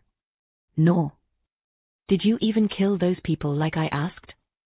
Suddenly, Raditz jerked his head as the flicker of a possibility flashed through his mind. He decided to rephrase his question. Wait, had you even thought about the offer at all? No. Killing or enslaving others goes against everything I stand for. I was raised as a human on Earth, not as a Scion, and this planet is my home. I will never consider doing any of those things, especially not to Earth, so you can forget it. Return Gohan to me. Raditz now knows without a shadow of a doubt that it is impossible to hold a conversation with Cockroach without spontaneously combusting from sheer irritation. Stand for? Look, Cockroach, do you honestly believe you can even survive in this universe with your weak ass power level? And you talk about standing for something? Any ordinary, random soldier in the Frieza force can eliminate all life on this planet. That's how weak you are in comparison to everything. No, I won't let them. I will protect the Earth. You'll protect shit with that power level of yours. I will. Just like how I will protect it from you. You rather choose these weak Earthlings over your glorious race? Over your own brother? Of course. Oh, ho ho ho, what a statement. Raditz had never been so irritated in his entire life.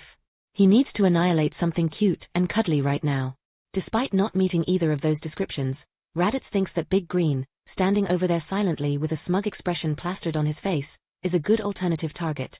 Even as Raditz thought that, he could sense the first tendrils of desperation creeping in and clawing at him as he realized that his strategies were proving utterly ineffective. Contrary to what it may seem, he didn't have an infinite number of chances to give. The weight of this knowledge bore down on him and the urgency pressed him to find a way to make his brother see reason, in order to avoid a disastrous outcome. Raditz knew he had one last card to play, a final gambit to try and persuade Cockroach, something universal to every Scion.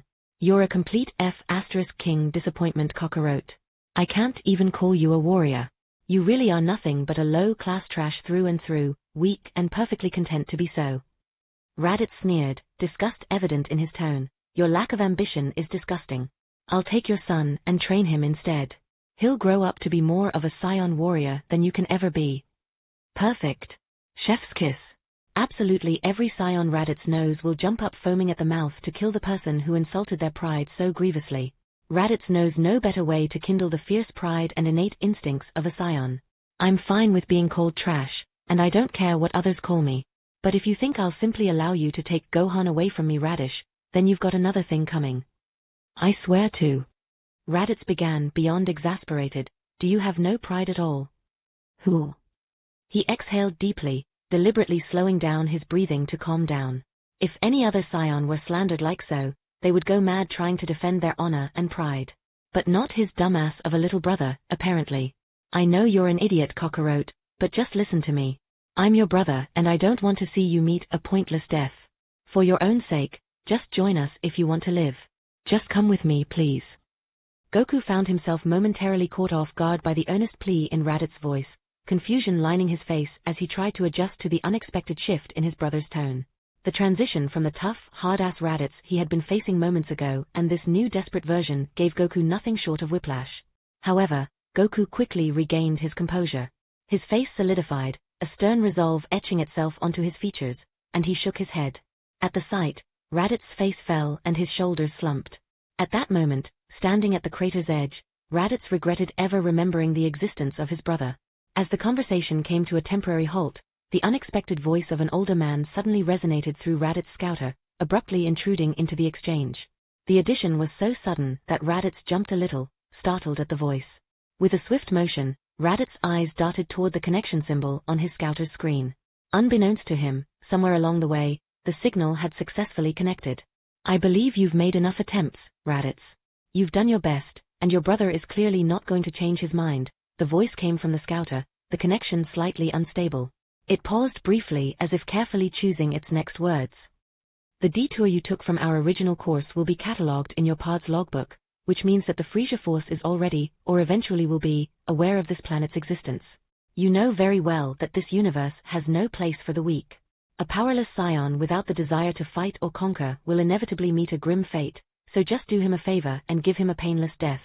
Better a mercy kill from us than a humiliating end later at the hands of some sick bastard from the Frieza force. Wait. Just give me a little more time, Nappa. I can convince him. I know I can. He's my little brother, he just doesn't know what he's talking about. Raditz. Through the scouter, a distinct and noticeably younger voice pierced the air. The intrusion of this new voice had an immediate paralyzing effect on Raditz. His entire body locked up in fear, petrified as if seized by an unseen force. At that moment, his eyes, filled with pure terror, took on an expression of dread that neither Piccolo nor Goku could possibly overlook. Are you disobeying orders? Oh no, Prince Vegeta. Kill him. Yes, sir. Chapter 19 *, Earth's Strongest Against Raditz. The wind howled through the field by the crater's edge, carrying with it a swirling haze of dust that shrouded the landscape, lightly obscuring the surroundings. The once vibrant field was now a barren wasteland, scorched from some catastrophic impact. Amid this landscape, 3 warriors stood in a solemn and tense standoff, their silhouettes partially veiled by the dust. The silence that suddenly hung in the air was eerie, broken only by the distant, mournful wail of the wind. Opposite Raditz, both Piccolo and Goku's breaths hitched, their throats constricting as they swallowed nervously at the conversation that had just occurred. From the moment they met Raditz, he had exuded nothing but unwavering strength and confidence, a formidable force that had seemed insurmountable, forcing the two of them to team up just for a chance at victory. Yet, that same insurmountable force's entire body abruptly locking in sheer terror at the mere sound of a person's voice was a sight that sent an unsettling chill through the core of their very beings. Who were those two we just heard? Piccolo inquired, trying to buy a few moments to mentally fortify himself for the impending battle ahead. My comrade and superiors. Both are fellow scions, and both surpass my own strength significantly, particularly Prince Vegeta. Raditz took a deep breath, a tinge of hesitation in his tone as he replied, knowing that the scouter was still silently relaying their conversation. After saying his piece, Raditz closed his eyes, and a heavy silence fell over the battleground as everyone absorbed the weight of that foreboding response. When he opened his eyes again, both Goku and Piccolo flinched as if an invisible wave of malevolence had crashed over them.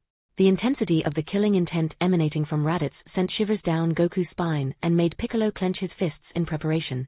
Sorry, little brother. I gave you as many chances as I could, but orders are orders. Raditz said lowly, his words laced with regret and finality. He subtly shifted his weight, causing his armor to emit a low, ominous creak as he entered a battle stance. Raditz, there's no need for this. You can still reconsider. Goku implored. In one final attempt to avoid violence, Goku extended an offer with sincerity. We can join forces, and we will fight against them together. At that statement, Raditz laughed, the sound slicing through the tense air, helpless and bitter. Ha ha ha. It's too late. If you wanted that, then why didn't you accept my damn offer? Raditz retorted, shaking his head in disbelief at Kakarot's ironic proposal. A brief moment later, he fixed a chilling gaze on Goku, darkness flickering in his eyes.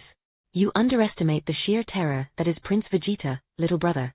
My battle power is over 1,200, astronomical compared to the two of you. Yet, I choose to kill you instead of joining you without a second thought, anytime, any day, if it means I don't have to face his wrath. Goku tightened his fists grimly at the response, his knuckles paling starkly as he prepared himself for the now inevitable confrontation with his older brother. Piccolo's brow furrowed, a deep frown etching across his features. While he wasn't averse to the concept of taking lives when necessary to achieve his goals, the thought of killing his own family or allies, even out of fear, left a bitter taste in his mouth. Well, I finally see the family resemblance. Goku is a dumbass, and you're just an ass. Piccolo quipped, his voice dripping with disdain. Raditz's face twitched at the insult but gave no further reaction. Like the calm before the storm, a heavy silence enveloped the imminent battlefield. The tension in the air was almost suffocating, and the fighter's energy crackled with anticipation. Raditz's scouter beeped and he flicked his eyes at it. 445 and 408, piece of cake.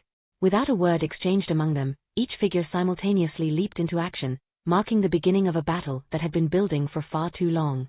Raditz was the first to initiate an attack, lunging forward so swiftly that he vanished from sight. In the blink of an eye, he reappeared behind Goku and Piccolo, the air crackling with energy as he unleashed powerful palm strikes, one from each hand. Goku and Piccolo sensed the impending danger and their reflexes kicked in, both evading the palm strikes with hairbreadth precision. The ground trembled as the shockwaves from the near misses reverberated forward. Of the two, Goku spun around, launching a rapid spinning kick at Raditz in an instant. Raditz, his senses sharp, narrowly avoided the attack, feeling the rush of air as Goku's foot passed inches from his face. The three combatants swiftly disengaged for distance, creating a short-lived pause in the battle. A moment of tense stillness hung in the air before, in a sudden, explosive burst of action, all three figures hurtled towards each other, two colliding with one at incredible speeds. A high-velocity confrontation ensued as each warrior unleashed a relentless barrage of strikes and kicks in a whirlwind of movement.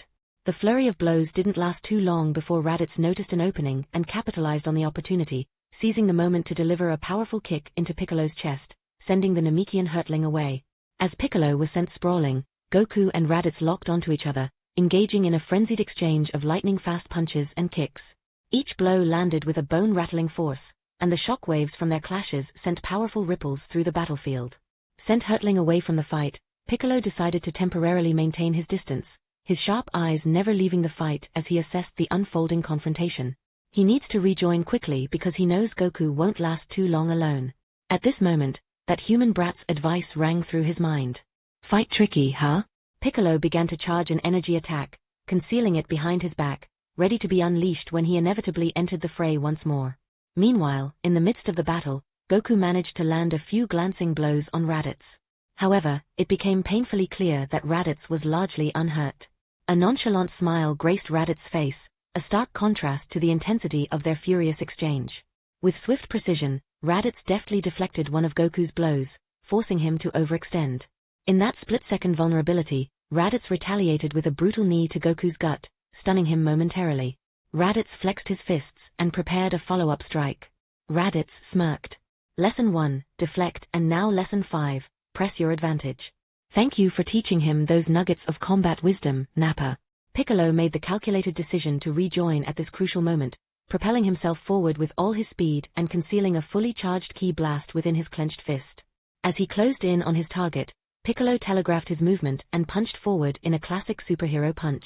As Piccolo approached, Raditz was forced to abruptly halt his follow-up strike against Goku to deal with the new threat.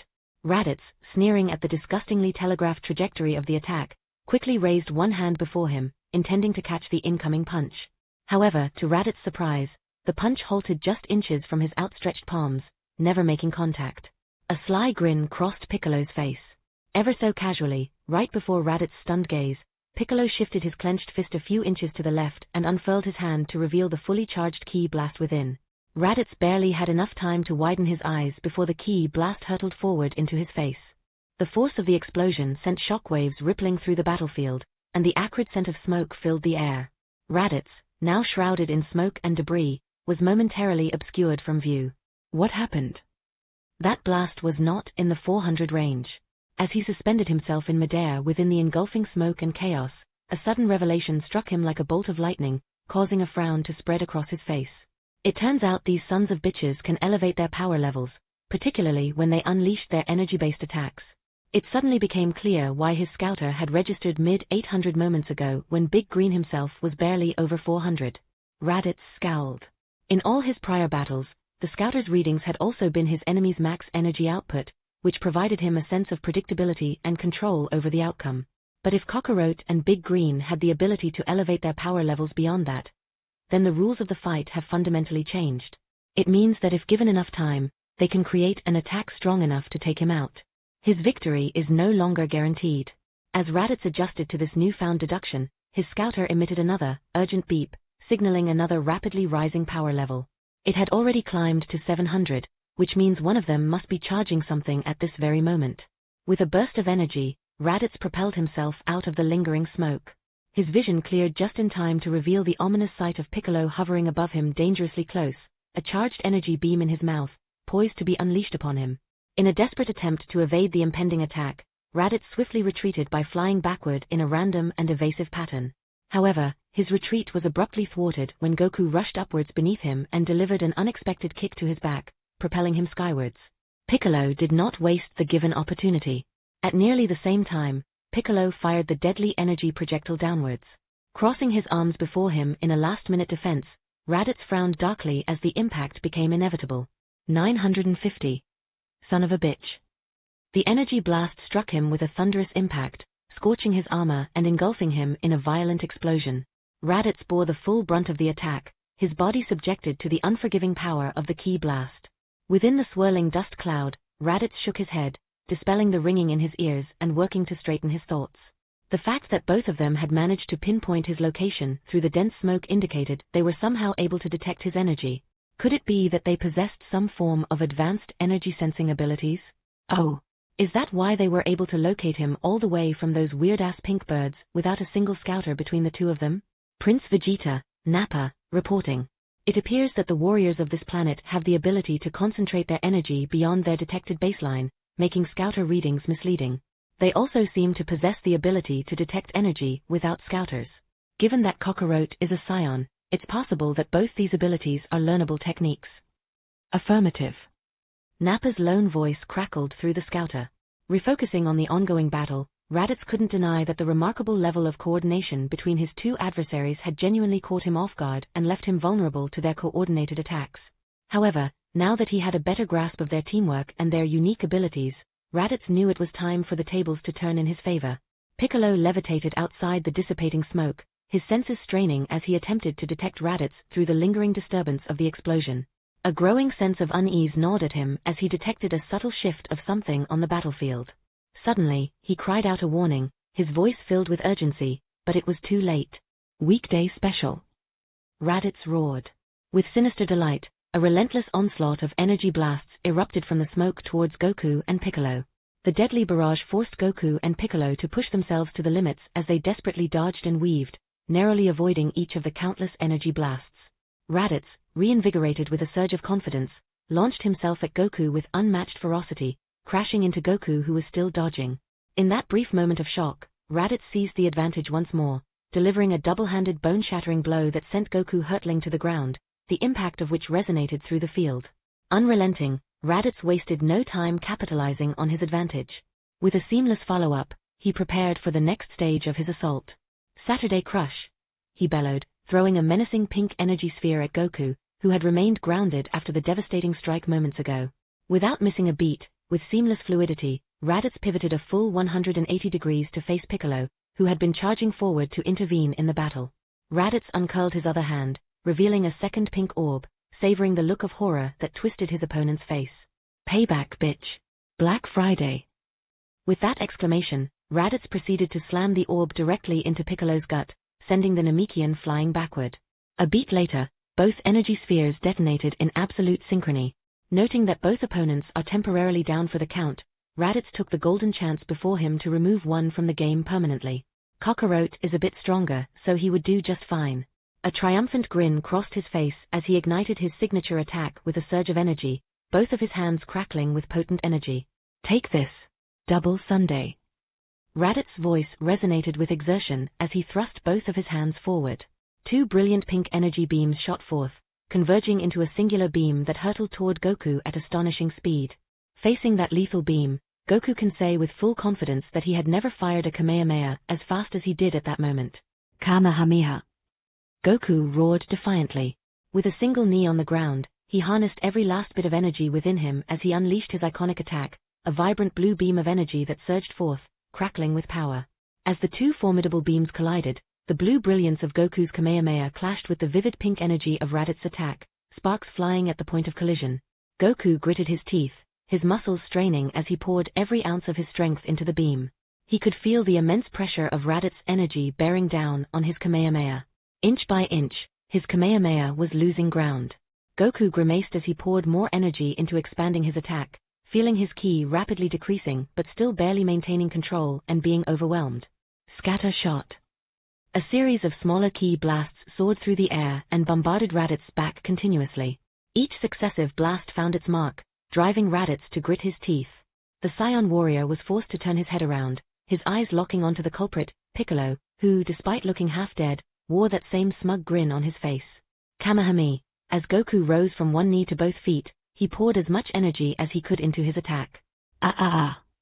Raditz's gaze was forced downward to the Kamehameha that was rapidly expanding and surging towards him. Caught between the relentless assault on his back and the intensifying beam struggle with Kakaroto's Kamehameha in front, Raditz was unable to maintain his energy output. Even with strained effort, his beam began to weaken, its vivid pink hues waning in a moment of weakness. In that instant, Goku's Kamehameha overwhelmed Raditz's beam, reaching him in an instant and causing an earth-shattering explosion that engulfed the entire area. As the enormous dust cloud rose, Piccolo descended to the ground, landing beside Goku. Both of them gazed intently into the aftermath of the colossal explosion, ignoring the scattering debris and the silence that slowly descended over the battlefield. After something like that, it had to be over, right? Neither Piccolo nor Goku believed they could have survived the sheer devastation of that. "Where are you looking?" Suddenly came a voice from behind. Goku and Piccolo whirled around at the unexpected sound, eyes wide, and were greeted with a powerful fist to their guts, the impact sending shockwaves through their bodies. They launched backward, their bodies plowing through the ground and carving a deep groove as the earth itself struggled to halt their momentum. After coming to a halt, with immense effort, both fighters managed to raise their heads, staring in disbelief. Before them, Raditz stood. His once pristine Scion armor is now charred and battered. His wild, unruly hair jutted out chaotically in every direction, singed and in disarray. His hands were terribly burnt and stained red from his last-ditch, desperate attempt to catch the destructive force of the Kamehameha. His breaths were heavy, eyes feral as he endured the searing agony of the burns covering his entire body. All in all, Raditz looked like utter shit. However, there was no hint of weakness in his posture. He did not stumble, nor did he tremble. He stood there menacingly, blood steadily dripping from his injuries, and every bit as resolute as he had been at the battle's outset. "You two are just full of surprises, aren't you?" Raditz remarked calmly, his voice strained from the pain of his injuries. He took a moment to catch his breath, acutely aware of how uncomfortably close he was to death from the previous move. Goku's face turned grim at the sight. He forced himself upright on his feet, pushing through his fatigue and wounds as he prepared himself for the continuation of the grueling battle. "You got any more brilliant plans in that head of yours, Piccolo? 'Cause I'm out of key and ideas." "Just one," Piccolo responded, also rising to his feet while wiping the blood from his mouth with the back of his hand. "It's a new technique I've been working on, originally to be used against you. It'll win us the fight if it lands, but... Goku tilted his head inquisitively as Piccolo trailed off. "It requires a very long charge time." "How long are we talking about here?" Piccolo grimaced. "A few minutes. This is a terrible technique. Shut your face. Like you have anything better." Piccolo retorted hotly with an annoyed scowl on his face. "That's what I thought." DBA Corner, Key Suppression Clarified. In this DBA Corner, I'd like to provide further clarification on a point in the previous key section that I have not explained as clearly as I intended. More specifically, I want to address the idea that fighters from the greater universe cannot control the rate at which they expend their energy. My previous explanation implied an absolute inability to do so, which isn't entirely accurate. In the context of the Dragon Ball universe, it is important to note that most fighters from other parts of the universe do have the ability to lower the strength of their attacks to some extent, depending on their talent and skill.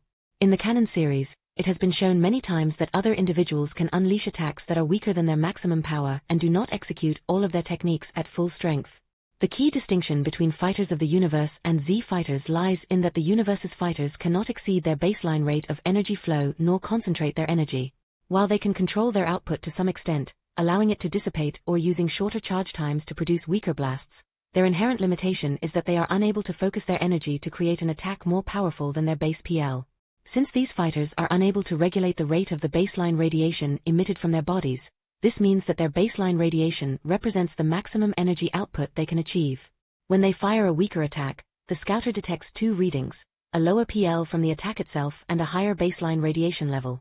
The scouter then registers the higher baseline as their PL, even though they might be using a less powerful attack at that moment. Fighters with key control can deliberately focus and accumulate their ki, making it possible for their attacks to surpass their PL.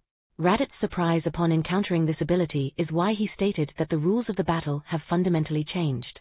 In every other instance, when Raditz or others measured an opponent's power level, it reflected the adversary's maximum PL. Thus, victory is guaranteed if your PL is decently higher than your enemy. In this instance, if the scouter's readings are wrong, then Raditz does not know their upper limit, and hence his victory is no longer guaranteed. TLDR, fighters from other parts of the universe can lower their PL, but not higher. Chapter 20, Out of the Frying Pan. Without another word, Goku swiftly propelled himself towards Raditz, committed to restarting the battle and buying time. Meanwhile, Piccolo adopted the stance of the special beam cannon, his body tensing as he initiated the process of charging his formidable attack. The very earth beneath him trembled as Piccolo's power surged, his facial features contorted with strain as a network of veins pulsed across his forehead. Piccolo's fingers crackled with an ominous energy, sparking at the intensity. As the energy surged and condensed, a compact sphere of energy coalesced, releasing sporadic bolts of electricity. Across the battlefield, the battle resumed as Raditz immediately leaped into action. His movements were a blur as he executed a roundhouse kick aimed directly at Goku's head with lightning-fast precision. With remarkable agility and perfect timing, Goku raised his forearm defensively to intercept the incoming strike, rolling with the attack and skillfully absorbing the formidable impact of Raditz's kick. As Goku defended against Raditz's kick, he could see Raditz's scouter flashing repeatedly with urgency. It was a split second, but Goku also managed to catch a glimpse of Raditz's eyes darting towards Piccolo.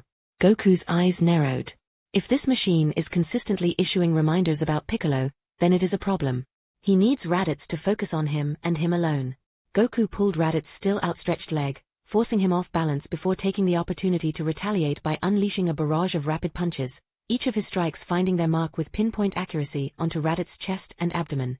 Normally, such an onslaught might have been easy for Raditz to evade or counter, but his current injuries, coupled with being off balance from his awkwardly positioned leg, left him virtually defenseless against Goku's lightning-fast assault. Raditz staggered backward in disorientation by the force of Goku's assault. This momentary vulnerability provided Goku with a rare opportunity to use a technique he hadn't utilized in quite some time. Rock.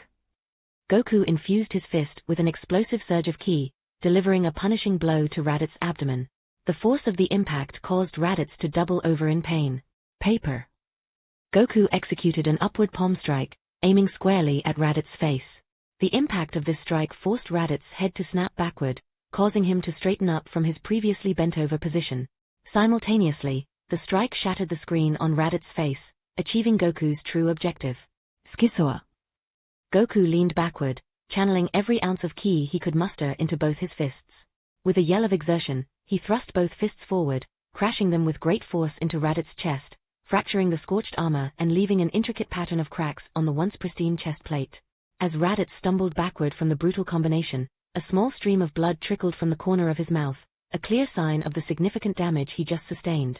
However, to Goku's dismay, Raditz recovered nearly instantly from the assault and retaliated by lunging forward, his head colliding forcefully with Goku's in a brutal headbutt.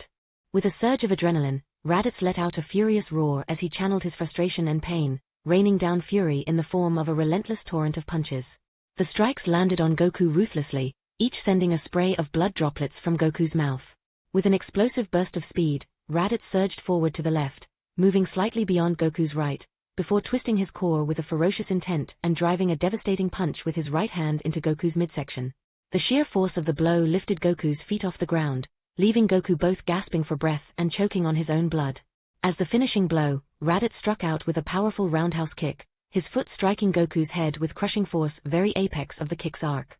Raditz continued the motion of his kick downwards, his foot maintaining contact with Goku's head throughout the entire descent. With great force, he drove Goku's head into the ground, the power of the impact sending a plume of dust flying upwards. As the dust settled, Goku lay sprawled unconscious on the ground, defeated once more as his head bled profusely. Over his defeated enemy, Raditz stood victorious, panting from the exertion needed to secure his victory. This was the scene that Ajax was greeted with upon his arrival. From the very edges of the battleground, he saw Raditz standing as the undisputed victor over the fallen Goku. Ajax's eyes quickly scanned the battlefield, assessing where the conflict stood at its current state relative to canon. Ajax had spent his journey here contemplating how best to intervene in this conflict with minimal risk. He realized that he had one surefire opportunity to perform the one move that could nearly guarantee that Goku's fate matched that of the canon. If he missed this opening, his ability to influence the outcome would come with great risks, at which point, he was better off sitting out the fight and observing from the sidelines. Fortunately, Ajax arrived on time because it was clear that the opportune moment had not yet presented itself. Ajax's eyes drifted toward Piccolo, who was charging the Makankasapo.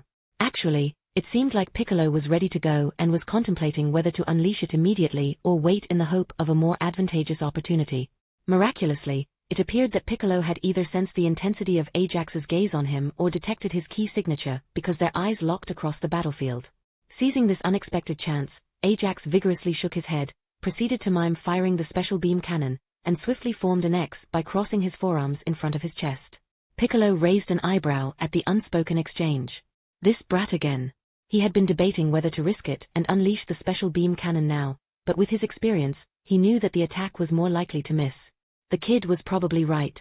Patience and precision would indeed serve him better at this critical juncture.